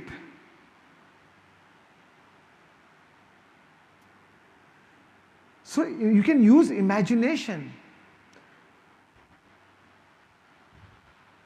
to create what you want in your life. That's what Einstein said. Einstein said imagination is more important than knowledge. Because knowledge is just one Google search away. And when you imagine, you transcend time and space. That is the beauty of imagination. When you live in three-dimensional reality, when you see seeing is believing, that is affirming to the reality of time and space. But imagination is beyond time and space. I can think of my friend in US, and I can see that, oh, I'm hugging him, and release the oxytocin just by imagining. I can move beyond the limitation of this time and space. By imagining your future, you're bringing your future into present. Because the quantum field, everything is now. By imagining a future, you're changing your vibration now.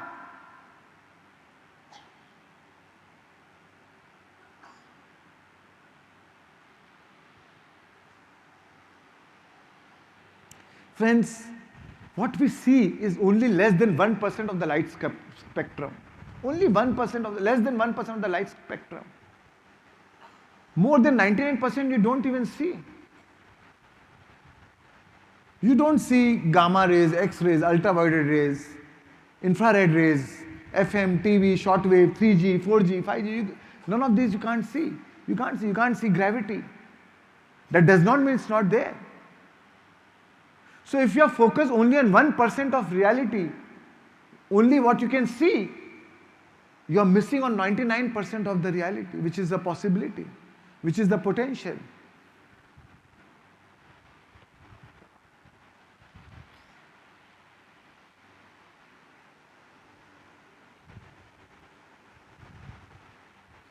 You know, our brain perceives 400 billion bits of information every second. As Varun was saying in the neuroscience class yesterday.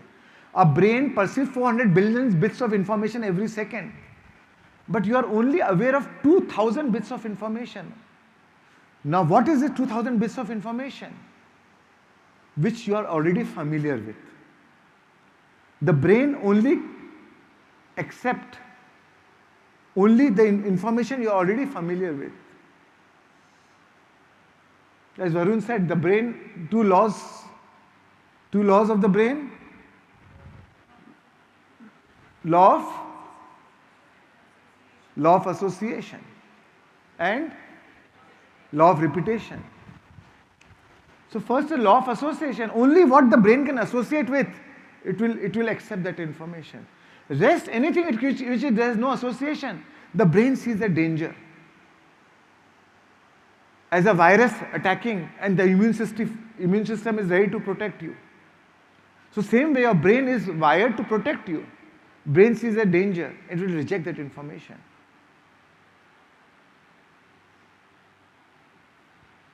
So in our brain, we have this organ called reticular activating system. It is this organ which decides, RAS decides which information to take inside the brain or which information to return. It is like a doorway to your brain. It is standing like a doorman. So only the information which your brain is already familiar with, it will take it. Which is not familiar, the RAS will reject it. But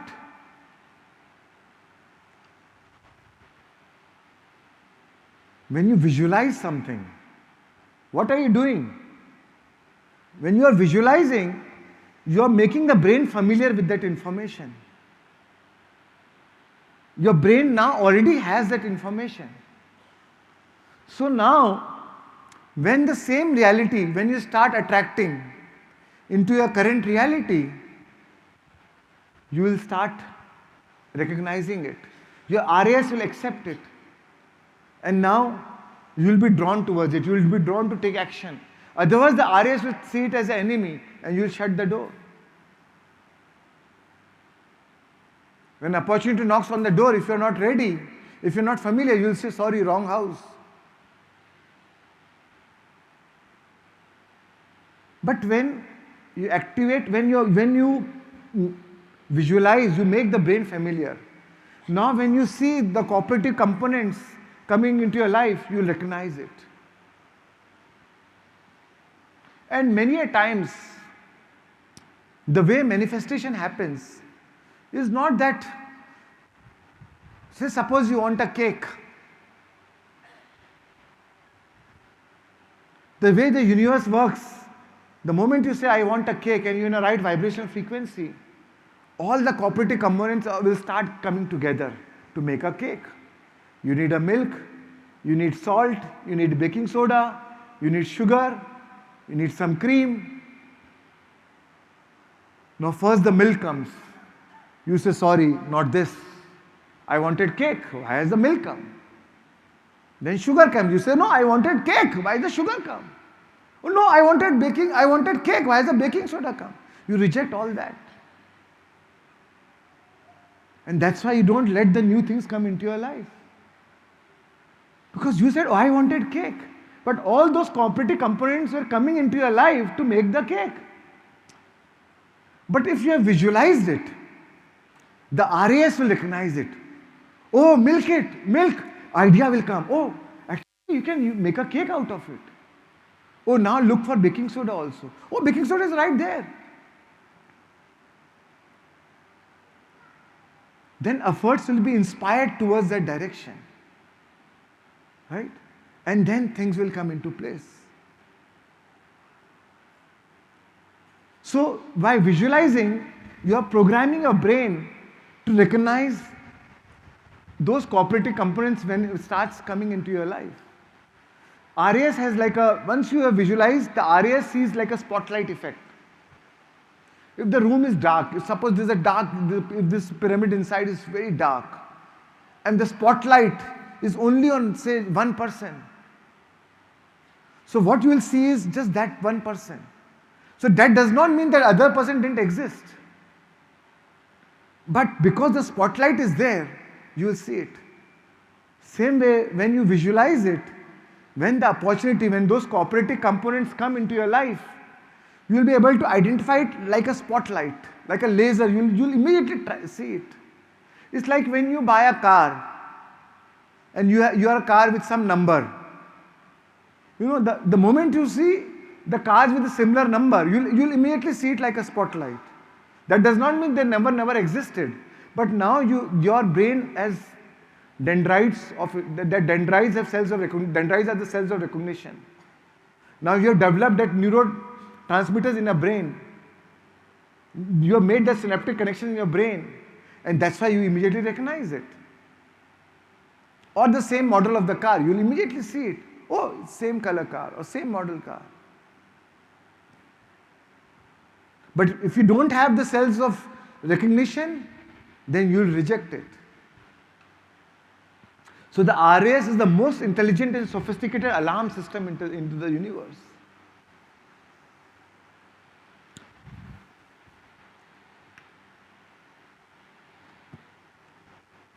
So friends, your brain does not know the difference between living an experience and witnessing the experience.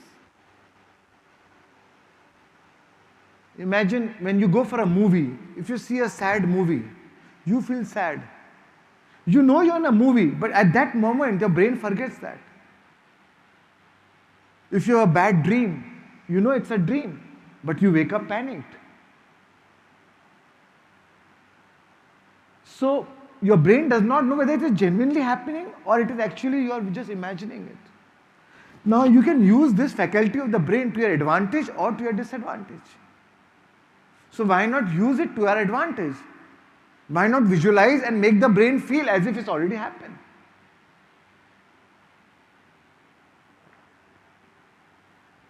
The best use of imagination is creativity. And the worst use of imagination is anxiety. And many times we suffer not because of the situation, but because of our thoughts around it. We suffer more often in imagination than in reality. But by visualizing, by creative visualization, you are disciplining your faculty, your mental muscle to imagine for what you want. I'll take you later.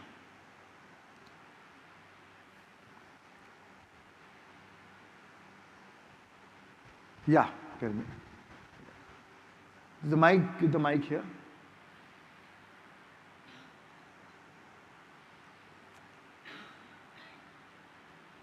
So friends, now I'll go to the art of creative visualization. I'll take you in 2 minutes, 5 minutes. Yeah. Now I'll go to, you can give the mic to, yeah. Now I'll go to the art of creative visualization. How do you visualize? How do you visualize what you want in your life? We all know our thoughts are electric, feelings are magnetic. Thoughts send the signal out, feelings draw the event back. Right?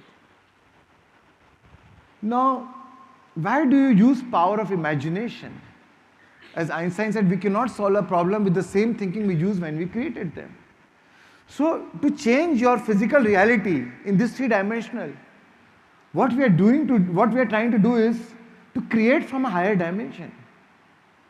Because it's much easier to create from a higher dimension. Because here, in this three-dimensional reality, it takes long time for a matter to change matter, for an ego to change ego, for a brain to change brain.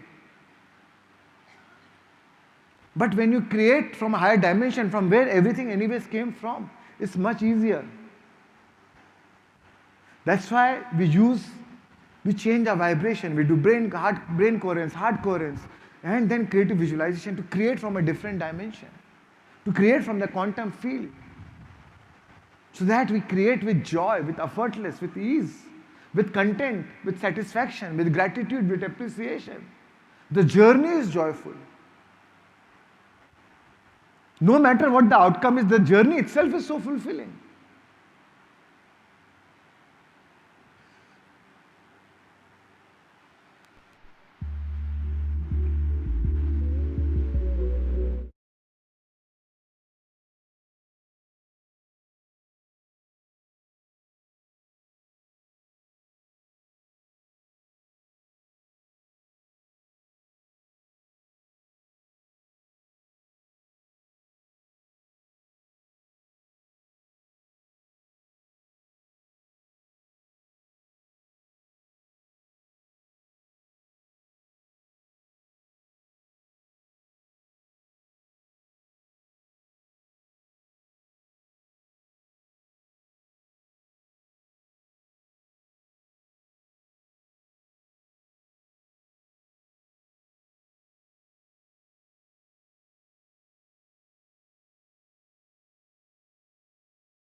if you can believe it, if you can feel it.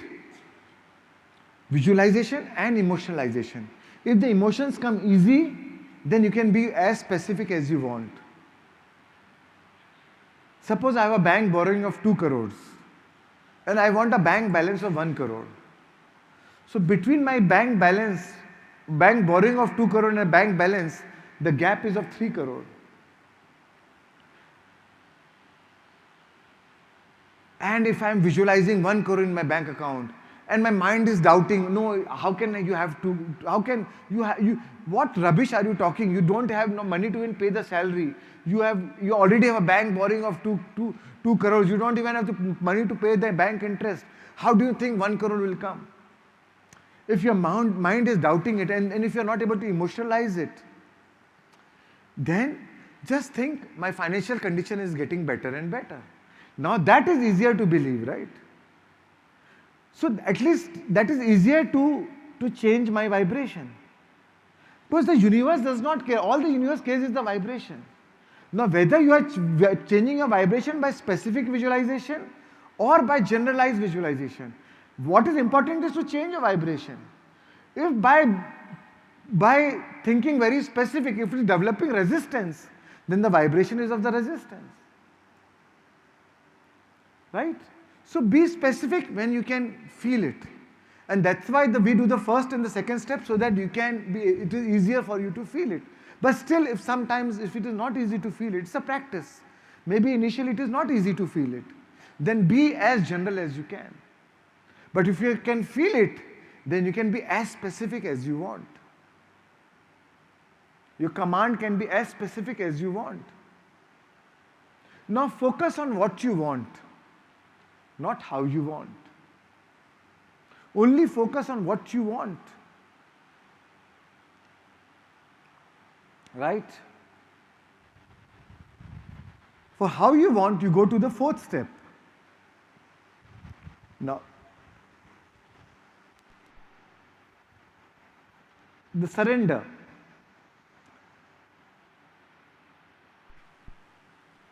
How you should come into your life?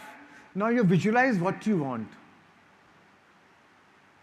Now you surrender to the universe how it will come into your life. The how is you to leave it to the universe. Because if you are trying to meddle with the details, if you try to force the outcome, then the magic will stop. Because logic does not produce magic. Because you are only thinking from your mental conditioning, from the confines of your actual physical reality. But the universe knows many ways. Suppose you want a good house and it needs 5 crores to buy the house. And you are in a business and you make 1 crore every year. So now you are visualizing your business makes maybe 5 crores in 3 years, and then you should then you will have enough saving to buy the house. So now you are stopping the magic. If you want a house and the emotional payoff is the feeling of togetherness and the freedom and the sense of security and the joy of living in a bigger house and the privacy and the joy of good house and a good interior and good creation, then just focus on that. Because if you say, oh, I want 5 crores then you'll say, oh, I want my business to do like this. What if the business goes through a bad cycle next year? Then that means. So if you say that to the universe that I want it this way only, and what if it doesn't happen that way? Then you are blocking all the other paths, all the other channels of which it can be manifested. What if your father-in-law gives you a house? Much easier way, right? So, and it can happen. You don't know how universe works.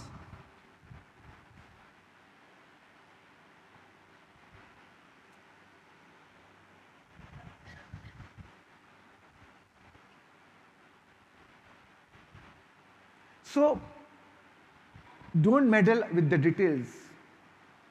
You and I are at absolute best when we get out of the way. If you think it's going to happen and it should happen in a certain way, then you are in the way. You become the roadblock to your manifestation. Then you sabotage the whole experience. So you have to surrender it to the greater mind. Because most of the time when you say how you want it, you are obsessed with the current situation in your life. You always stay focused on the limitations. And then you use your logic and reason. And that is when miracles become impossible.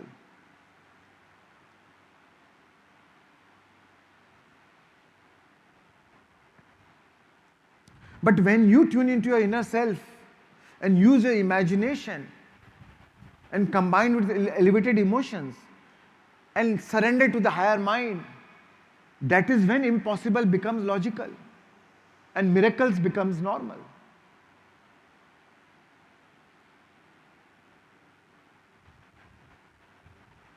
So the power is in surrendering. The power is not on holding. I want it and I want it this way. We always like to control the situation. Right?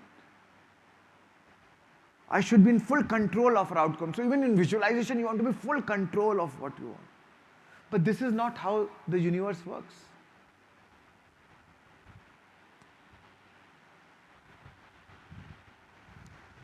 Then the last step is of gratitude. Gratitude is the ultimate state of receivership. Right? The emotional signature of gratitude means that you already happened. Now you are giving, what are you giving grateful? What are you grateful about? For what has already happened in your life. As if what you visualize has already happened. Now you are saying thanks. Because in your mind and your emotionally and mentally you have already created it. For it is already reality for you. So you give thanks.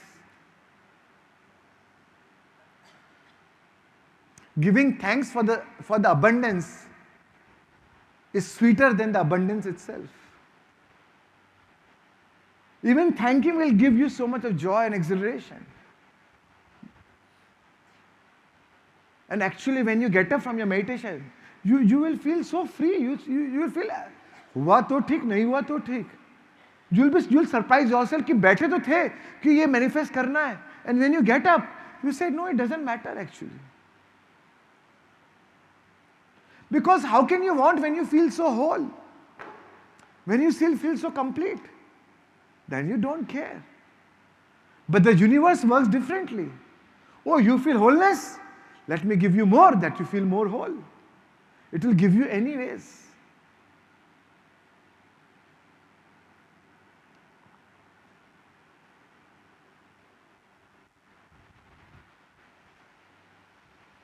So friends, gratitude is a powerful tool for manifestation, for a powerful tool for your life transformation.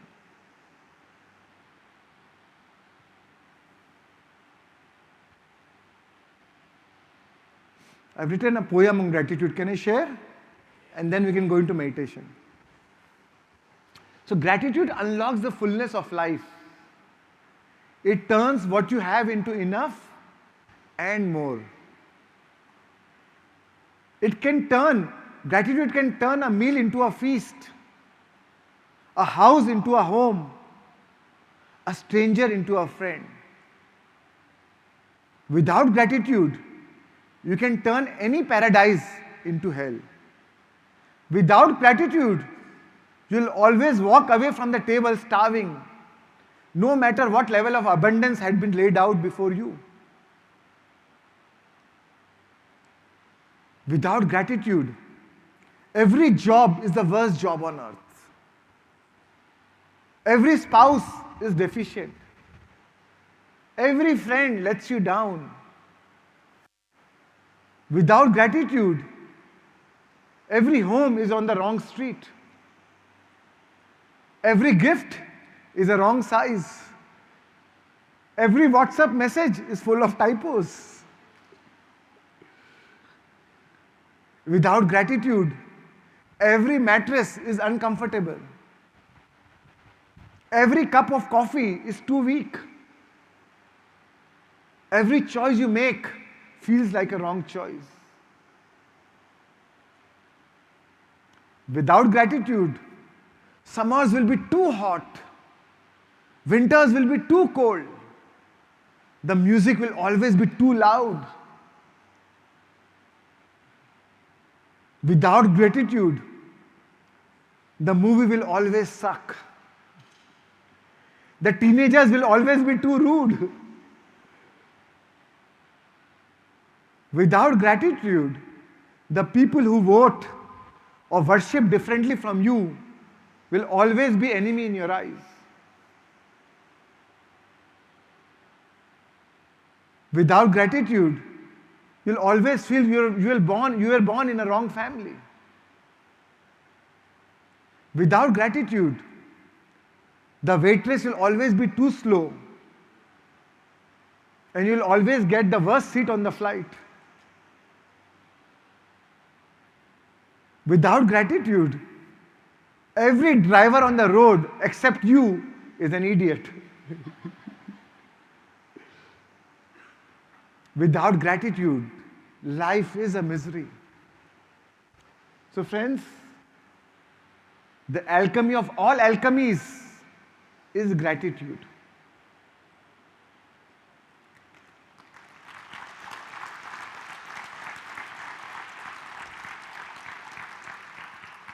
Even if you don't have anything else, even if you have not learned anything else, just learn to say thank you. Gratitude is a great attitude. As Rumi said, gratitude is the wine for the soul. Go on, get drunk, so you know what you have to do tomorrow when you leave.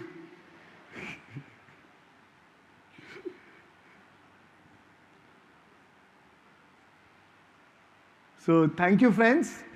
Tomorrow we'll continue. We'll sum up more on manifestation. I'll take more Q&As and more Q&As on manifestation. Maybe take 1 or 2 questions, then we can go for meditation. We'll end by 6. Are we okay to go for meditation now? Or you want to move a little bit? Get up, move? Yeah? So maybe you can get up, move a little bit, hug somebody, hug your neighbor, say thank you to them for holding the space, for holding the energy together. And then in 2 minutes, we'll start our meditation. We'll start without introduction. Yeah.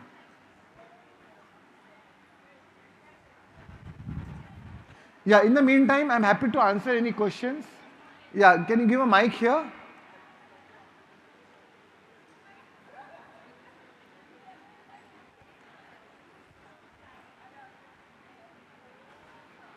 I'm sure you must have made some beautiful soul family, soul friends.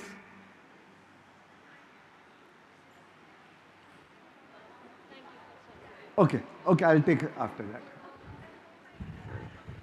Yeah, please. Hello, sir. I have a question here. Suppose I have a son, maybe 35 years. He's not here, he's Bombay or abroad. So as a old parents, we want to get him married. He's not bothered, whatever. So can I manifest for him? So what do you want to manifest for him? Marriage. Why? Let him be happy, no? How can I be happy How can a mother want manifest unhappiness for the child?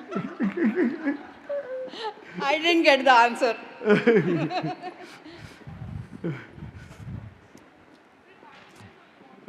You want happiness or marriage? It's a choice. Both. It's oxymoron, right? Anyway, so friends, again, so you do not manifest anything for them. What you want is their happiness. What if his marriage gives you happiness and him pain? I'm serious, for the sake of argument. what he likes to be independent, he likes to have the freedom. And what if marriage will bind him? So are you not, isn't it so selfish? Are you not selfish for yourself? So if you want happiness for him, so instead of saying I want him to get married, say I want him to have relationships around him where he is happy in relationships and he is happy, he is joyful. I want him to make the right choices in his life. I want to see him as if he's connected to his inner being. And then whatever choice comes out of that connection is the right choice. I want him to be connected with the higher self. Then what choice he makes from that connection will be the right choice. So you don't visualize what you think will give them happiness. Right? So you visualize their happiness directly, their connection directly. Because at the end, what if he gets married and if he's miserable, then his misery will also make you eventually miserable. So no matter, your intention may be good, but that is not you should give your attention to. What is more important is their happiness. Right? How old is he? He's 33 plus, right? So maybe after the age of 24, they are completely their sovereign entity. They are this sovereign beings. Your children, as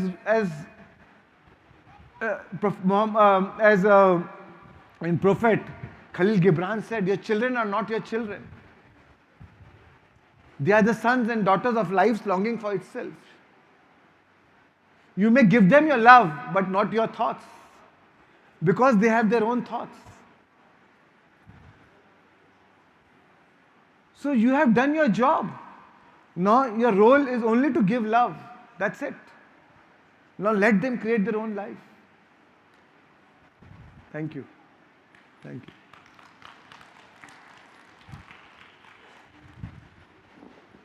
Yeah, we can take one last. Here. Pratibha here. Yeah. I just correct me on my understanding of manifestation. So now that I have visualized something and I have attached the emotion to that, so my emotion with that elevated emotion, I am there throughout. I mean, in the reality, I am there. So will my brain, logical brain, comes there into picture, and will it not say that when you already have, why should I work for it in the reality? I didn't get your question. Again, just say. Yeah, I have now visualized what I want, and I have raised it with the emotion also. And after that, I come back to my, I mean, in the meditation, I have done this, and then in the daily life, that particular wish of mine, when I have to work towards that, right? So my brain does it not say, when it has thought that, when it has convinced itself that it's there, I mean, I already have it, then why do I work for that particular dream? Will my brain not ask me that question? Right. So it can, it cannot, it may not, but most of the time when you visualize, when you change your vibration, then the vibration calls for action. You don't act. It is your vibration calls for the action. Action is only for fun. Your vibration will call for action. That is when the brain will be drawn to create what you have already visualized. That RAS, as I told you, right? Now it will be drawn towards what you already want. And if the brain, for some reason, feel whole, feel complete anyways, so you will manifest anyways, even without wanting, because now you feel whole. So universe will give you everything which makes you feel more whole. So both ways, you can manifest by wanting and by not wanting. Right? So either ways you can, but what is important is eventually what changes, what helps you to change your vibration. And whatever, eventually it is your vibration which attracts things into your life. So you can change your vibration by wanting or by not wanting. Either ways, whatever is your vibration, you will attract. Yeah. Thank you. And one more question. So, can meditation be a substitute for sleep? So, I don't think meditation is a substitute for sleep. You can, I think we'll sleep as a human, we have body. For a body, sleep is very important. In sleep, we produce upgraded version of melatonin. We of course produce in meditation also. In sleep, our body goes into the growth and repair mode. In the sleep, you naturally drop all resistance, right? So meditation, someday, normally if you sleep 7 hours, someday you have not got enough sleep. So meditation can help you it can aid that, but it is not a substitute of sleep. Now, it may happen, many yogis and swamis, as the meditation practices become very deep, now the requirement of sleep only becomes only 2 hours or 3 hours. Then that is a natural progression. But you cannot say, oh, I will meditate and then cut my sleep. It is counterproductive. That's why I don't propagate the concept of Brahma Muhurat. Because it was great when you used to sleep by 9 o'clock. And then you get up at 4 o'clock, it's fine, or 4:30, it's fine. I live in Bombay. I usually sleep by 11:30, 12, sometimes 12:30. Saturday nights I sleep by 2 o'clock maybe, partying. I can't get up at 4:30. So, and if I'm compromising on your sleep and getting up, thinking my meditation will be better, then I'm hurting rather than healing. So, take good sleep. Sleep is the medicine. It is a great medicine. So don't compromise on your sleep, right? Yeah. Yeah, I wanted. We have to all live our life. We have to always see from logic. We have to see what is common sense is. Don't just say somebody thought so, somebody said so. Everything, apply your common sense. What is relevant in today's time? What may be relevant if some yogi or some Mahatma said 1,000 years back may not be relevant today. Right? Simple question. Sometime it is said that you live on universe, and sometimes we say ask, it is given. So how to differentiate between that two, that when to ask and when to leave it on universe? So here also you are asking, but how it will come, you are leaving it on the universe. Or, like personally, I don't usually visualize anything. I did it long, now I like to be in that flow. I found that, now I feel that I'm only focusing is on maintaining the right vibration. Then the vibration takes care of itself. And many times it gives much more than what I actually thought about. The vibration takes care of itself. So now I don't ask, right? Now, but there are times my son is going through some challenging times. Now, my mind, being a father, my mind is actually concerned about him or maybe worried, and somehow I'm feeling that no, I'm losing my connection, I'm losing my alignment because of this concern. So,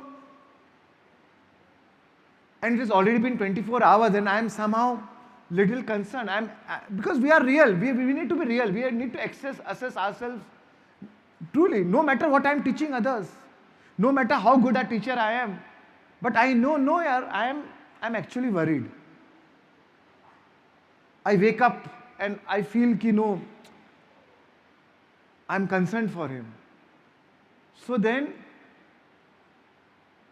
I visualize, then I practice visualization, and I see him, he's aligned. I see him, he's aligned. I'm seeing him, he's happy. I see him as if he has found his connection. And then I feel good. So rather than, so here what have I done? I've devisualized what I do not want, and now I've controlled my imagination to focus on what I want. So imagination is a tool. But here, where I am not able to maintain my vibration on my own, I use this tool to maintain that vibration. And that, when I changed my vibration, I saw miracles happening with him in our relationship. Right? So you are your best judge. But bottom line is, whether it is meditation or creative visualization, it is a tool for changing your vibration. Some people can change the vibration even without meditation. I mean, we have read so many spiritual masters. Maharshi Nisargadatta Maharaj, just by awareness, being aware of every thought, every emotion, just by awareness, he is ready to maintain his vibration. Raman Maharshi, just by awareness, who am I? Just by constantly being aware, who am I? Who am I? Who am I? No, I am not this, I am not this, I am not this. Oh, so I am consciousness. And just by staying in that awareness of that supreme consciousness, he can hold that vibration. Now for me, I can't hold this vibration just by being that awareness. I need meditation as a tool for transforming my vibration. Sometimes I need visualization as a tool for transforming my vibration. So many Maharaj, there's a master called Papaji, there's a master called Muji in Japan, Eckhart Tolle. These are masters who can just, they come from a different school. They come just by maintaining that awareness, that alert stillness. J.D. Krishnamurti, he was not a proponent of meditation, but he was an enlightened master. He said to observe without evaluating is the highest form of human intelligence. No evaluation, no judgment, no right, wrong, no good, bad. Whatever is happening as is, where is, as it is. Right? So what is important is you have to see at what stage are you at, and use the tool to transform your vibration. Thank you.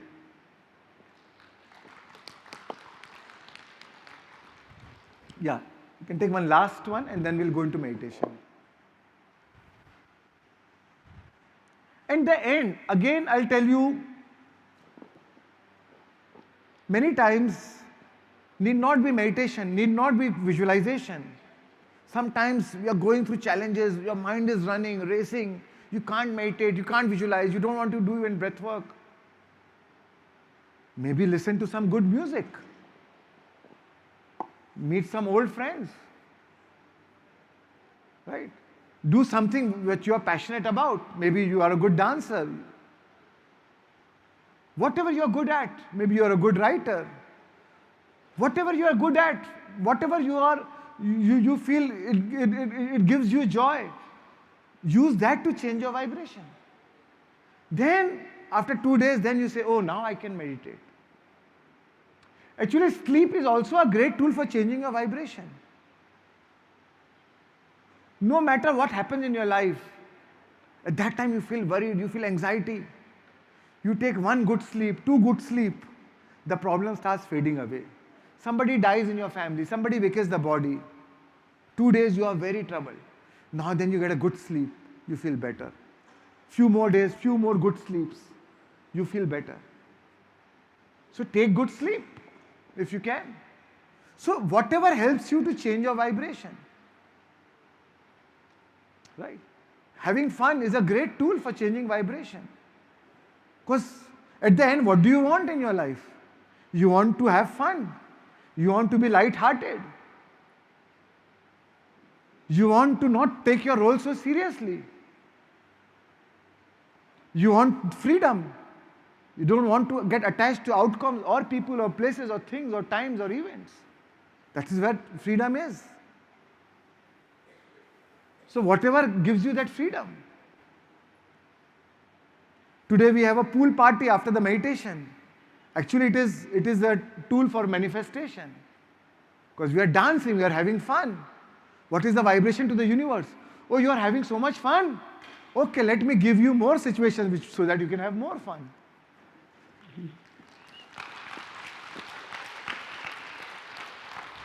So everything you are doing, you are manifesting. You are thinking, you are manifesting. You are worrying, you are manifesting. You are in a state of gratitude, you are manifesting. You are enjoying good food, you are manifesting. For everything you are doing, you are manifesting. Because every time your vibration is changing, is shifting, it's rearranging.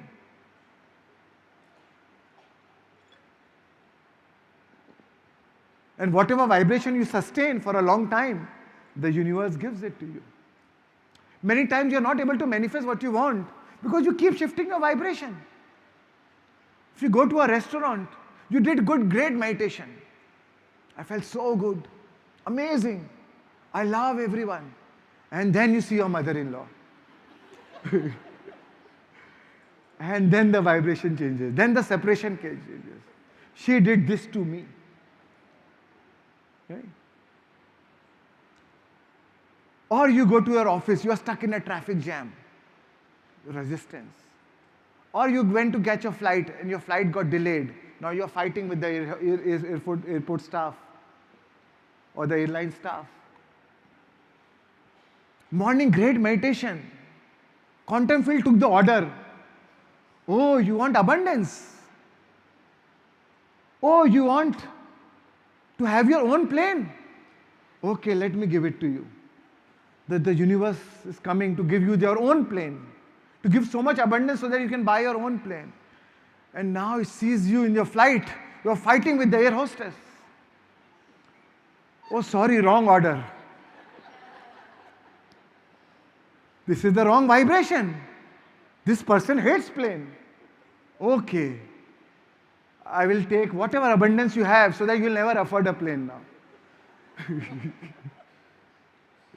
So, what is important is to maintain that vibration, to sustain that vibration throughout the day. Otherwise, otherwise it's like eating organic breakfast and then eating junk food throughout the day. So the true test of meditation starts when you get up from meditation. Right? I know a lot of time people say, oh, thank you, you are doing this so much for me, or you change my life, you're doing this for others. Honestly, I don't think I'm doing anything for anyone. I'm only doing for myself. I'm a Marwadi, very selfish guy. Because it gives me the good emotional payoff, so I'm doing it. If it will not give me that emotional payoff, I won't do it. So don't think. So maintain that right emotional payoff, because by teaching and when I hear these transformations, so it raises my vibration. It raises my belief in my law of attraction. What I am teaching, it also increases my belief in it. So it's serving me. So I am teaching.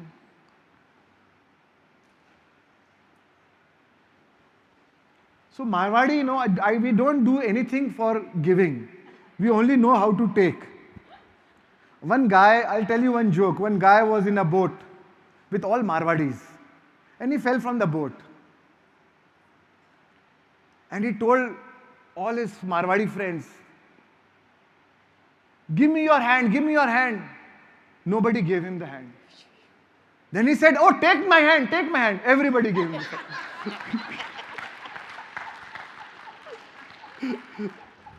So don't think I'm here to give. I'm here to take. I'll tell you another joke, one more joke, before you get into meditation. One Marwadi visualized abundance, manifestation. He wanted to create abundance in his life. One day he was in Dubai, he saw an ad in a newspaper. The sheikh health is not good and this is the blood group, he needs blood urgently. He says, wow, sheikh, if I give blood to the sheikh, maybe he'll reward me. I'll get all the abundance I want. So he goes to the sheikh and the blood group, same blood group. So he was given a lot of reward, all the cars and the new house. Now, with the new house, with the new car, he becomes arrogant. Now he loses his humility. Earlier he was very humble. Now he says, oh, I have a new car. Sheikh gave it to me. I know the crown prince. After 2 years, the sheikhs again gets ill. He gets to know that sheikh needs blood again. He rushes to give him the blood. So sheikh takes the blood. And after that, he just offers him tea and coffee and tell him goodbye, tata. So sheikh tells him, so she asked the sheikh, first time you gave me so much. This time you didn't give me anything. So sheikh says, now I have Marwadi blood in you, my blood also.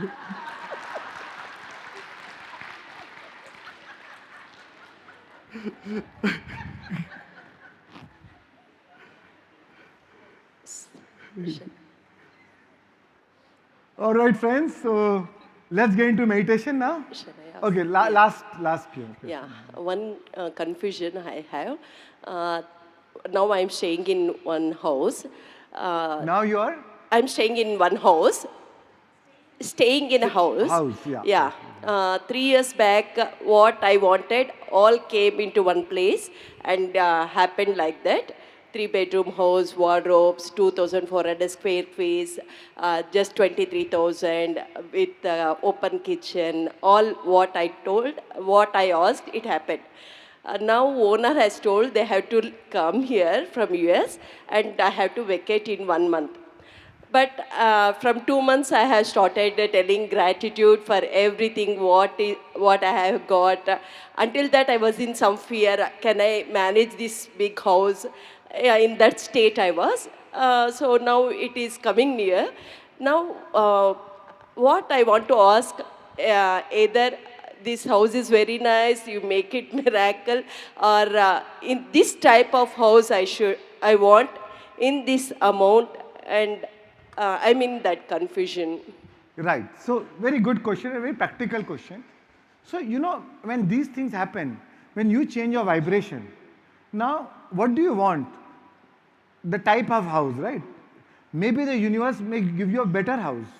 Maybe this is the universe plan to take you into a better house. You thought this is big, this is good. I'm not ready to accept that I'm not able to take big one. Be open to the possibility. It may be big or small. What is important is what is your vibration. If your vibration is of abundance, joy, you enjoy your house, you feel the peace, you feel the love in your house, you will still get a house which gives you that emotional payoff. At that time, I'll be Or maybe conditioned. more. So I'll get that all, whichever house I get, but the amount will be more, and the area will be. Again, that is our logic, right? That is where how it will happen, you'd surrender to the universe. Yeah. Because if you apply logic, yeah. What if the amount is more? Don't care about that. My children will tell I like wanted that. a house. I'll just tell you, I wanted a house. Yeah. I always lived in Bombay, always lived in rental houses. So I said, okay, when I make this much money, then I'll buy the house. I made the money, now I wanted to buy the house. I saw a beautiful house in a Valkeshwar area. It was like a bungalow next to the sea. I made the deal, I gave the token. He said, but it is between two brothers, so I'll only sign the agreement once my brother agrees. For 1 year, his brother did not agree. And I was like, shit, yaar, this house is not happening. Then I realized that Why am I sticking to one house? Why not visualize the house I want? I want the house with a sea. So, with a sea view, an open house. So, I dropped that.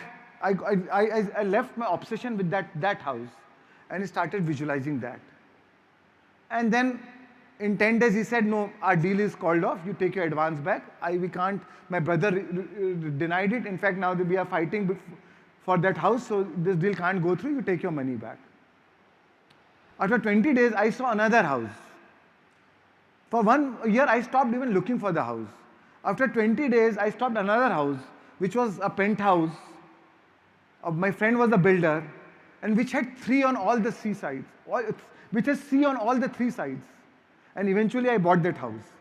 And I said, thank God I didn't get that house, that I got a much bigger house and a much better house. So, sometimes universe has its own plan. I got obsessed by that.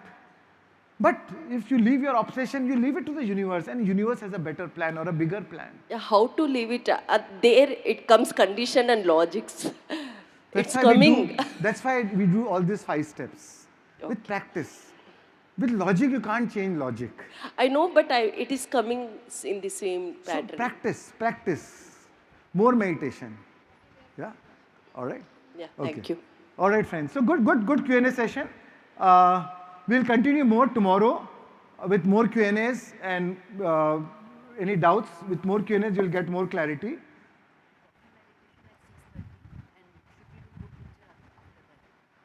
After. So tomorrow we'll do walking meditation at 6:30 in the morning. We'll meet outside the pyramid, right? Just outside the pyramid we'll meet. Then after the walking meditation, we'll do a group picture. Yeah. So, all right, friends. So let's start with manifestation, 5 steps of creation. You know all the 5 steps. First step is brain coherence. Second step, heart coherence. Third step is showing the intention. I want you all to think of one intention that you want to manifest in your life. And if you manifest that, how would you feel? So that when you go to the third step, it comes easy to you, right? Intention and emotionalization, right? Then we go to the first step. So make sure you are imagining it. It should be very vivid in the present moment, right? Imaginal acts become facts. Make sure you emotionalize it properly, because feeling a state produces that state, right? So So in the third stage, just follow my instructions and visualize and emotionalize. Fourth stage is surrender. Fifth stage is gratitude, right? And that's how we'll end the meditation. Its duration is 55 minutes, so we'll end exactly at 6:30. Yeah. And please put your phones on silent. Yeah. Let's begin, friends. No, now later. Let's begin. Let's start. All right. I want you all to take a comfortable position. Clasp your hands, cross your legs, and gently close your eyes.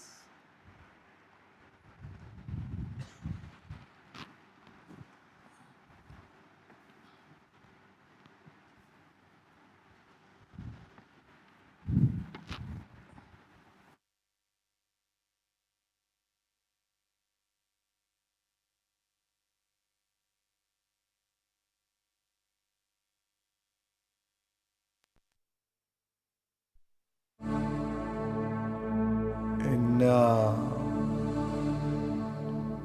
gently shift your awareness to your nostrils.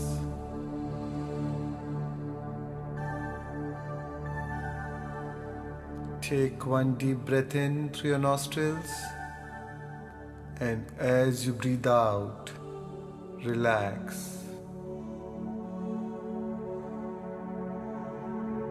And one more slow, steady breath in.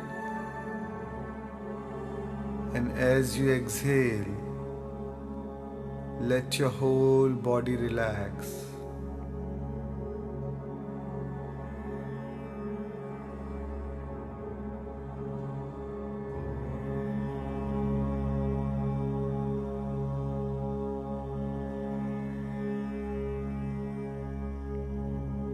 Shift your awareness from the world around you to the world inside you.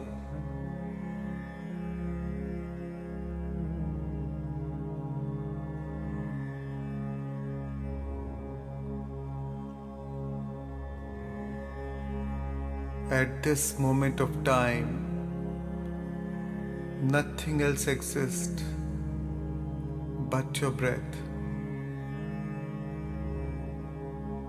Just be with your breath. Normal, natural, simple, easy, relaxed breathing.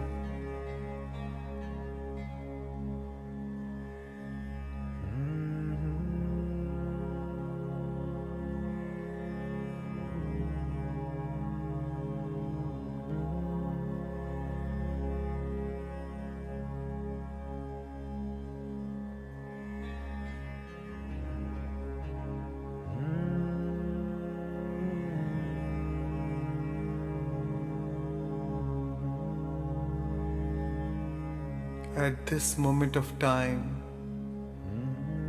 completely drop your identity, your personality self, your ego,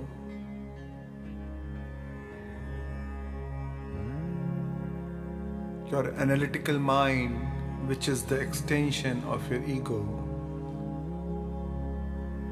Just drop it all.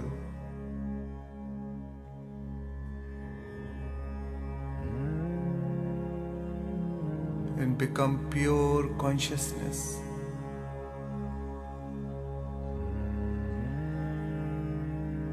Withdraw your attention from all people, places, things, time and event, and just be with your in-breath and out-breath.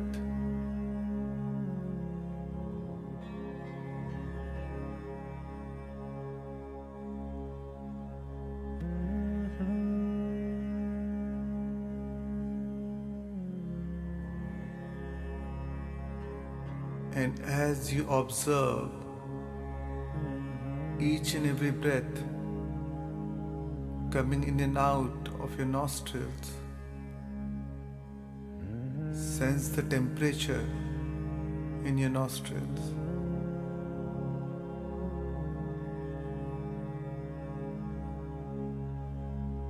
Is it warm or is it cooler? Sense it.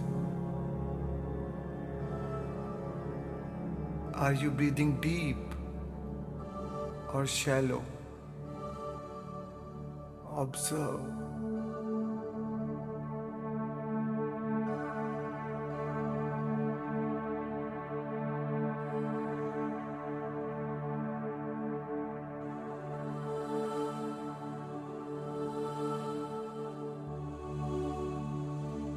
Each and every breath is keenly observed.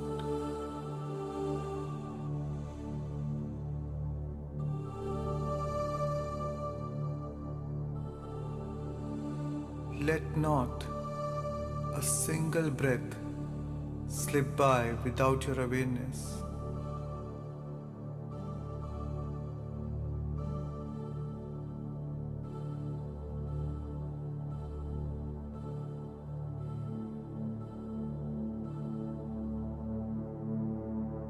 And now it's time to become nobody. No one, no thing, nowhere, and no time.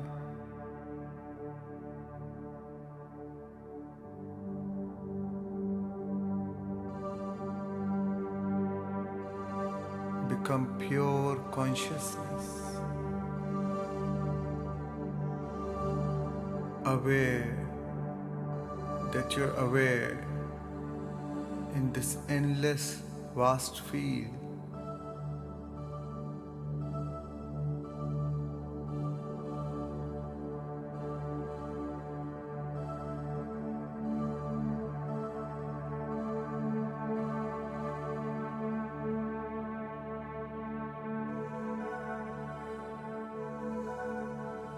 Surrender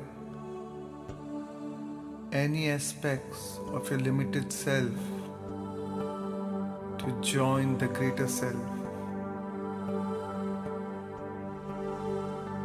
and lose yourself in nothing to become everything. For in order to create from nothing, you must become nothing.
Gently shift your awareness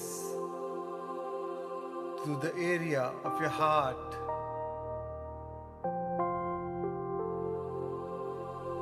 Allowing your breath to move in and out of the center. Breathing more deeply, more soundly, and more completely.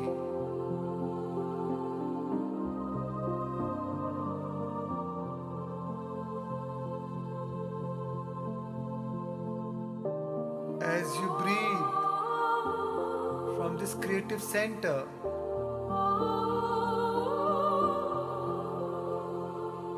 focus on your feelings.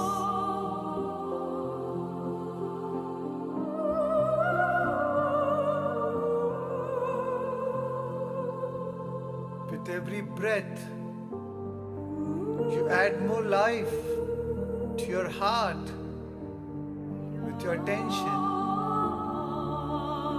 Remember, where your attention goes, your energy flows.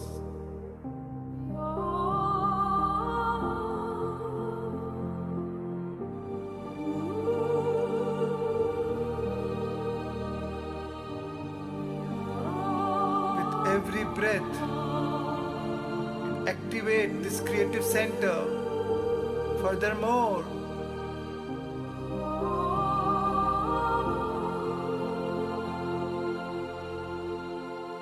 with every breath, you open your heart. Furthermore,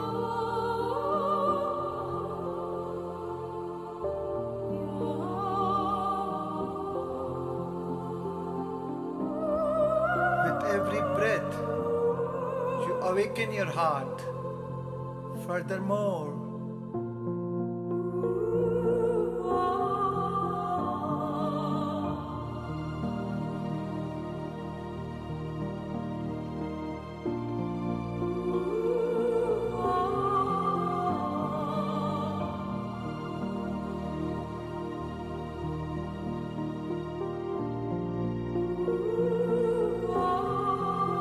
as you feel the expansion in this area, feel unlimited.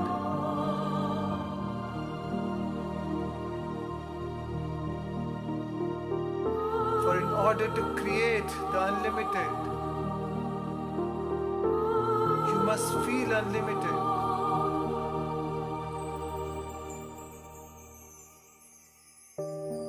For in order to emulate the divine,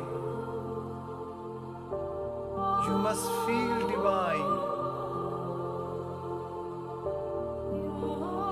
Breathe. Feel.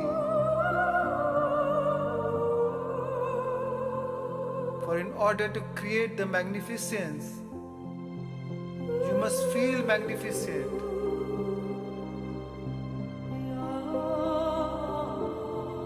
Tune in to the pure positive energy of your inner being. Feel your connection with your source energy.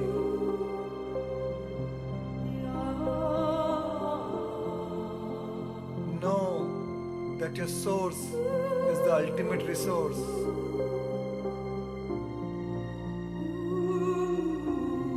Breathe. Feel. And move into a new state of being as you rest your attention within the center.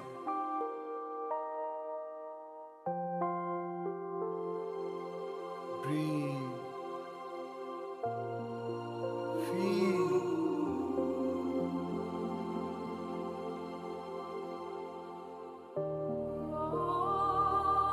Feel immense joy, immense gratitude.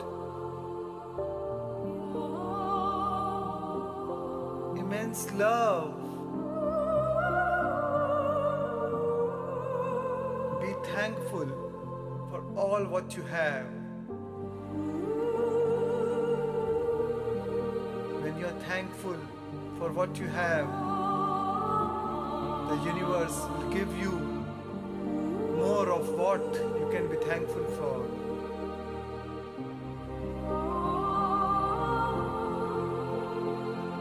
Feel the satisfaction, contentment, and fulfillment.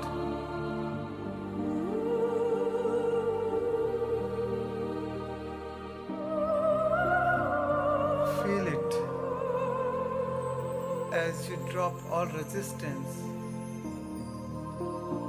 and move into the state of acceptance and allowance.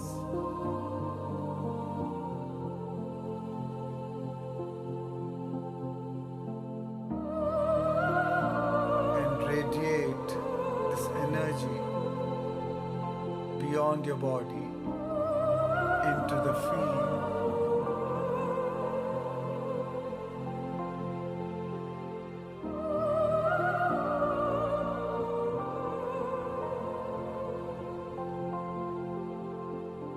Remember this feeling in your heart.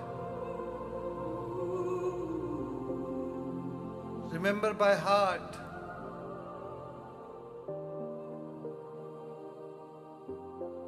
Embrace it and feel it.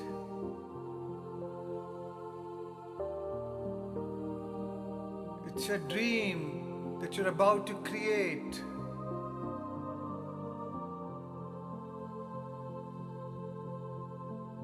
You are an alchemist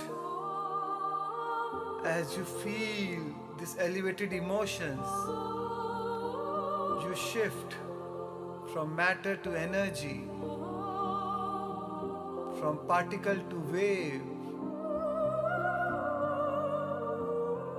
Tune in to the energy of your future. Feel it in your heart. It's time to fall in love with your dream.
now. What was that intention that already exists in the quantum field that you want to tune into?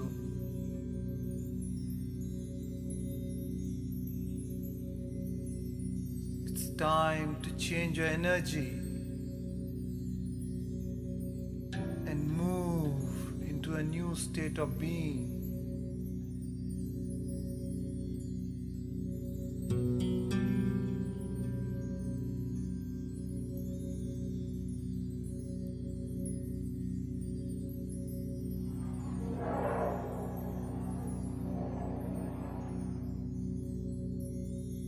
Imagine it in your mind.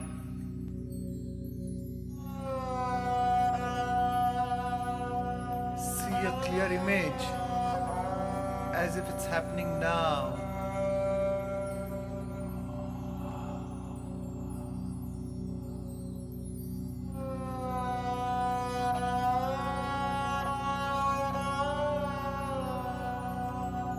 How would you feel if it's already happened?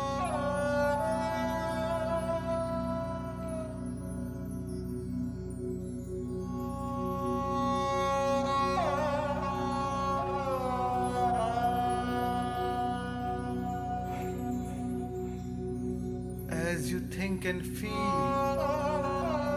you broadcast a whole new electromagnetic signature into the quantum field.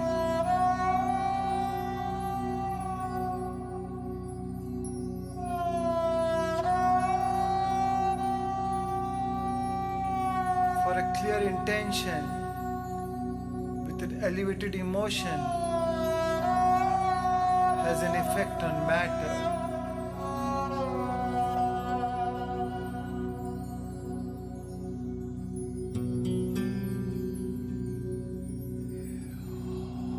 As your thoughts send the signal out, your feelings draw the event back.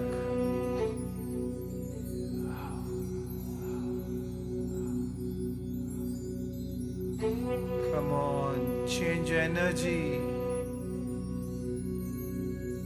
and you change your life.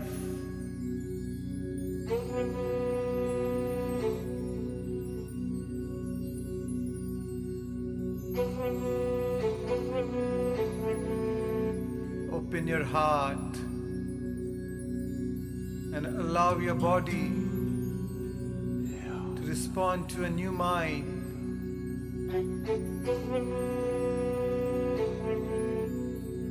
Allow your body to respond to your new feelings.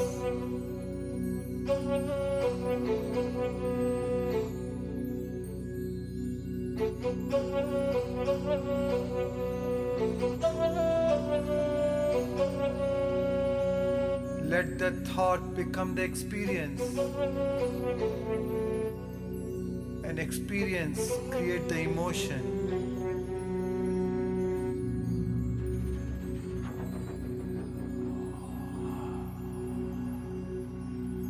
See it, feel it.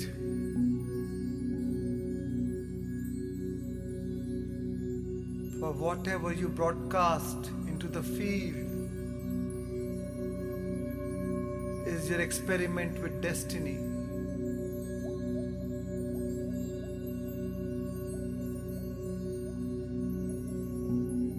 And the longer you rest in this state of being,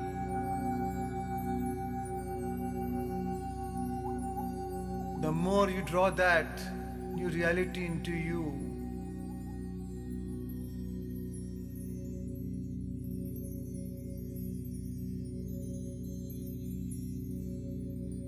Can you teach your body emotionally what it would feel like to be in that future now? Come on, feel it. Feel it with all your senses. And Allow your body to respond to a new mind.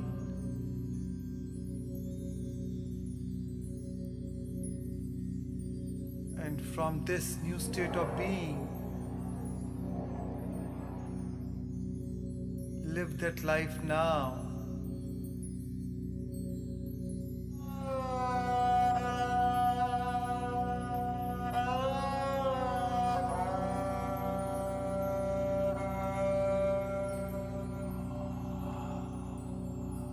What choices would you make?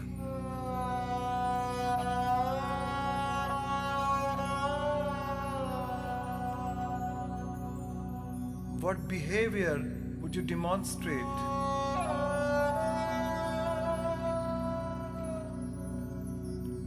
What experience awaits you? And how would you feel? Come on, live that future now.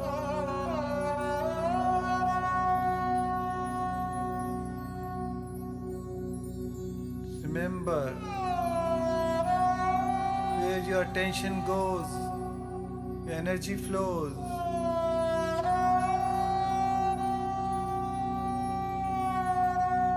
Invest your energy into future.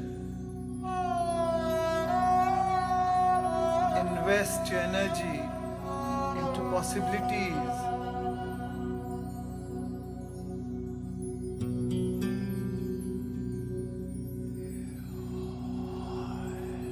With your attention, you collapse those waves of possibilities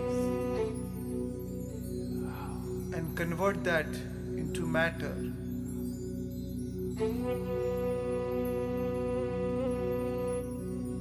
With your observation, you give more life to that pure potential.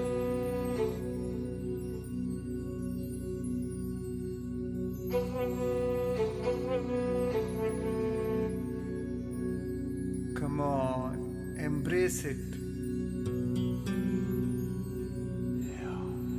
Feel it.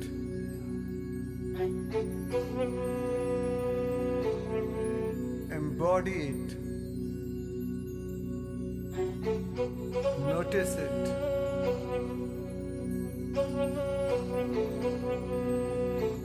Experience it. Enjoy it. That's your dream. Alive in your mind and your heart.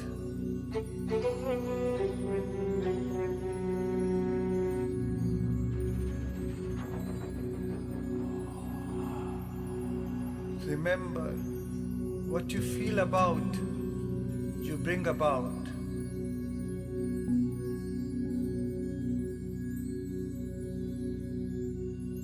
When things change inside you, things change around you.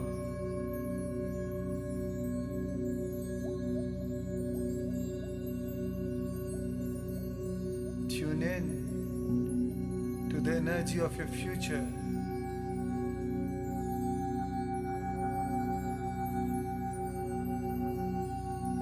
It's in you and it's all around you.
Surrender your intention to a greater mind. Surrender your creation to the infinite intelligence and allow it to organize it in a way that is right for you, that is in your highest good, for whatever you experience in this realm beyond space and time must manifest in this realm of space and time. It's the law. Surrender. Trust.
And now, Divine One, Creator of Destiny, Sentient Being,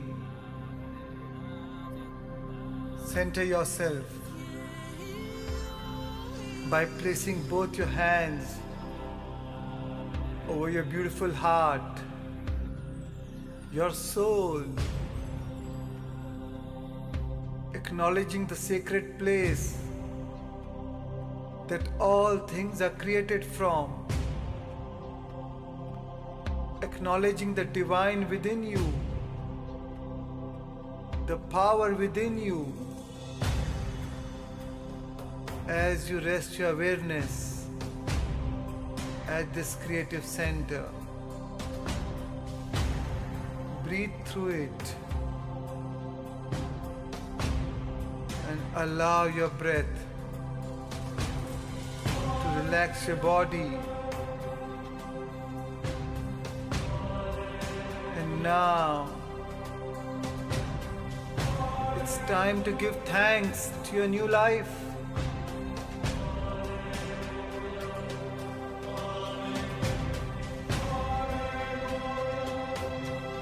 Open your heart and give immense gratitude for all that you have created. And the longer you linger in this gratitude, the more you draw your new life to you. For the emotional signature of gratitude means that has already happened. Gratitude is the ultimate state of receivership. Breathe.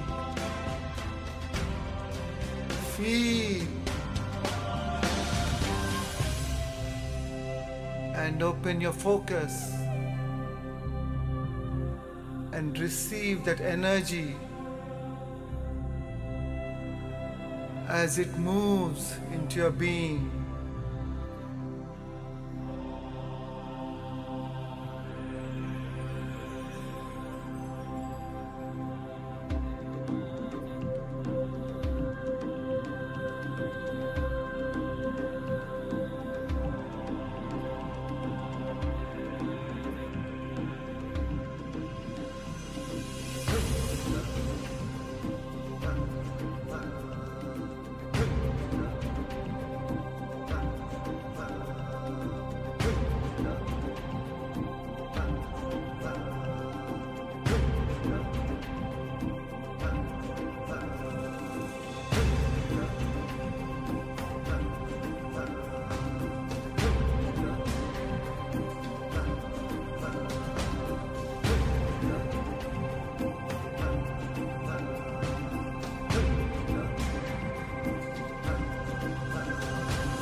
Be thankful for this new life as the power within you continue to unfold in you, to consume you, and to move all around you.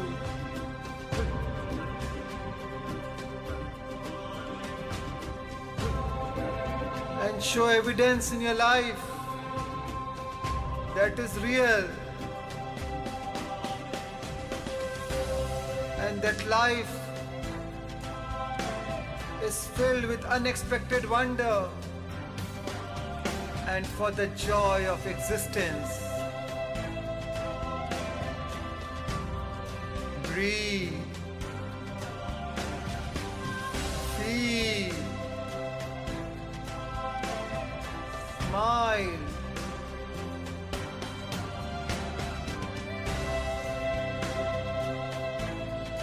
Remember this feeling in your heart. That's the feeling of your dreams living in your heart. And when you feel this feeling, you connect to your dream with your heart. Memorize this feeling. Anchor this feeling. Treasure this feeling. Remember by heart.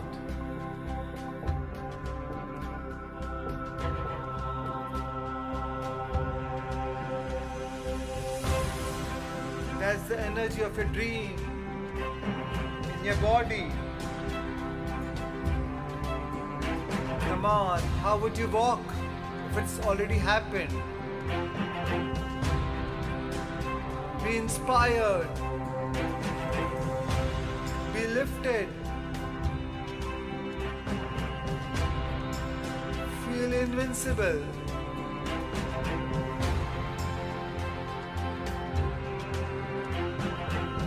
Breathe. Feel. And radiate your love into life. And breathe. And feel. And receive the love from all of life.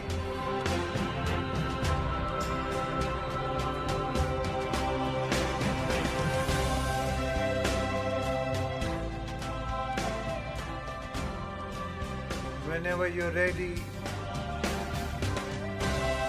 can slowly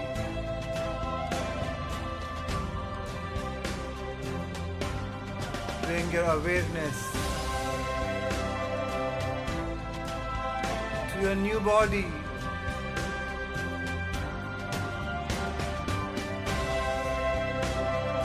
To your new dream. To your new life.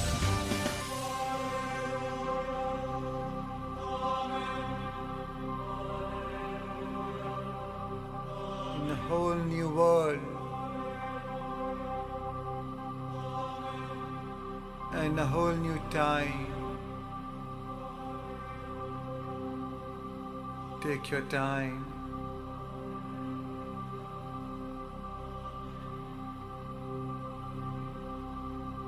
And whenever you're ready,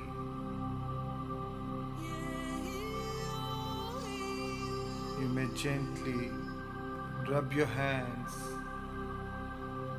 and place it over your beautiful eyes.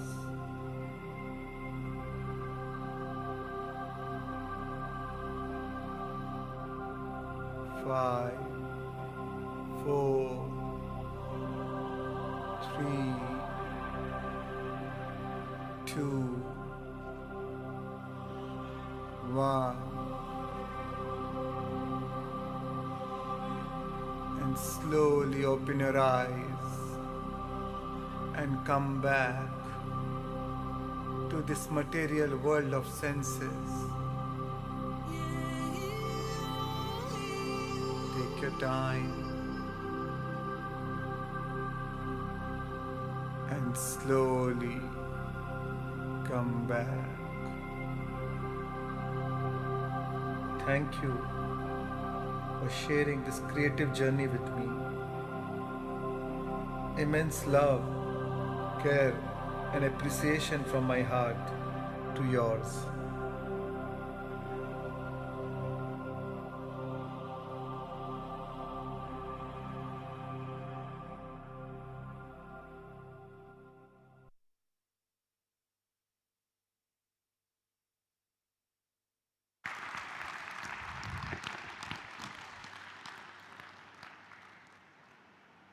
Thank you, thank you, thank you. Shine the lights.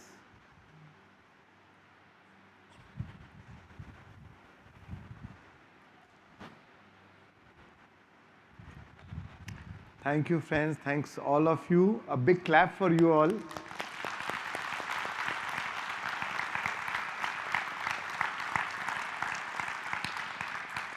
We've been here from 3:30 to 6:30, 3 hours non-stop, so thank you. So now the ultimate manifestation class begins. We'll have some fun and dance. We'll go to the pool party. We'll have pool party. You can come with your swimming costumes. We can go into the pool also if you feel like. And yeah, in the night, there's a Kabir night.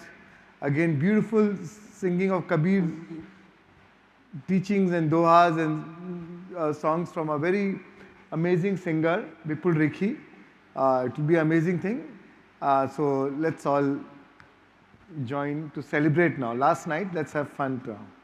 Enough of seriousness. Now lose all your seriousness. Yeah. Thank you so much, Yas. And we have high tea at the pool side, pool party also. So we are going to be seeing you right now. You can head for the high tea and at pool side. And we have walking meditation, as Shyan said, tomorrow morning.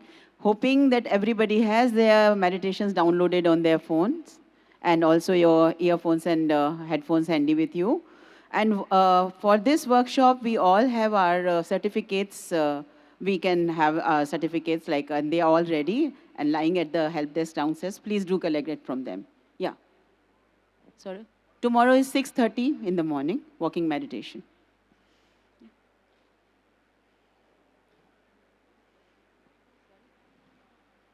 Kabir night is 9 p.m. onwards. No, at poolside only.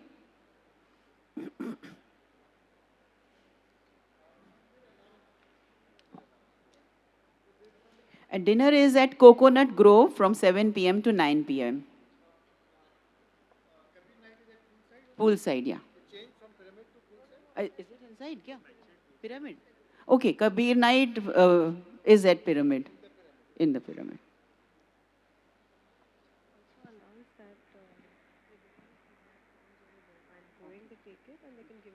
Yeah. Friends, one request to each one of you. There are feedback forms over there, which we will be given right now. Please do fill them in and hand it over to the at the